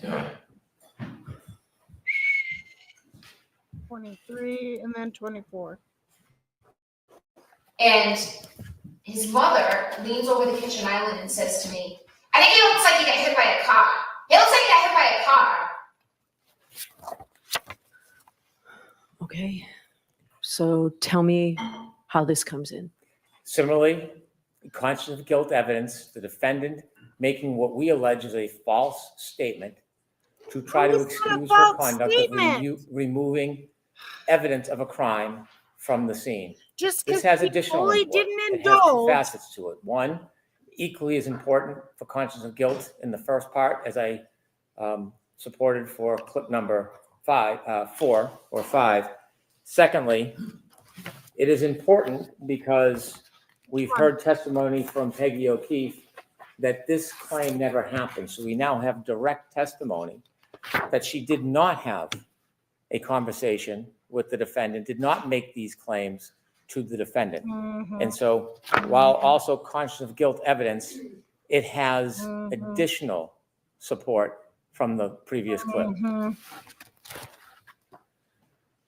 Right, Mr. Jackson? Thank you. With this video clip, Your Honor, it's very different. It has absolutely nothing to do with I know, consciousness of Hood. guilt. I'm getting there. I'm slowly getting there. The argument is baffling. How could that possibly be consciousness of guilt if my client is... My last Karen Read live got 2.5K views. So I'm getting there, and I got 11 subs. That's amazing. Like, oh, by the way, could you hit the like, share the live, subscribe if you haven't, and comment down below? I'd appreciate it. Thank you. I'm on the road to 1K, and I'm trying to get those watch hours. Simply reiterating something that she believes somebody else said. Thank you. This clip is obviously, very obviously, and strategically being used to try to vilify my client with something. It only, the views really don't mean nothing unless it's like continuously. Like, if I go down today, like, I just know it was for the openings, and I understand that. Like, I totally understand that. But hey, I appreciate each and every one of them. It's completely irrelevant. In Massachusetts, you can't call a witness just for the purposes of impeaching them. What this clip would be doing is purporting to impeach Mrs. O'Keefe, who just testified. I never said that. I never said it. I never leaned over the island counter. Never happened. So bringing this in would be used to impeach their own witness. And that's what can't be done in Massachusetts. With regard to consciousness of guilt, how does my client reiterating or stating that something that the victim's mother may or may not have said, how does that relate to consciousness of guilt? It doesn't. This is simply a wolf in sheep's clothing. They're trying to get it in because it makes my client look bad. They've just put on a very, very sympathetic and empathetic witness, John O'Keefe's mother, and they're trying to make my client, Ms.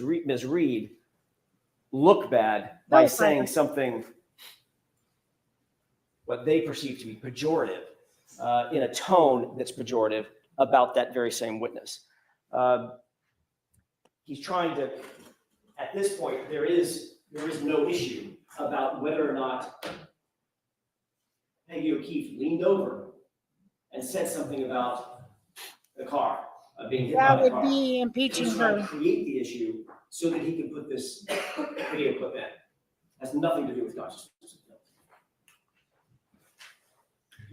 It's not for impeachment of Peggy O'Keefe.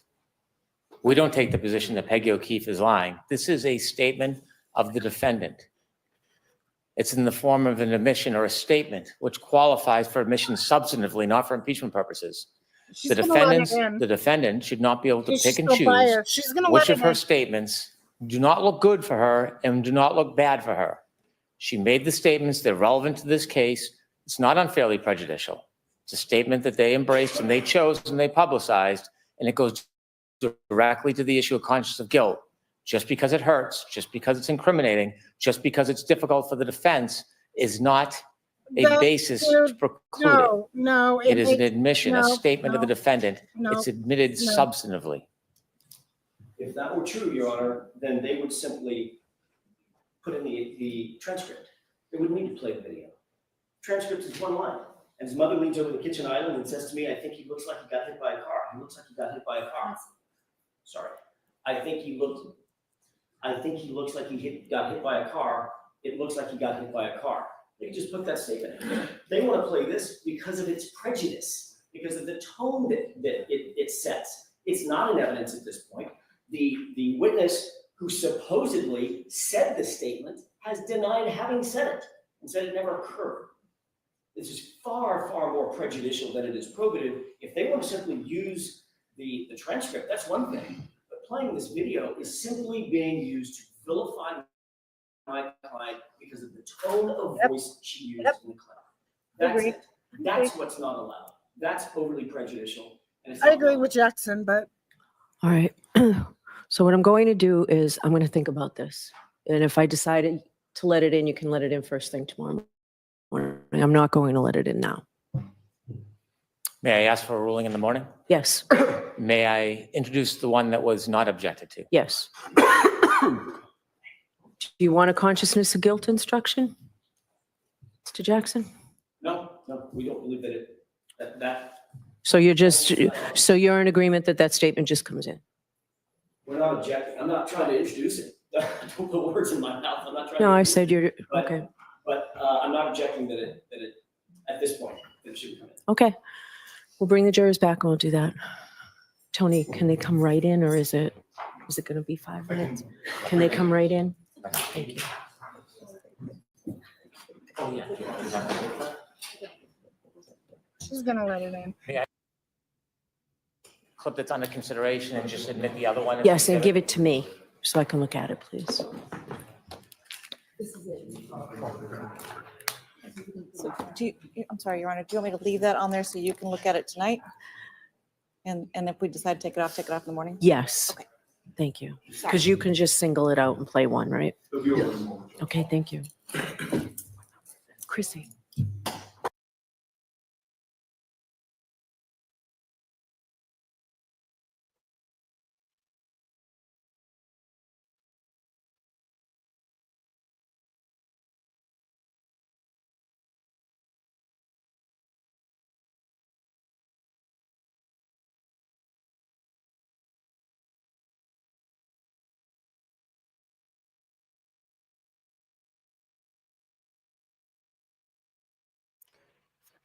Oh, Lord have mercy.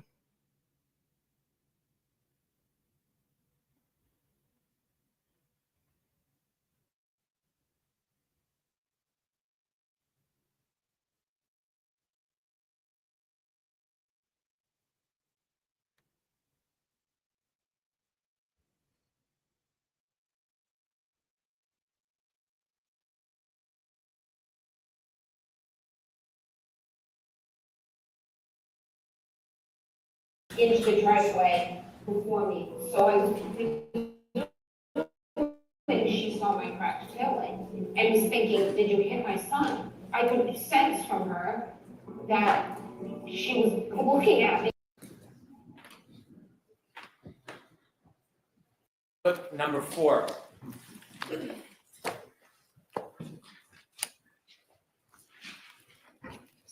They had pulled into the driveway before me, so I was presuming she saw my cracked taillight and was thinking, did you hit my son? I could sense from her that she was looking at me very warily.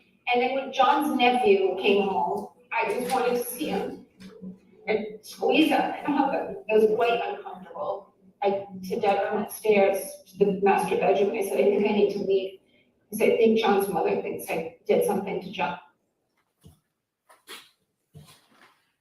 May I call my next witness, Your Honor? Please. The Commonwealth calls Nicholas Garino.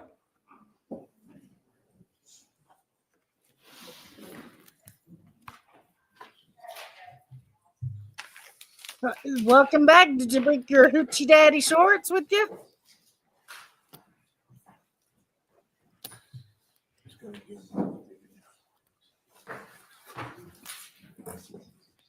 Trooper Greeno, this is gonna be fun. Mr. Kill me now. Come on already. So walking mother fudger.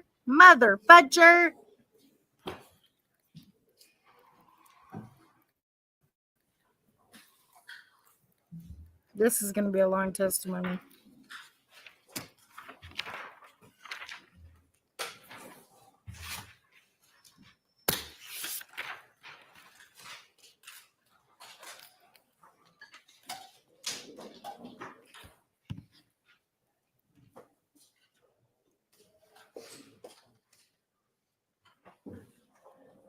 Dude, like, what's taking so freaking long? Yeah.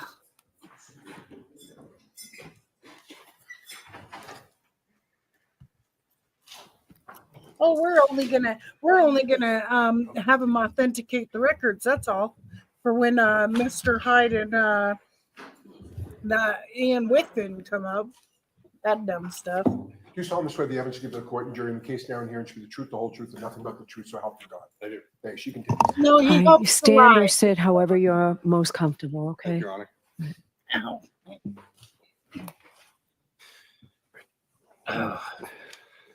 Yeah. Okay, proceed. Yes. Good afternoon. Good afternoon, sir. Could you please introduce yourself to the jury? Yes. My name is Nicholas Garino. Mr. Greeno, where do you work? I work at the Massachusetts State Police at the Norfolk District Attorney's Office. How long have you worked for the Massachusetts State Police for? This is year 10 now. How long have you been assigned to the District Attorney's Office for? Since November of 2019, so a little 5-ish years, 6 years. I want to go backwards a little bit. Can you tell me a little bit about what you did before you began working for the Massachusetts State Police? Yes, sir. I was a Norwood police officer for almost 11 years. So how long have you been in law enforcement between being a Norwood police officer and a Massachusetts State Police officer? 17. February of this year started my 20th year in law enforcement. Oh, 20. Did you go to school before you became a law enforcement officer? Yes, I went to Westfield State College, Westfield State University now. Did you graduate? Yes, I did. Can you remember what year you graduated in? Yes, it was 2003. Fudge. Did you have a particular degree from Westfield State? Yes, I double majored. I got a major in criminal justice and mass communications.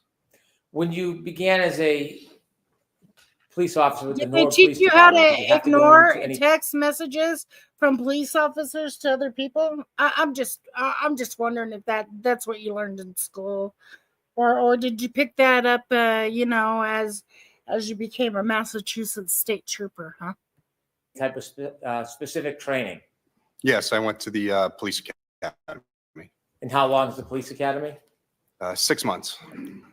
Generally and briefly, what was taught at the academy? Who cares? How to Please. conduct investigations, respond to calls. They did a standard field sobriety testing week, physical training, Massachusetts law and criminal procedure. When you began as a Norwood police officer, were you a patrol officer? Yes, I was. And did you remain a patrol officer for the 10 or 11 years you were there? Yes, I was also part-time in the detail office, but What does that mean? handling jobs when we're off. So filling details like road construction. I'm sorry.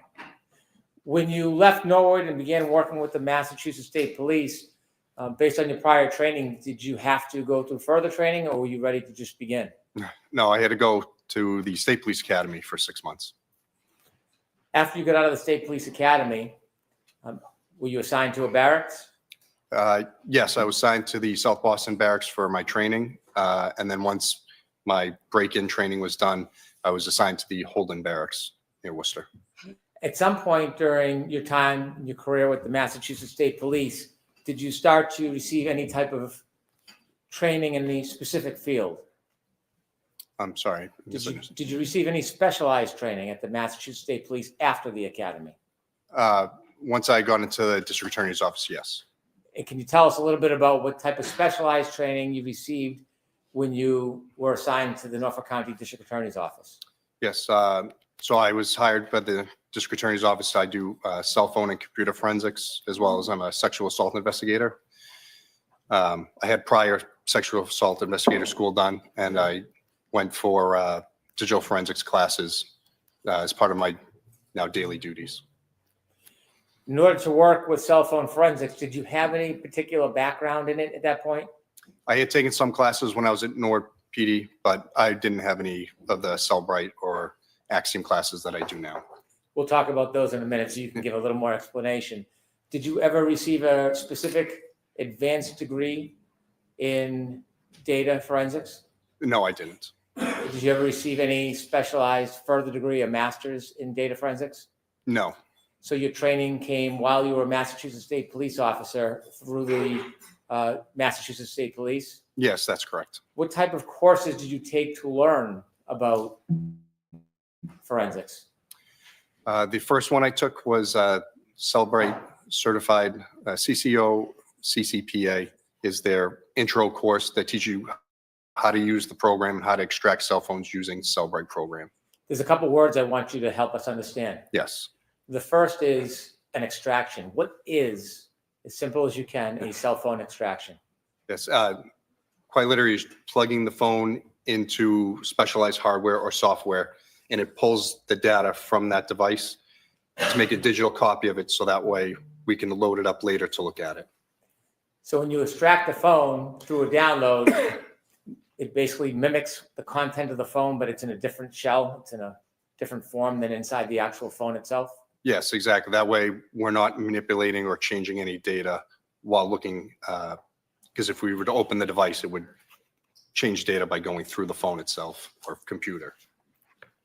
When you plug it in, can you explain a little bit about what you're plugging it into? Yes. So the main program and hardware that we use is GrayKey.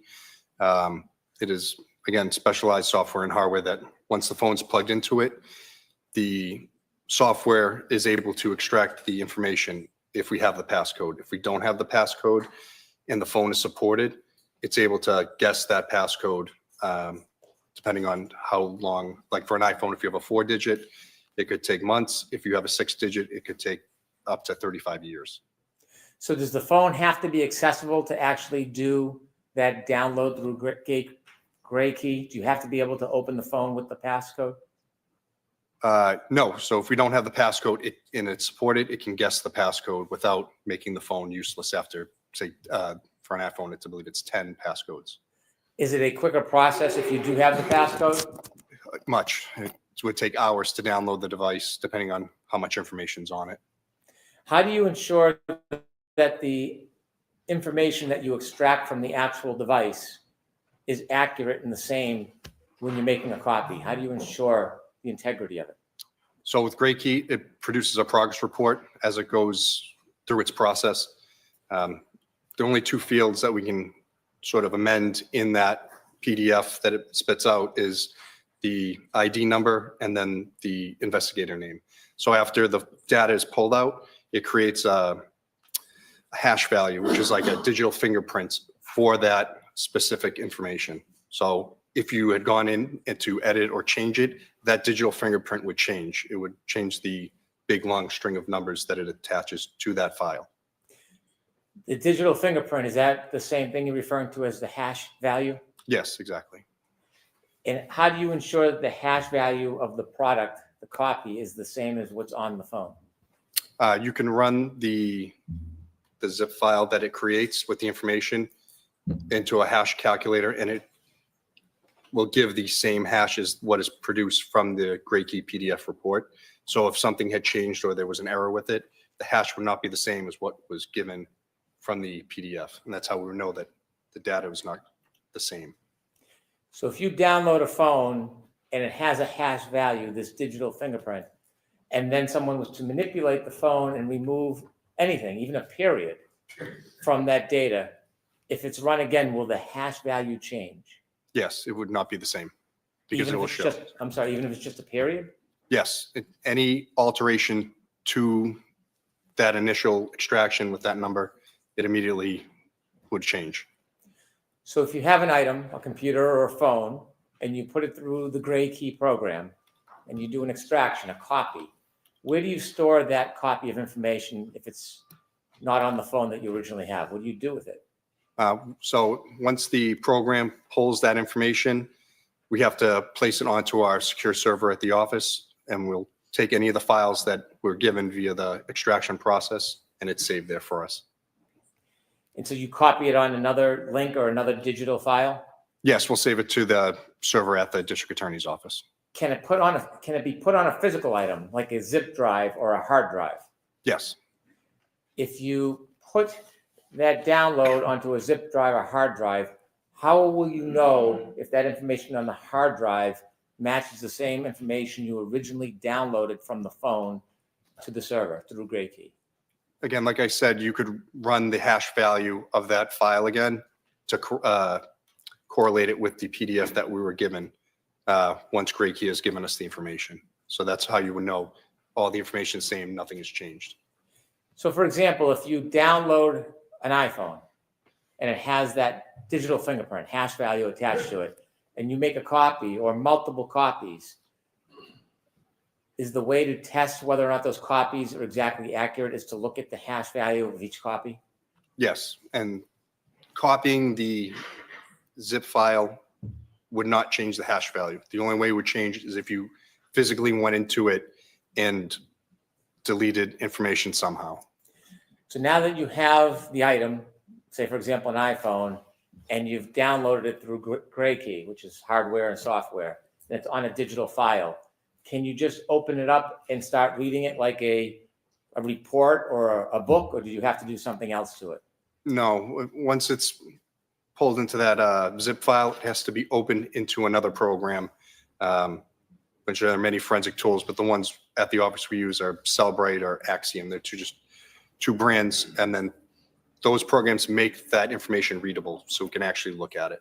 So if you were to download a forensic copy and you were to open it up without using that subsequent software, would you be able to read or see anything that's on that data? To be honest, I don't know because I've never opened one of those zip files to know what's actually in them. After the extraction happens, after there's that copy made, did you mention this further software you would use to be able to actually read the data? Yes, so that's Cellbrite and Axiom. They're two different programs, but those programs will make the information readable. Are those the programs that you typically use? Yes, they are. And there's other programs out there, but those are the two that we normally use at the office. Are they commonly used in the Massachusetts State Police? Yes, they are. Are there other programs beyond Axiom and Cellbrite that can be used to decipher the information so you can read it? Yes, there's many. In your entire time with the Massachusetts State Police, have you used any other programs other than Axiom or Cellbrite? To look at cell phones? Yes. We have Sanderson forensic software that can look at databases that are in the phone to look at information. I don't normally use those because I don't want to say, I'm probably not proficient enough that I would know this exactly means this, or I wouldn't want to confuse anything that I'm looking at. When you look at the information after it's been through the extraction and then the analysis through the software, is the data still available if you want to look into the data? From the zip file itself, sir? Yes. Yes, that's always available. It's, like I said, the data in the zip file that Gray Key gives us is never changed. It's just being loaded into another program so we can see it. That's all. The software that you use, whether it's Cellbrite or Axiom, does that do the work for you as a forensic examiner? Yes. So it runs, as the program runs, I should say, it will bring up different tabs. So it'll say phone calls, chats, photos, the databases, all different things that Cellbrite, their software, has run to pull this information out to make it easier for investigators to find what they're looking for. Beyond the initial report that you can look at and look for the information, if you wanted to as a data forensic examiner, could you look deeper beyond the production of those software programs? Yes, you could. forensic data analysis, when you look at these tools that provide these initial reports, is that the beginning, or does it dig deeper when you're a digital forensic analyst? No, these reports are finding the low-hanging fruit in the proverbial tree. So you're. What's funny is, okay, he just got done saying, okay, basically Brennan is trying to say, like, you can't manipulate any of the files or it'll create another hashtag or blah, blah, blah, right? So he's trying to, like, say, you know, nobody messed with the thing. But he just said, unless you make multiple copies and you have the original there, that's the one with the, you know, the hashtag. But if you make multiple copies and do stuff with that, it's not going to tell. It's showing you the stuff that the program is set that most people are looking for. As I said, the phone calls, the chats. If you need to go deeper into it, as I said, there's other software out there where you can pull these databases and try to go through the code to find what you're looking for. Once you find something, you would have to corroborate it with other evidence or data to make sure what you're looking at is exactly what you're looking for. Run for YouTube president. Have you been involved in the download, extraction, and analyzing data on phones as your role with the Massachusetts State Police? Yes, that's my primary role in the DA's office currently. Is it also, And how many wait, hold years on. Is it also your primary role to ignore or whatever, you know, text, you know, from officers? Like,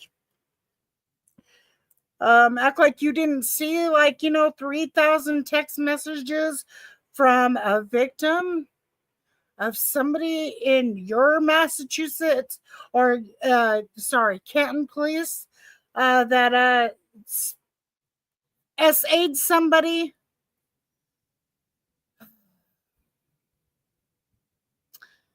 Since they were 15 years old, and then all of a sudden she lost her life, and you guys hid that?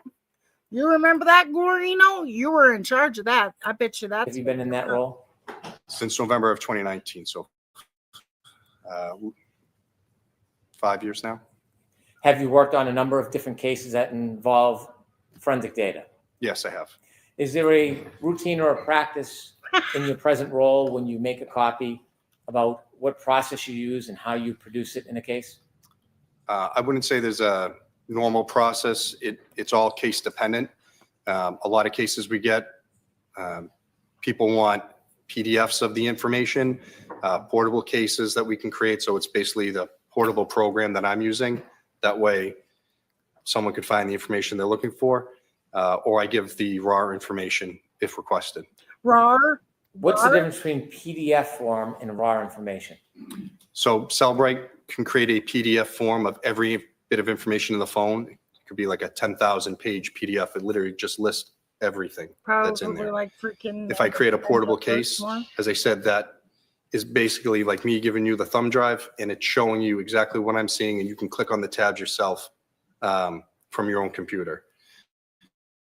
And then if I give the raw file, that means someone has to go in and load it themselves to look for it.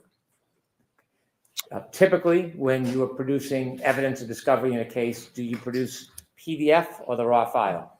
As I said, it's all case dependent. Not all cases have forensic experts to come in to look at the information. So I'll supply whatever is requested. Normally the PDF or the portable case is what I give, but if more is requested, that's readily available. And so the raw data, if requested, do you provide that as well? Yes, if requested. In this case, were you involved in any type of forensic data extraction? Yes, I did the extractions of multiple phones and analyzed multiple phones in this case.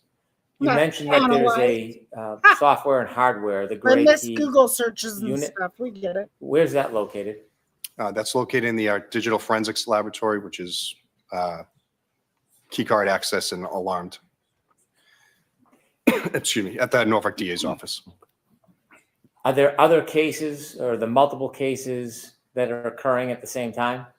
Yes, we constantly have phones coming in and out and being worked on. What if you have a phone and the gray key unit's being used? What do you need to do? We need to wait for that phone to finish, because if we say we unplugged it, it would interrupt that data transfer and we could lose it. So we wait until the phone's done and then the next phone goes up.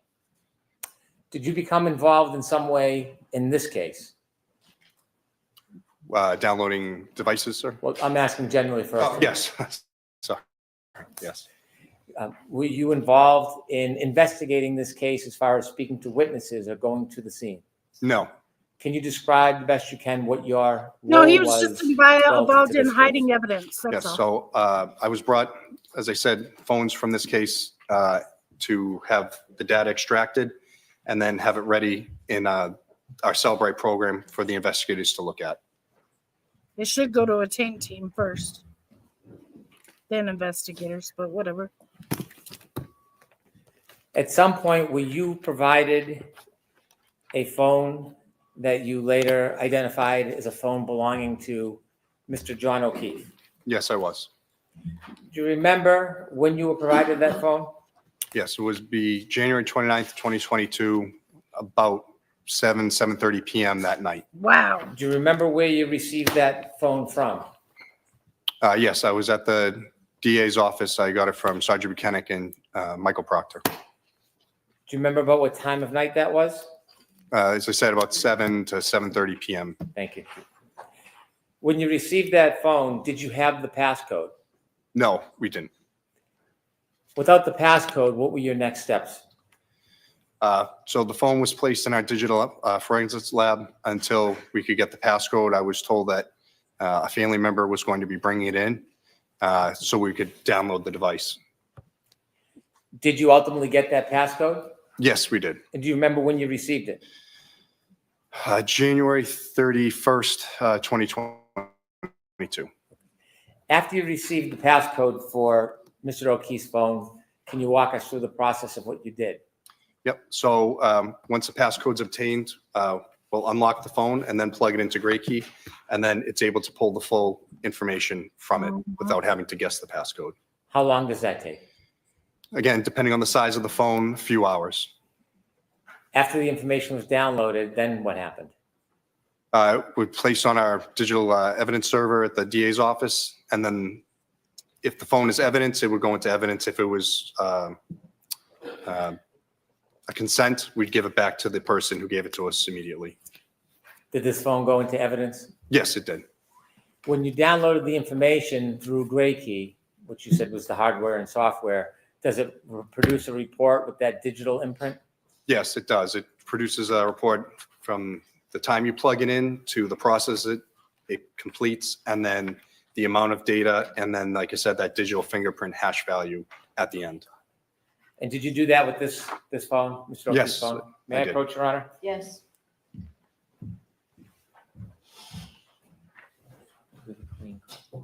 Highlight.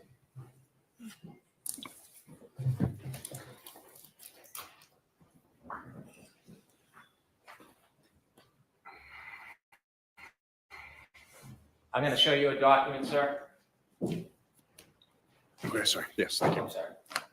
Did you show it to Mr. Leslie? I'm sorry. My apologies. Sorry.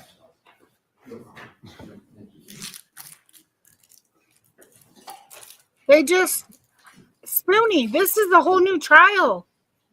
This is a whole new trial. They just started.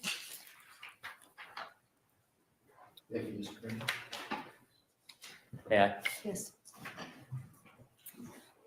I'm showing you a document. Okay, Josh.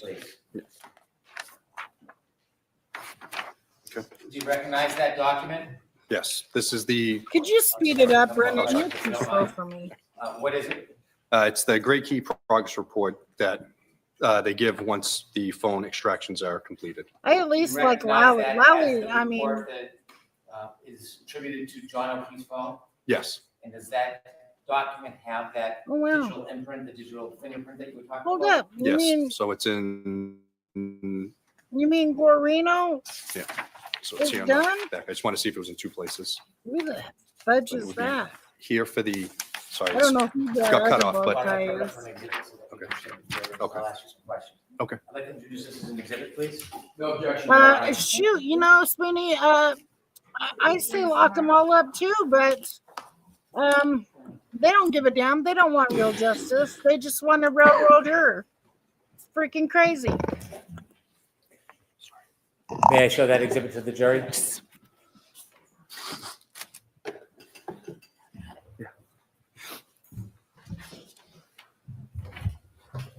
May I approach the witness to show him the pointer? Yes. I want to see this damn thing. Hold on. On this top button will be the pointer, the middle button will change the screen, so. Oh. Switch to the top button. Okay, so. Oh, there's the serial number right Can there. you walk us through what this report means? Yep. So here at the top, again, it says Gray Key Progress Report, and then it gives the report generation date and time, and it is in UTC, which is 131. get the exact definition, universal time coordinates, I believe. So you'd have to minus 4 or 5 hours depending on daylight savings time. So this one would have been January's -5. 16/10 will be 1 noon, 12 o'clock for the actual time on the 31st. As we go down, device name is Johnny. The software version is the Apple iOS that was running at the time. Model number, iPhone 11. And then if you were to look up the N104AP is also a model number. The unique device ID. This one is what Gray Key assigns to the zip file that it creates. Serial number of the phone, the unique chip ID, the Wi-Fi address, the Bluetooth address, and then the phone number. And then there's more information underneath. Could we scroll that, please? Thank you. This here is the IMEI, which is the International Mobile Equipment Identifier. It's not uncommon now to have multiple of those identifying numbers. The data partition size of the device, which is 83 gigabytes. The lock state, if the phone was locked, it would say locked. This one is unlocked because we had the passcode. This was the Gray Key agent version for the software. And then this is the last time that the phone was backed up via iTunes or iCloud. This is the owner's name. You can have anything in this, but his phone had John O'Keefe set as the iPhone owner name, and then the different accounts attributed to the phone. Okay. Can you show us where the digital fingerprint is? Yep, it's down. So that the top part here is literally every time when it's plugged in to every process that it completes until the progress report is generated. Here, there's the full file system. Why is it was generated created, twice? on this date and time. And then even though the partition size was 82 gigabytes, it actually pulled 125 gigabytes of data. Underneath this, if you're on the next page, is that unique fingerprints right here. So it has a SHA-256 and an MD5. They're just two versions of hashing to show that the file, the unique fingerprints, and that's what these numbers are here. So there's one for the image of the extraction, and then one for the keychain for the other documents that Gray Key creates. And you mentioned that if anything has changed, even a period, that number and letter sequence will change as well? Yes, that's exactly right. Did you have an opportunity to download and extract any other phones? Yes. At some point, did you have an opportunity to download and extract a phone from the defendant? Yes, I did. Do you remember when you received that phone? I got the phone the same time as I got Mr. O'Keefe's phone on the 29th at around 7:30 at night. And so you received both phones at the same time Yes, from the same people? correct. Trooper Buchanan? Yes, Trooper Proctor. yes. What did you do with that phone? Again, that was brought down to the digital forensics lab for holding until we could get into it, or a warrant was written, or whatever legal process was going to be done, so we could get that information. Do you secure it? Yes, that room is locked with keycard access that only myself and two others have, and it's also alarmed. Do the case officers or investigators that aren't part of your unit have access to those items? No, the only ones that had access were myself, Trooper Keefe, and then the director, Samantha Vogt. Who's to say if you didn't give him the phone before that? And at that point, were you able, after there was process, were you able to get into the phone at first? No, it wasn't supported by Gray Key, the phone model and number. What do you mean it wasn't supported? So the software, even if we had a search warrant, we plugged it in, Gray Key wouldn't be able to recognize it because it just wasn't supported at that time. When you say it wasn't supported, does this have anything to do with a passcode? For both. So we didn't have the passcode. So because we didn't have it, it wasn't supported for us to download that information from the device. If you had a passcode, would it have been supported? Yes, it would have been. So is there a process when you have a phone that you don't have a passcode for to be able to access the content of the They phone? seized it. Yes, that's correct. We have to wait until we either have the passcode or the software and hardware is supported for the device where it can try to guess the passcode. Karen still Let me has ask it you some over her questions phone. about software. In forensic data analysis, does software change frequently? Constantly. When the software changes, does it advance? Does the software get better? Yes. Everything? Yes, it does. At the time you first had the defendant's phone, the software you had was unable to access the contents? That is correct. What do? Do you look for other software or do you wait for updates? What's the process? If there is another software out there, we will use it to try to get the information. If not, we are at the mercy of waiting for the developers to come up with the information for us. Did you wait in this case? Yes, we did. We had to wait. Ultimately, did software advance so that without a passcode, you were able to access? Yes. How long did you have to wait before you were able to access? I believe it was July of 2022 that the software had been upgraded enough that it was able to brute force or guess her passcode for the device. And where does the device remain until you're ready to try again? In that locked digital forensics lab. So when the software updates and advances, do you know that it will be successful or you plug it in and you try? No. So on Gray Key, they have like a link where you can click and it brings up a whole matrix. So it shows every make, model of phone and then the software associated with it. And it says it can do a partial download, a full download, a password guess. It tells us. So when there's a new update, we'll check that to make sure that the devices we have can be accessed. Did you make an attempt to have the software access the phone without a passcode? Objection, Your Honor. Move the approach, please.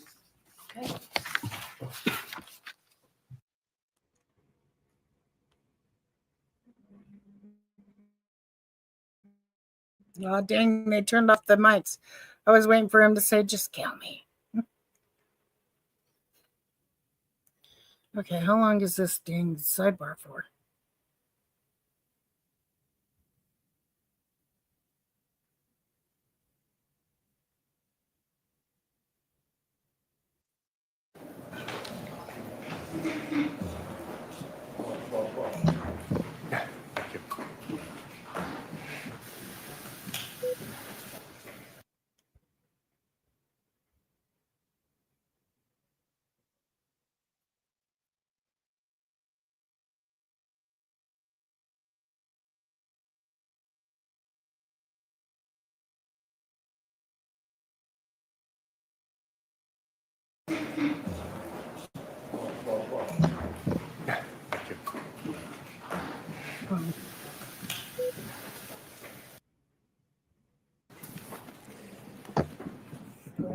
Thank you. Did you use software inevitably to open the defendant's phone? Yes. And how many times did you download? So there was 2 downloads, one, thank you. One of the partial part of the phone, and then we, in the same time that we had it plugged in, we had the password brute force guess software installed onto the phone, so we would try to guess the passcode. So there were 2 downloads, one with very limited data, and then one with the full file system extraction, which is everything on the phone that it can get. May I approach? Yes. Sure. I'm going to show you 2 documents, sir. Dismissal, yes. Did you need a copy? Do you have an extra copy of the phone?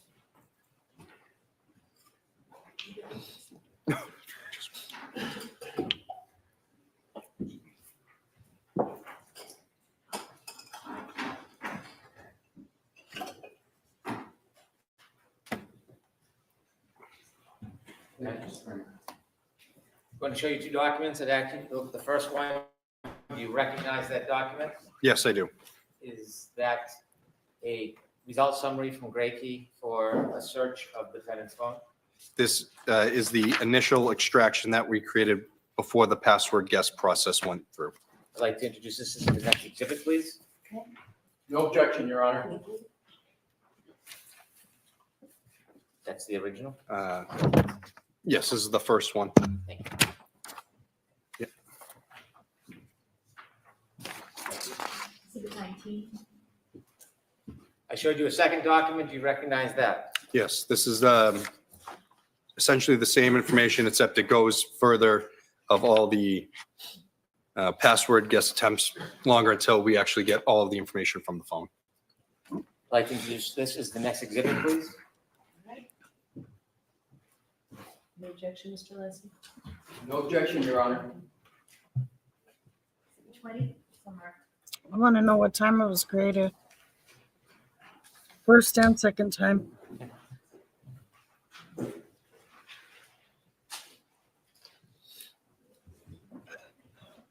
Could I have the previous exhibit as well, please? Sir, I'm handing you back exhibit 19, which was the partial download. Okay. Exhibit 20, which was the subsequent download. Why does he bunch up his nose like that every time he walks? You mentioned hash value changes with the content of each download. Yes. Is there hash values specifically assigned to each download? Yes, there is. Are they the same number and digits in digital fingerprint? No, they're not. And explain again why they would be different. Again, the first one was the partial. It was only 45 gigabytes of data. So it has one number. The second download was 109 gigabytes of data once it got the passcode. And again, that number is completely different again. And again, like I said, the information is not the same, so the hash values won't be the same.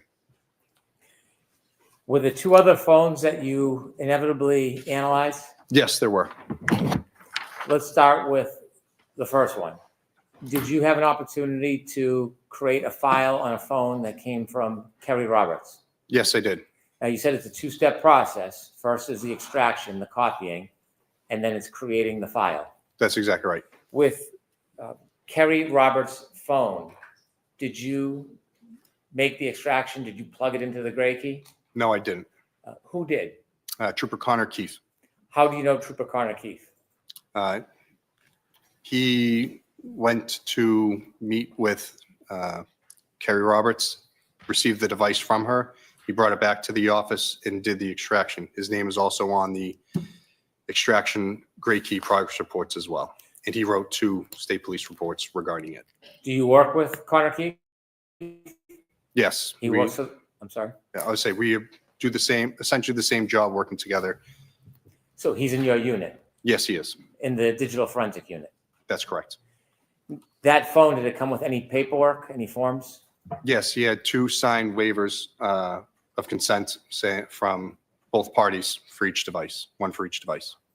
And so as far as the copying, See, the reason why, sir, okay, listen. The reason why they didn't get Karen Read's passcode, I think they did, but or acted like they didn't get her passcode is she was under investigation at 2:00 in the afternoon.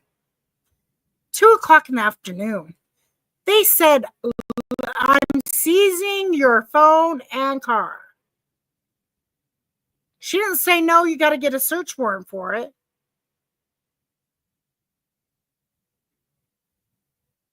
Even though they did, because she was under investigation.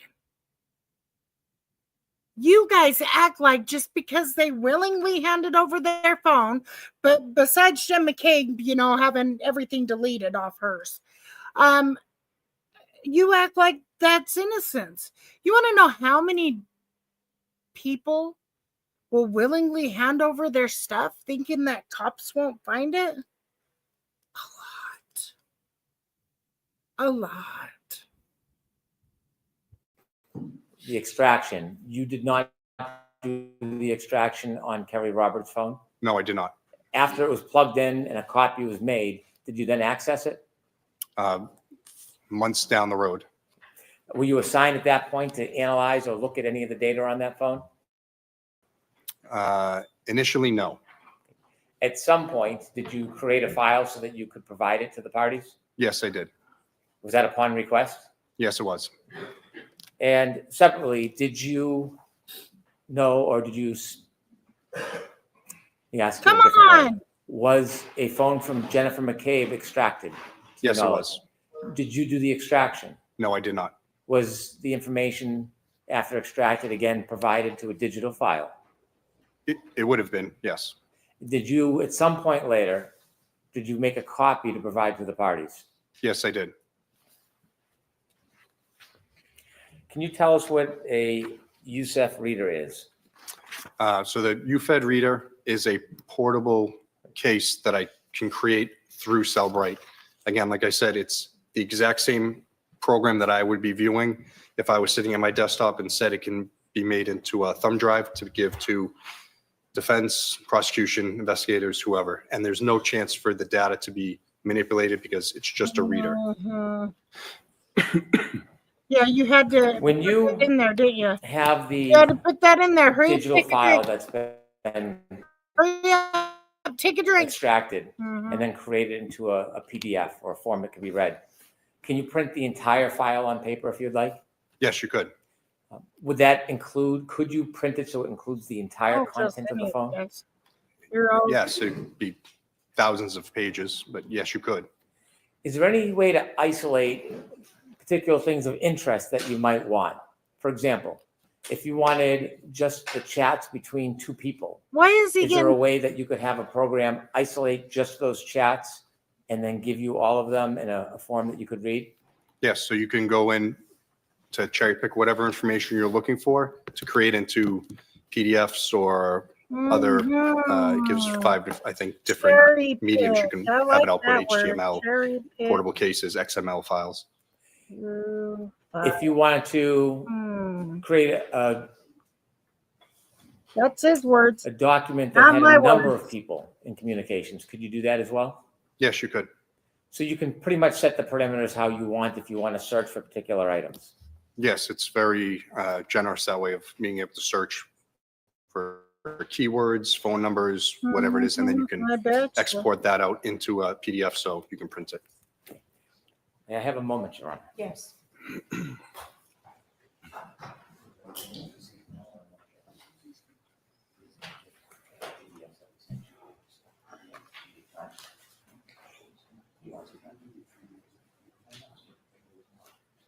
Okay.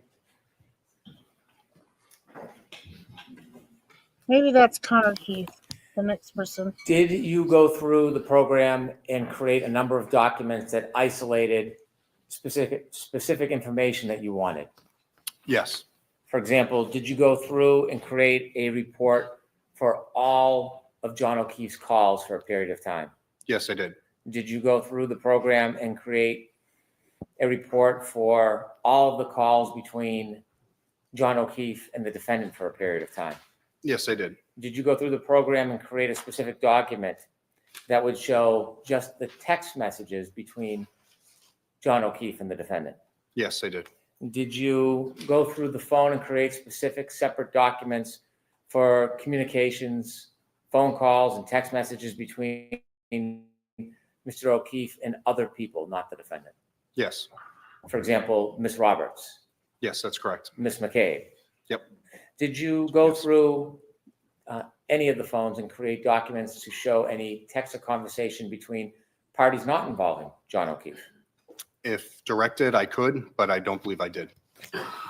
When you took on the task of creating these documents, was it something you did on your own or something that you would wait for a request from a prosecutor or another officer? I would wait for a request. Again, my knowledge of most of the cases is very, very limited. So if they're looking for something specific, I can assist them. If they need some type of help, I can assist them. But normally I will open it up for them and they have a better knowledge of the case, so they know what they're going to be looking for. Everyone in our office is Cellbrite trained, or if someone new comes in, that's the first thing they'll go to is to a Cellbrite training, so they know how to use this program. And it doesn't put the burden on myself and Trooper Keefe to try to find everything for every case. Thank you. John, at this time, I'd like to conclude this witness's testimony to be recalled again. You're in agreement with that, Mr. Lessie? We are, Your Honor, Okay. subject to the recall. Okay. All right. Trooper, you're all set. Thank you, Your Honor. We'll see you again. Should I? You could just leave them right. Thank you.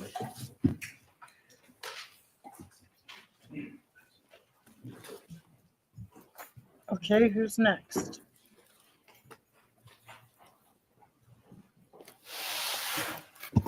Do you have another witness, Mr. Brennan? May I? Yes, please.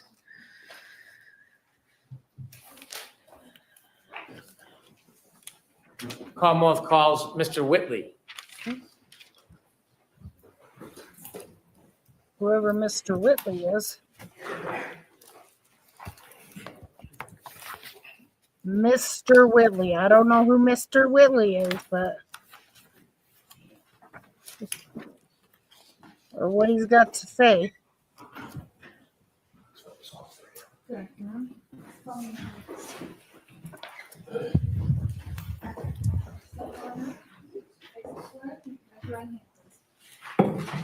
You solemnly swear the evidence given to the court and jury in the case now and here and to the truth, the whole truth, and nothing but the truth, so help you God.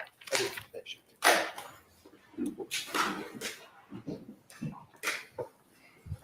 May I? Yes, please. Thank you, Your Honor. Sir, could you please introduce yourself to the jury? Hello, my name is Daniel Whitley, W-H-I-T-L-E-Y. I'm a paramedic with the Canton Fire Department. I've been a paramedic and firefighter there since March of 2006.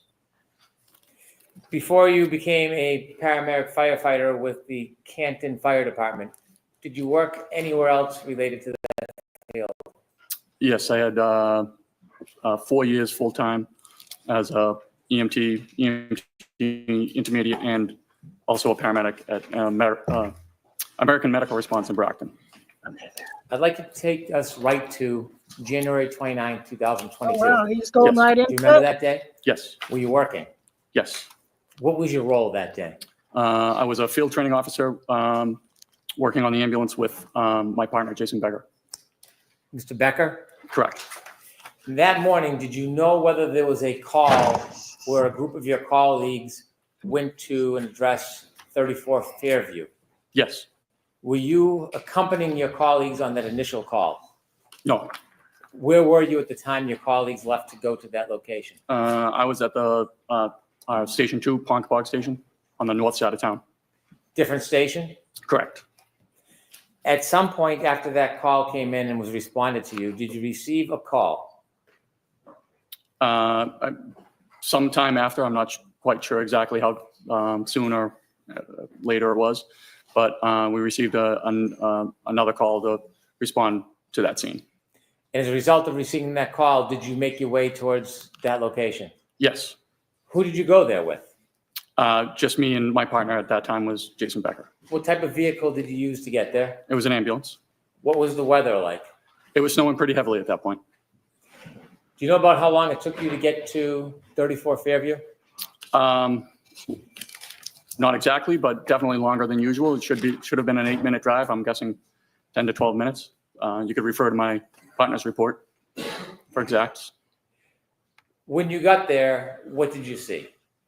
We arrived on scene. Our engine was there before we run on a response with an engine and an ambulance to medical calls. And then at least 2 police cruisers and another car parked on the street, a gray SUV. When you got there, did you meet with anybody? Yeah, usually we get out, we say hi to my lieutenant and the other gentleman, Sam Parker, was on the engine before we got there. They were up front of where we parked, and then we walked down further, or at least I did, to the gray SUV. When you reached the gray SUV, did you see anybody inside it? I believe at that point we were kind of, getting out. We were walking down, they were coming out to greet us. There were 3 women there. Okay. Did you speak to any of them in particular? Not at that point, no, not really. At some point, did you have any interaction with any of the women? Yes. In fact, did you know any of the women who were there that morning? I knew Kerry Roberts. How did you know Kerry Roberts? First we're neighbors. She lives about 100, 200 yards away from me around the corner. And she helped organize a neighborhood block party, and I would volunteer every year to bring the fire truck to the block party and show the kids the fire truck for a little bit. So you knew her well? No. Were you friends with her? No. Friendly? I just would describe us as acquaintances. Did you ever socialize with her personally, other than the block party? No. But you knew who she was? I knew who she was. I recognized her, yes. Did you talk to her that morning? Not beyond probably a hey or hi or something like that. Do you know whether she ever gave you any items? I know at one point I had to exchange whether it was a purse or a cell phone or some object from Miss Reed. At some point that morning, did you have an opportunity to meet with the defendant? Yes. Where did you first see her? We were in the process of getting her to go to the hospital. When you say we, who was helping you? That would be, my partner, obviously, Jason Becker, and then my lieutenant, Greg Woodbury. Where was she when you first saw her? Somewhere outside in the street. Do you recognize her in the courtroom today? I do. And could you identify her, please? Yes. Please. You're pointing to a person. Can you give just a very limited? The woman standing, sitting in between these 2 gentlemen here. Did you interact with her that morning? Have a conversation? Yes. When you first started speaking to her, what was her demeanor? Pretty upset, crying.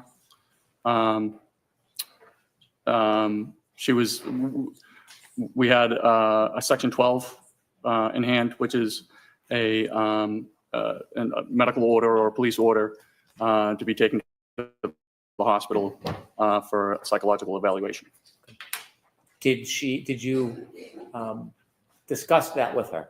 Yes. Yeah. Did you ask her to follow you or to come with you? Yeah, she did. And did that happen? To the ambulance, correct. So you went to the ambulance with the defendant? Yeah. And was Mr. Becker with you? Yes. What happens when you get to the ambulance? So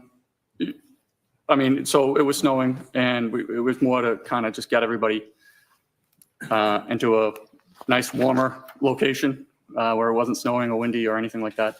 And we would discussing that, we have a Section 12 that states we have, regardless of if you want to go, we have to take you to the hospital.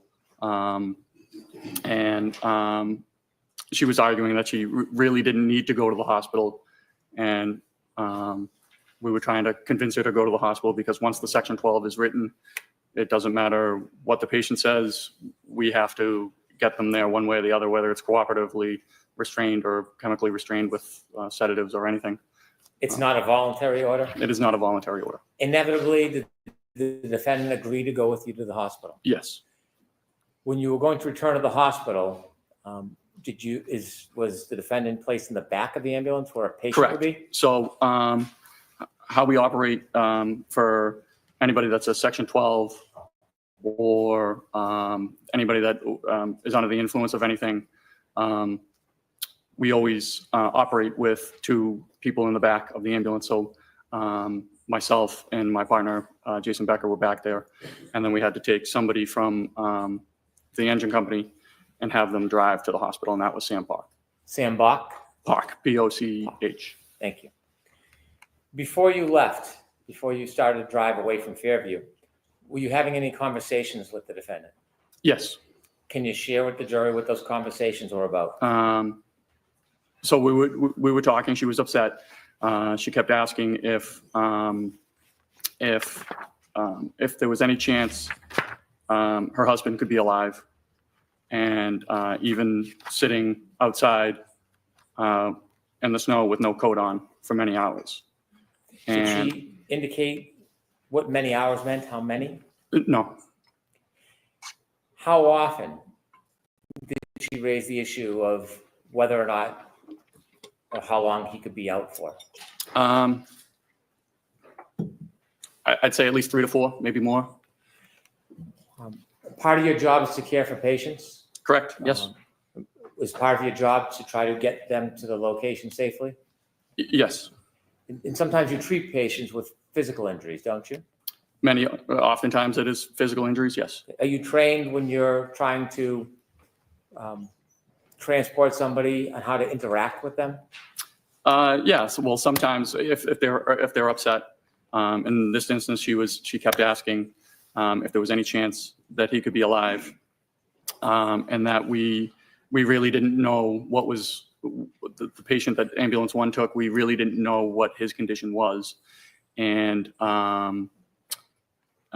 but figuring that it was a hypothermia type case, being the conditions outside, we were trying to give her hope that there was a saying in the medical field, you're not dead until you're warm and dead.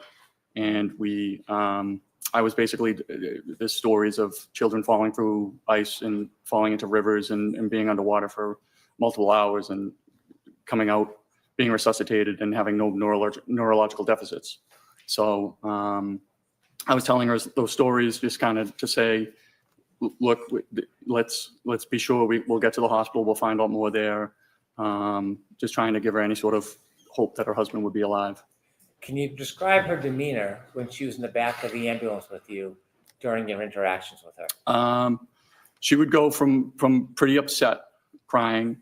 One instance where she kept saying, I can't take care of these kids. I can't take care of these kids. They're not my kids, and they're not his kids.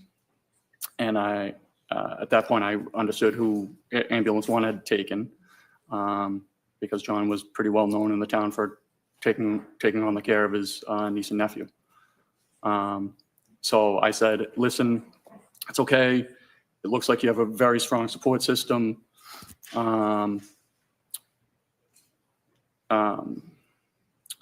And then Miss Reed said, do you know Kerriroberts?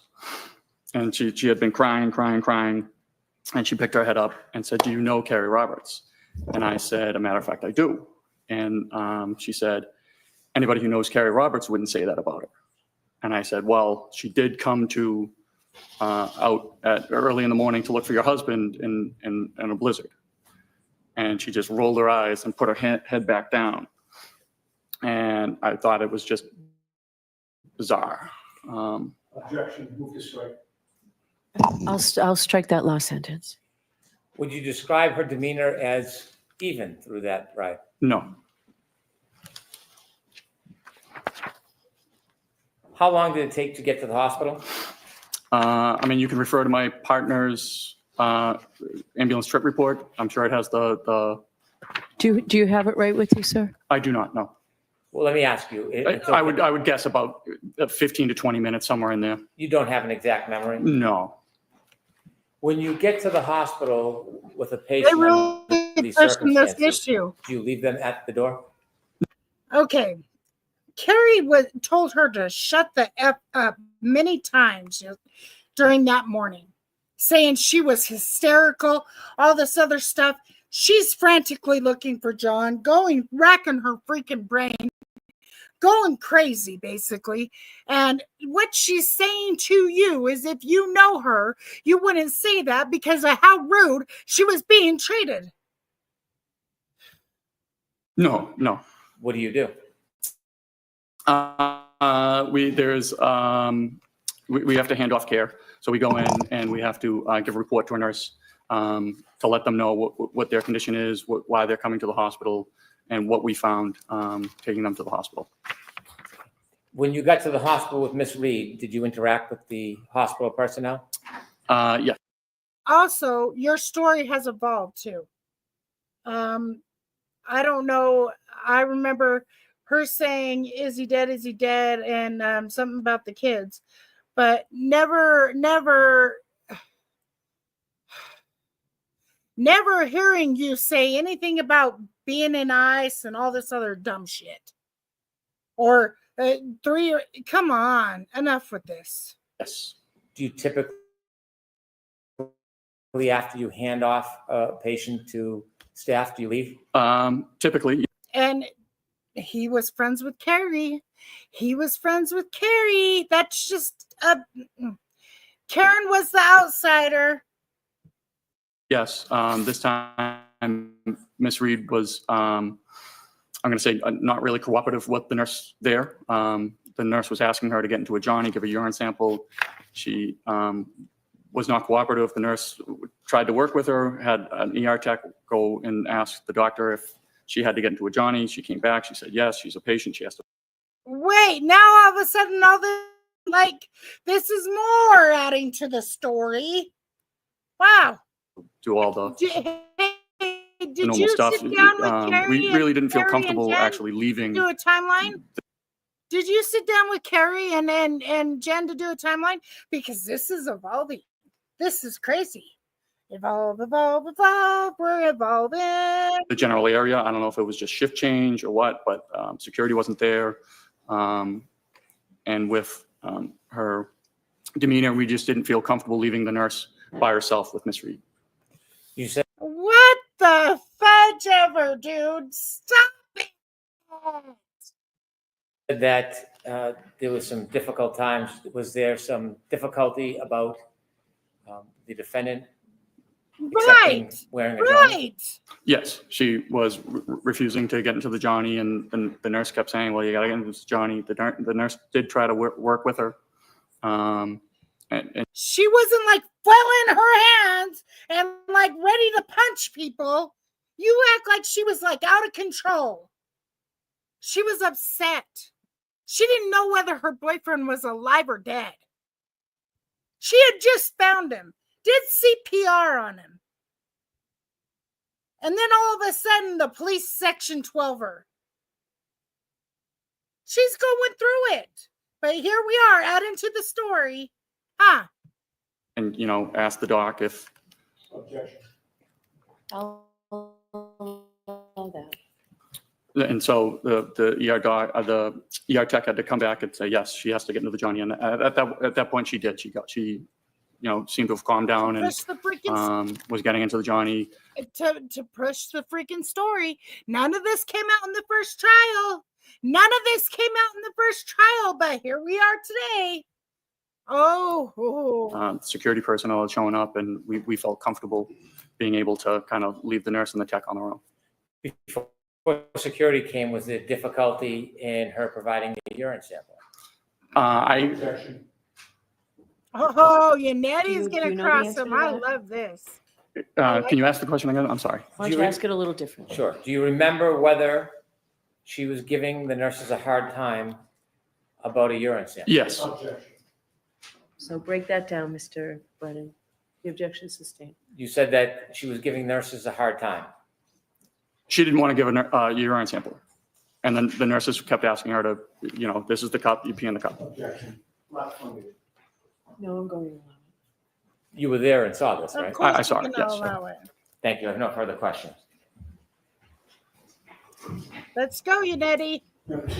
Yes.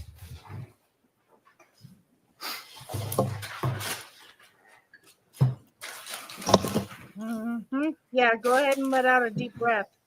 Oh yeah, you got to take a drink. I bet you do. Good afternoon, sir. Good afternoon. Look at the way he's Sir, you ready. knew before you got into ambulance 2 that you were heading to Fairview Road for what is called a Section 12, correct? We were dispatched for a Exactly. Section 12, correct? Right. And that was not your first call for a Section 12, right? No. You had been in that job since 2006. Yes. You've handled a number of them over the years, correct? Correct. The fact that the call came in as a Section 12 gave you some idea of the nature of the issue that you might be dealing with, correct? We had an idea that it was for a psychological issue. Correct. Right. It told you that somebody at that location was suspected of being in some type of either. And what's funny that none of this information, none of this extra information is ever in any reports. It's not even in the doctor's notes. It's psychiatric or emotional distress, correct? Yes. And on your crew, or of your crew, I should say, you were the one to drive the ambulance 2 to the residence, correct? I drove to the address at All right. Fairview. Now, you've said that when you got to Fairview Road, you don't recall the time, but you do recall that there were still emergency vehicles on scene, correct? I do. There was nobody lying in the front lawn of 34 Fairview at that time, correct? Correct. And do you know how It much also wasn't supposed later to not be there. after 6 a.m. you would have gone there? You'd have to refer to my partner's report. You don't know if it was minutes or hours? It was minutes. It was within the hour. I don't know. Within the hour, Yeah. okay. And you said that there were, or you testified that there were 2 police vehicles on scene, correct? At least 2. At least 2. There could have been more than 2. It certainly could have been. And those police vehicles in such a situation, particularly with the snow falling down, would have had their blue lights flashing? I'm not exactly sure if they did or they didn't. Sometimes the police shut off their lights when they arrive on scene. Sometimes they don't. Okay, so you don't have a memory one way or the other? No, nothing sticks out. But those police vehicles certainly were not hidden. They were in plain view, correct? I would say so. Minimum of 2, maybe more. Correct? Yes. And there was also a gray SUV parked near that residence? Correct. And there was a fire engine there as well, correct? Correct. You called it our engine, right? That was from Because none of them it would have be notes. engine 3. Engine 3 from Or at your least the station. They all gotta be shown Station 1 something. engine. I'm sorry? The Station 1 engine. I see. So Canton Fire has 2 fire stations. We were coming from the second station. The Station 1 engine is the one that responded to Fairview. Okay, and that was a typical large fire engine, correct? Yeah. And did the fire engine have its lights on? I assume it did only because we rarely shut our lights off on a scene. Sure. And there were police officers walking about, milling about? Yes. Do you know how many? I know I spoke with Officer Sarif and Officer Mulaney. Okay. And So were at there- least 2. And you know them by name? Yeah, Canton's a fairly small town, so We you know run everybody. into All except the for outsiders. police on a regular basis. Sure, and you work cooperatively with them, correct? Yes. Were there other police officers besides Sarif and Mulaney? I'm sure there could have been, but I don't recall ever speaking with them or interacting with them. Okay. Were there other EMTs or firefighters there when you got there? Just Yeah, like if you notice, like, okay, you don't remember anything else, but you remember instinctively what she said and how many times she said it, and that you told her that kids go in the ice and then they're okay type of shit. because I don't remember him ever saying that she said, is he able to survive being many hours in the snow? Ever. This is why they pinned it on Karen. She's an outsider. Everybody else is an insider. Is a Cantonese. This is just My Lieutenant Woodbury, and then firefighter Sam Pock. Okay, and they were in charge of engine one? Well, the Station 1 engine. The Station 1 engine? Okay. And there were also civilians on scene, correct? Correct. So you would agree that there was a lot of activity outside 34 Fairview, correct? There's a fair amount of activity. I mean, there were people and vehicles and lights surrounding that residence, correct? Mm-hmm. I assume so, yes. Well, you were there, so you don't really have. But the homeowner never came out that is a first responder. Isn't that great? To assume you know, right? There was at least 2 police cruisers and a fire engine. Right, and civilians, and police officers, and firefighters, correct? And civilians. Correct. All right. With all of that activity outside 34 Fairview, did you ever see the homeowner come out of his house? I wouldn't have known the homeowner. Nope. Did Nope. you ever see anybody exit the house? Oh, but you know everybody I was in not Canton, focused dude. on the house at all. All right. You were there to do a job, correct? Imagine I was there to that. take somebody to the hospital. Right. And you were there also to do a medical or I psychiatric was gonna assessment ask. while you were on scene, correct? Well, yes, my partner was. Correct. All right. When you got there, you learned, well, I have to strike that. You knew going there that your patient would have been Karen Read, correct? No. Okay. When you got there, you learned your patient was to be Karen Read, correct? Yes. All right. Well, duh. And given the nature of the call, you knew when you Didn't think arrived about that that. you would be transporting her to the hospital, correct? Correct. One of the first things that you tried to do was to get a medical history from her, correct? Or my partner. All right. And you were present for that, correct? I may or may not have been. Getting a medical history is important so that you can pass along information to the hospital when you eventually arrive there with the patient, correct? Yes. And you know that when assessing and treating somebody, getting more information is always better than getting less information, correct? Not necessarily. Okay, so there are times when you'd like to get less information from a patient before you transport them? So it would be pertinent information. For instance, if somebody was complaining of chest pain and they had, stents placed in their heart, we wouldn't talk about how they had their tonsils removed when they were 12. Okay, fair enough. But getting more information is not going to negate the crucial information that you do get, correct? I mean, it certainly could in a critical stage. If there was a critical patient, we wouldn't typically overburden passing off a report to a nurse or a doctor with non-pertinent information. Okay, it's not your testimony that getting less information is always better than getting more information, is it? I would say getting pertinent information is better than having. That wasn't my question. My question was, is it your testimony that getting less information is always better than getting more information, sir? I would not agree with that, no. Okay, thank you. Now, the medical history that was taken from Ms. Reed listed her as having multiple I'm gonna sclerosis, object, Your right? Honor. I want to see it, Tyler, please. Have mercy. I'm going to object, Your Honor.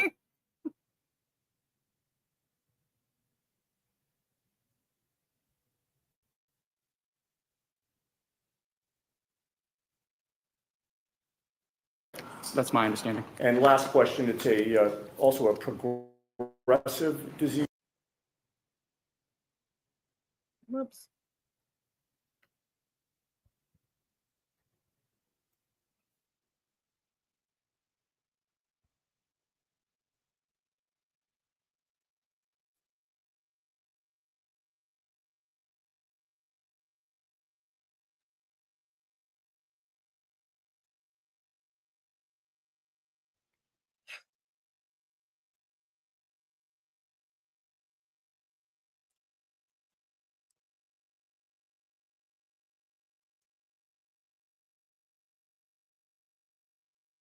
Is he coming back tomorrow? Or are they finishing him today? They went through one, Kerry Roberts, Peggy O'Keefe, Garino, now Whitley. They went through 4 witnesses today. I'm surprised. But Garino's going to have to come back anyway, so. Boom, boom, boom. Boom, boom, boom, boom. Boom, boom, boom, boom. Come on! Mother trucker.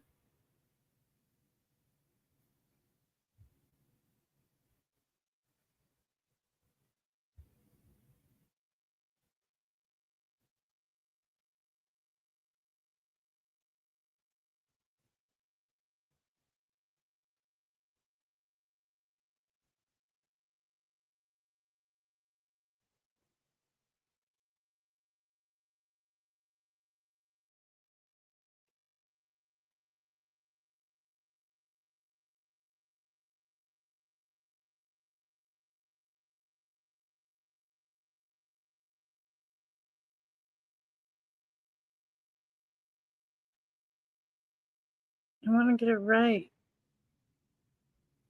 Oh, fudge it. I'm just going to let it go.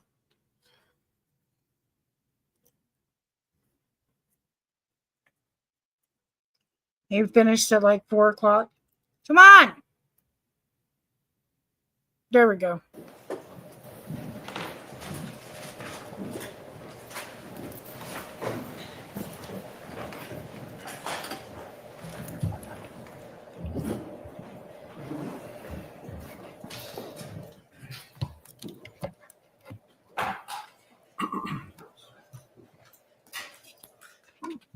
Thank you.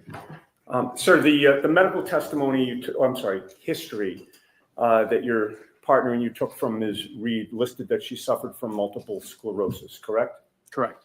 And you know that that's a chronic disease of the central nervous system? It's my understanding. And what does chronic mean? I believe any disease lasting more than a certain amount of time. Could Not be 2 acute. years, 3 years, 4 years. Persists for a long time or Persistent. constantly recurs? Correct. And it's a disease that affects neurological muscle control, correct? That's my understanding. And last question, it's also a progressive disease, which means it tends to get worse over time. My understanding. All right. Now, when you first interacted with Karen Read after you got to 34 Fairview and encountered that whole scene, it was clear to you that a major focus for her was whether John O'Keefe was alive or dead, correct? Correct. Bless you. She asked if somebody could survive after having been found in the snow without a jacket, correct? For many hours, correct. All right. And you mentioned something about For many hours. hypothermia. He had to throw that in you, there. Assumed that you may have been dealing with the hypothermia situation from earlier, correct? Well, she said that he had been out in the snow with no jacket on for many hours. And you assumed hypothermia was your testimony, correct? Yes. You are not qualified to diagnose hypothermia, are you? I'm not a doctor. Okay. And you don't know if your assumption about hypothermia was correct or incorrect, correct? Is my assumption correct? My question is that as you testify here today, after having dropped off Karen Read at the hospital for that Section 12, you don't know if the assumption that you made that you were dealing with the hypothermia situation was correct or not. Is that right? Well, they were certainly working on him at the hospital as a hypothermia patient. You don't know if your assumption was correct or not, sir. I guess I don't. There you go. And you told her, in Was that fact, hard? you could not speak to that, correct? I'm sorry, to what? In terms of how long somebody could survive outside, correct? I couldn't speak to his condition is basically what I was trying to say to her. All right. But she still persisted in asking you over and over if he was alive or dead, correct? Correct. She wouldn't let that go. Is that fair to say? Correct. And that was despite your not being able to give her an answer, correct? Again, we were just trying to sort of give her any hope. Right. Okay. So she kept asking it, and you were trying to give her hope that he could still be alive, correct? Correct. All right. Now, today you claimed that her demeanor had changed when you mentioned Kerry Roberts, correct? Correct. And the term that you used to describe her demeanor when you mentioned Kerry Roberts as being part of a support system, what term did you use? I'm sorry. When you just testified on direct examination, did you characterize the way that she reacted when you mentioned Kerry? She had been crying in her hands, and I said, you know, it looks like you have a very strong support system. And she picked up her head. She had her face in her hands. She picked up her head out of her hands, looked at me, and said, "Do you know Kerry Roberts?" And I said, "Matter of fact, I do." And she said, "Anybody who knows Kerry Roberts wouldn't say that about her." Okay. And you've previously described that in testimony last year as her being snarky was the term you used, correct? Correct. But you were first interviewed by the police on February 8th of 2022, correct? If that's what the report says, yes. About 10 days after this? About that. And the events of January 29th were fresh in your mind on February 8th of 2022, correct? As fresh as they are today. Okay, so you do not allow that your memory was better on February 8th of 2022 regarding January 29th of 2022. It wasn't better on February 8th than it is today, is your testimony. I would feel it's just as good. Okay. Your memory does not get better over time, correct? For this case, it seemed to stick out to me. Okay, so are you testifying that your memory gets better over time? No, but that would be crazy, wouldn't it? Correct. In that February 8th, 2022 interview, you were asked about Kerry Roberts, right? I'm sorry, what day? February 8th of 2022. Okay. You were asked about Kerry Roberts, right? I do not recall if I was or was not. You told the police that you knew Kerry Roberts from your neighborhood, correct? Okay, yes. And you've testified today that she just lived 200 yards away from you, right around the corner, right? About that. And you told police that you had seen Kerry Roberts on scene at 34 Fairview when you got there, correct? Correct. You also told police that Karenread had told you about making statements about her wanting to die, correct? Correct. But on February 8th of 2022, just 10 days after these events, you never mentioned to the police during that interview that Karen was snarky in any way, correct? I don't know if I did or I didn't. I don't know if it would be in their report.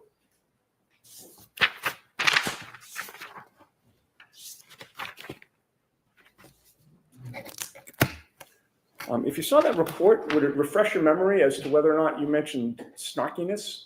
I don't think I mentioned snarkiness that day, no. Okay. All right, well, that answers my question. Okay. Right. She's an outsider. He's friends with Kerry.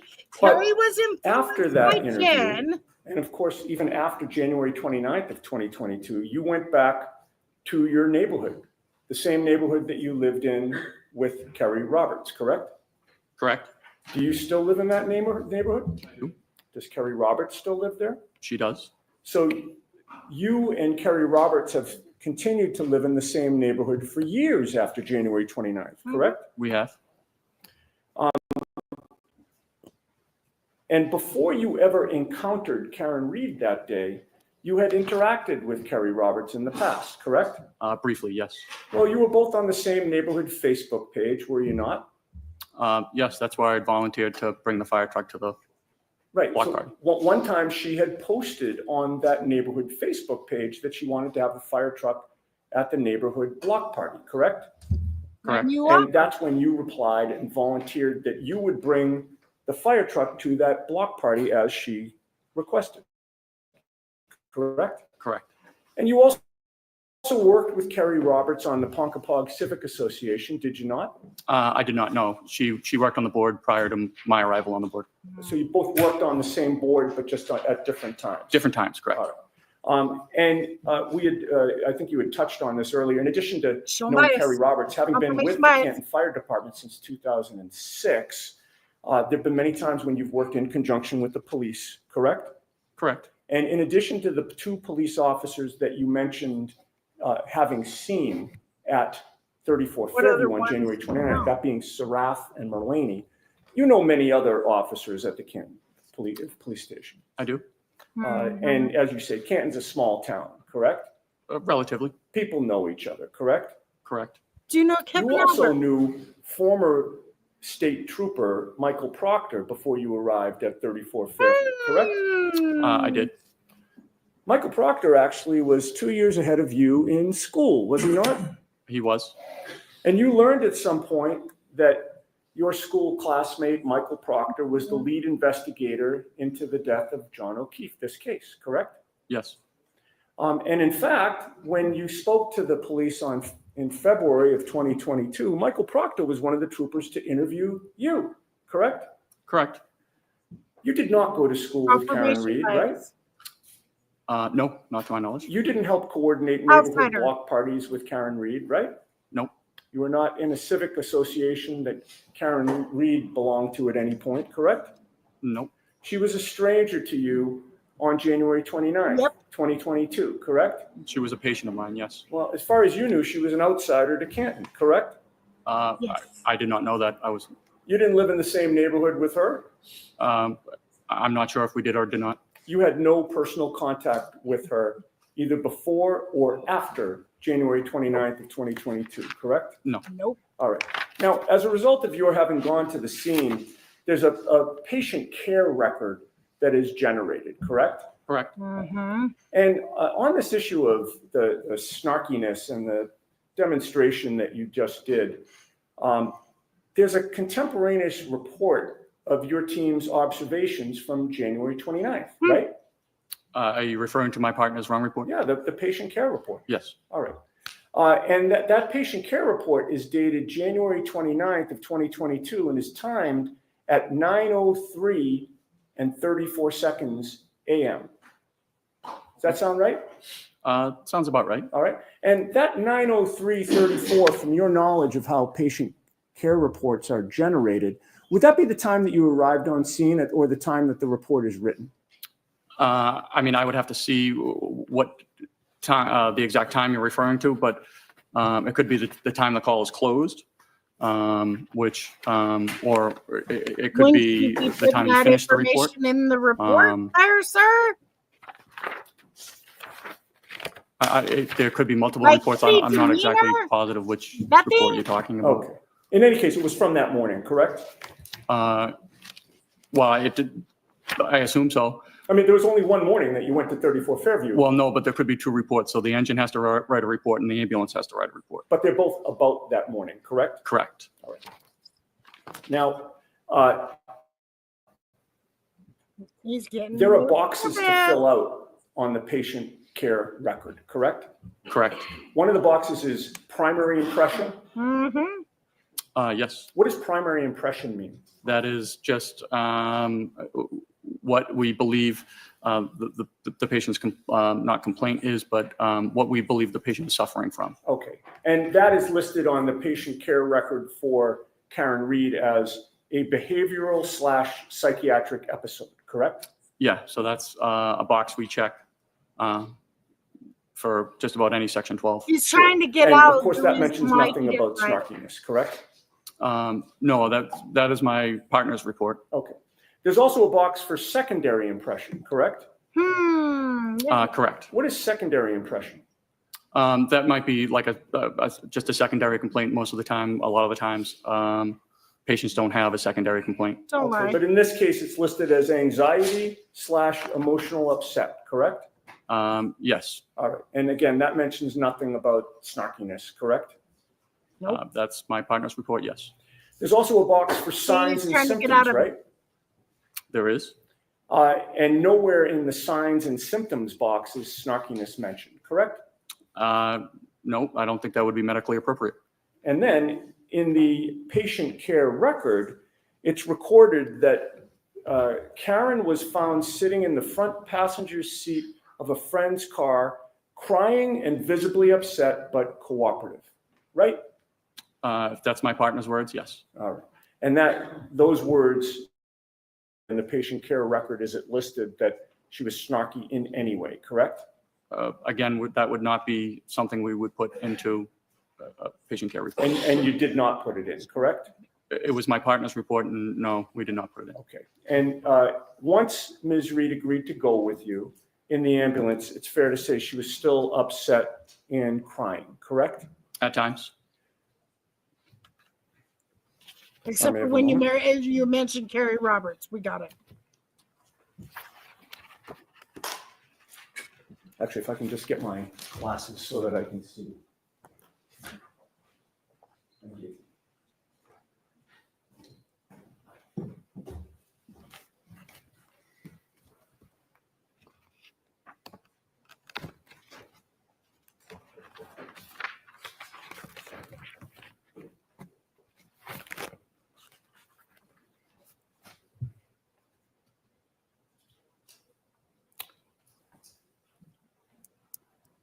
Okay. You had just testified that you said at times she was upset and crying when she got in the ambulance, correct? Correct.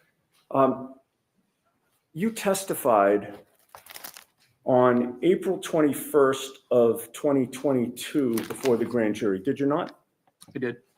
And that was 3 months after the events that you're testifying about today? Roughly. And your memory back then was fresh, was it not? Yes. And you were asked the question, once she was in the back of the ambulance and she agreed voluntarily to go to the hospital, did she appear to calm down at that point? Do you remember that question? I do. And your answer was, I mean, she wasn't arguing against us at that point. I mean, once she, agreed to come with us voluntarily, I mean, she was still upset, crying, and talking on the phone. Do you remember that answer? I do. All right. You didn't mention in that answer that it was only at times that she was crying and upset, correct? No. Okay. The whole time, from beginning to end, Ms. Reed was constantly worried about John, was she not? Objection. Sustained. You recall Asking about him. that she was on the phone at one point speaking to someone that she called Papa, correct? Correct. Did you later learn that Papa was John O'Keefe Sr.? I am just learning that just now. All right. And in any case, you heard her say to Papa, is he dead? He's dead, isn't he? Sustained. You could hear on the other end of the line that Papa was saying something to her, correct? The objection sustained. May I approach? The witness or me? Sidebar. Okay.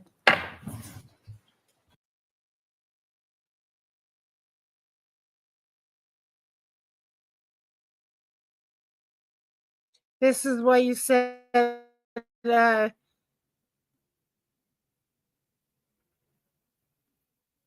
this is why you said too long about John O'Keefe Sr., huh? Hi, Miss O'Keefe.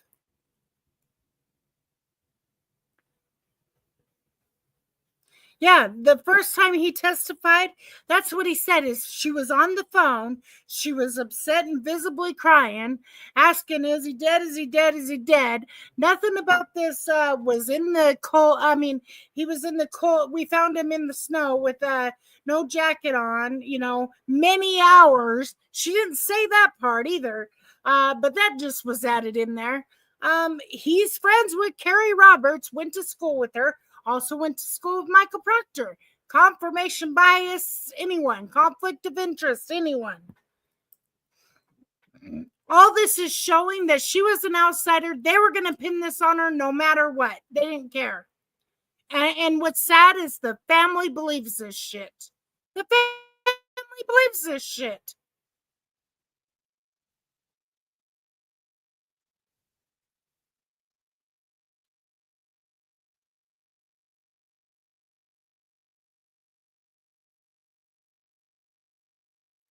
I wonder what her face was when they mentioned that she was on the phone with Senior.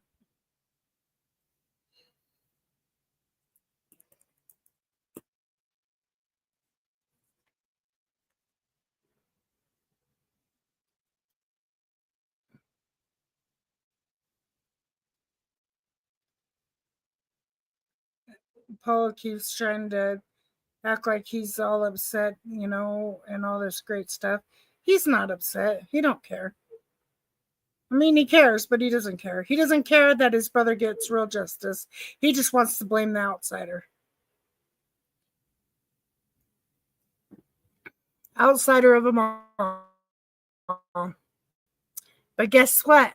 You guys are an outsider too. They would turn on you in a heartbeat.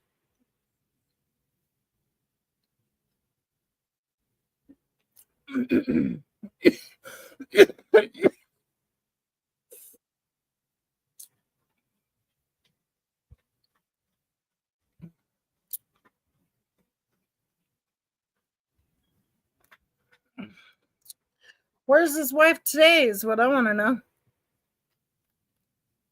Where is his wife today?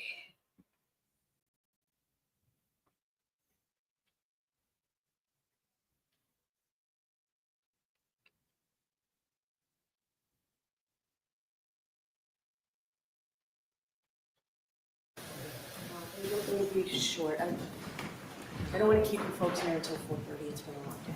So I'm going to release you today. Have you come back tomorrow. We'll make every effort to start right at 9 tomorrow. Please follow those cautions. Do not discuss this case with anyone.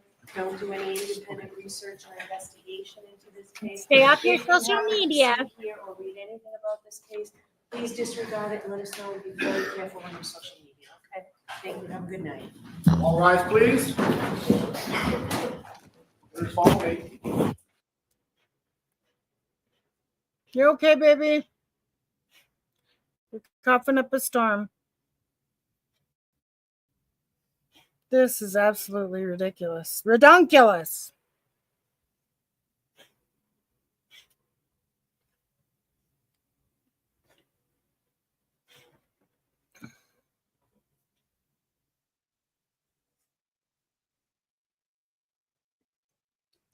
I'm guessing that they're going to do a little argument.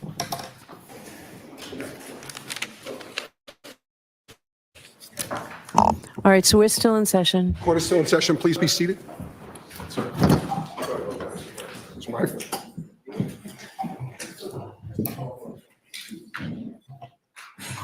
All right, so I would like to move things along a little bit more expeditiously tomorrow.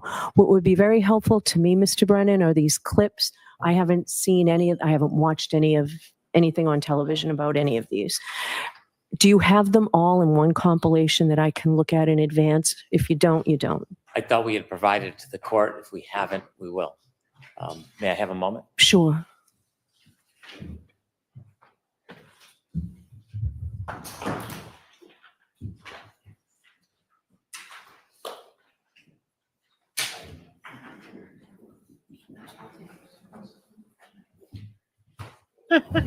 Basically, pick up the pace, freaking Brennan. Is it 100 hours or something, or is it? No, we sent the share file, but it's my oversight. We should have brought in a hard copy for you as well. I don't know that I have a shared file. Is that? That we sent, but I can put it on a zip drive as I should have.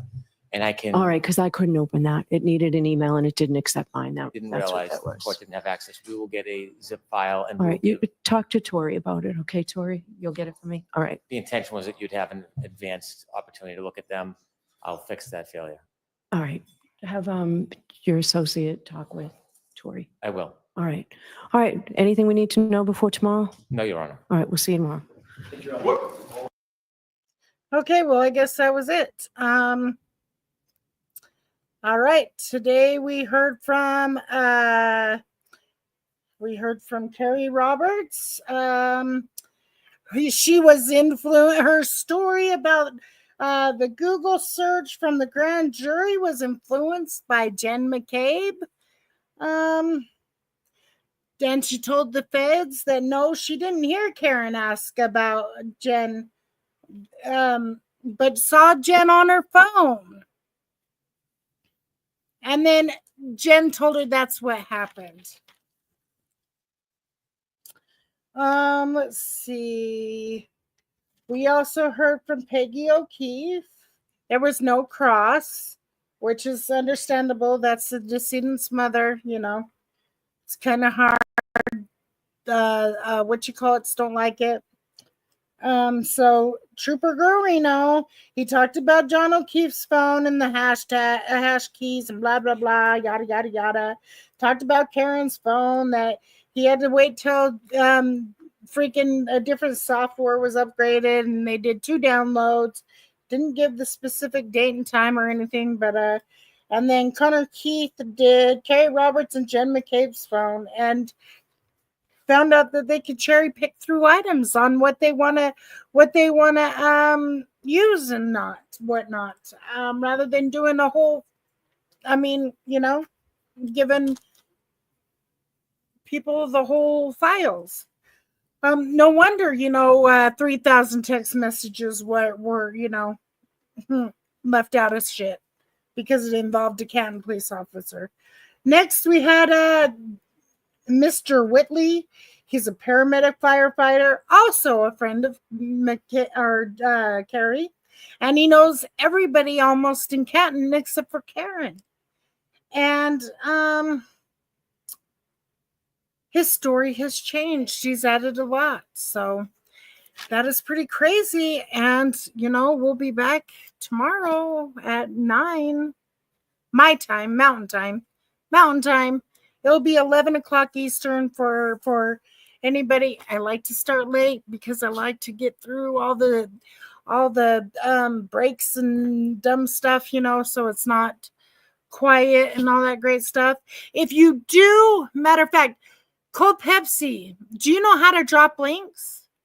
If you could drop 1250 podcast link, I'd appreciate it. If not, I can do it. If you guys want trial recaps and other celeb news or other true crime news, please subscribe to 1250 Podcast. He does great recaps, especially great recaps on this. It's pretty epic because he didn't watch the first trial. So it's you don't know how. Okay, that's fine. I'll do it. I'll do it before I end this live. Matter of fact, I'll do it right now while I'm thinking about it. But he does great recaps and he has not seen the first trial. So it's like fresh. And it's when people don't know what's going on, it's so funny to watch. It's so funny to watch. What do you call it? People that, first time people like watching it going, what the freak? Especially the ones that watch the YSL trial, because the YSL trial, whoops, let me get it. Hold on. View channel.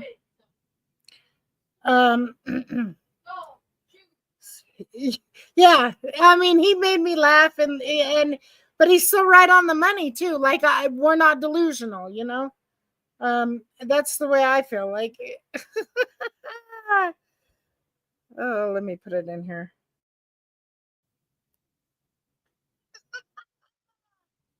Let me hush you for a minute.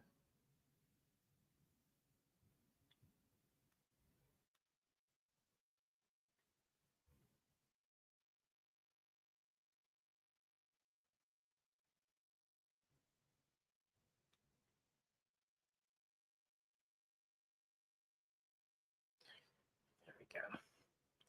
Okay, yeah, sub him up. I just love it. Like, I just love watching people that haven't seen it before watch it, because it's it's funny. It's funny because, even though I need to learn to sit back and relax and just let him do his thing, even though, because I know this case way too much. I've watched the first case, like first trial, twice now. So, but yeah, this is tomorrow should be fun. I hope that they be able to bring whatever Yannetti was trying to get to, because he's trying to form that there's confirmation bias, that Karen was an outsider. She wasn't part of the circle of trust. You know what I mean? So she had politicians, chiefs, cops, detectives, paramedics, civilians, all against her in this. So, anyways, justice for John O'Keefe. It seems like Karen's like the only one that wants real justice for him. It's sad. He deserved a better thing than this. Right, Cold Pepsi. It's just it cracks me up watching other people that have not watched it before. Like, so I'll go and watch, recaps or watch their, like, if I went crazy on a certain person, I'd go and watch their stream where yeah. But it's great fun to see it. I mean, it's confirmation, not confirmation bias. Well, I guess it is confirmation bias because I'm on the side of the truth. That's, what, Cold Pepsi. So another YouTuber, she got on his live, and like she's joined his live a few times. But you know what she said? And this was the night before her trial. She said, she goes, it seems like I'm the only one fighting for John. Nobody else is. She's like, I just wish others would join with me. It broke my heart. It broke my heart to hear that. So, but justice for John O'Keefe, real justice for John O'Keefe. Not justice for the Alberts, the McCabe's, the Roberts, justice for John O'Keefe, period. Not justice for Canton, justice for John O'Keefe. So anyways, I appreciate everybody that hit the like, share the live, commented, all that great stuff. I really appreciate it. Subscribe if you haven't, because I'm on the road to 1K and I'm almost there. Shoot. It has to be. But you know what? She doesn't let it get her down. Like, the woman is of strength. Like, she was like, I'm not doing it for me. Like, this fight ain't just for me. Think about all the other people like this has happened to. Basically, she's bringing awareness to the justice system, and the only way it works is if jurors do jury duty and defendants hold the freaking state to the fire. Hold their feet to the fire, make them prove it. So, anyways, all right. I appreciate you all. Let the ones you let the ones you love and care about know that you love and care about them, because tomorrow is not promised. And everybody have a safe and blessed night. Bye.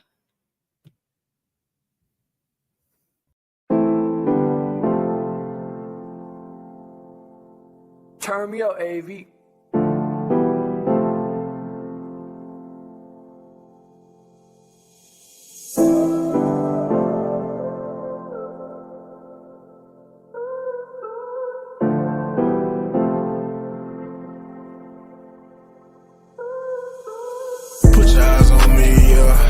The spotlight, recognize by showing love, then got my grind right. Ain't never since day one the love been on side.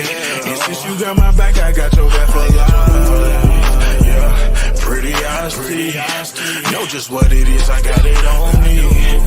And you hold me down, you like my homie. Just know I got you down, just what it gon' be. Definition of business, definition of friendship, definition of rider, definition relentless. She's a strong woman. She's a sweet lady, she's a great mother. Let your pain get achy. Yeah, I made that girl on YouTube. She never dims my light or put me in her dark mood.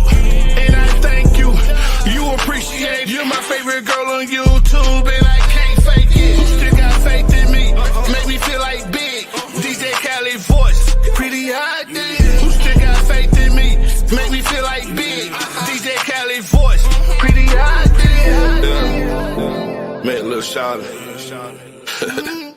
On this show called BDP, you know what I'm talking about? Shit. We been cool ever since, my nigga, know what I'm talking about? Put your eyes on me, like the spotlight. Recognize me showing love, done got my grind right. Ain't never since day one the love been on side. And since you got my back, I got your back for life. Yeah, pretty honesty. Know just what it is, I got it on me. And you hold me down, you like my homie. Just know I got you, dog, just what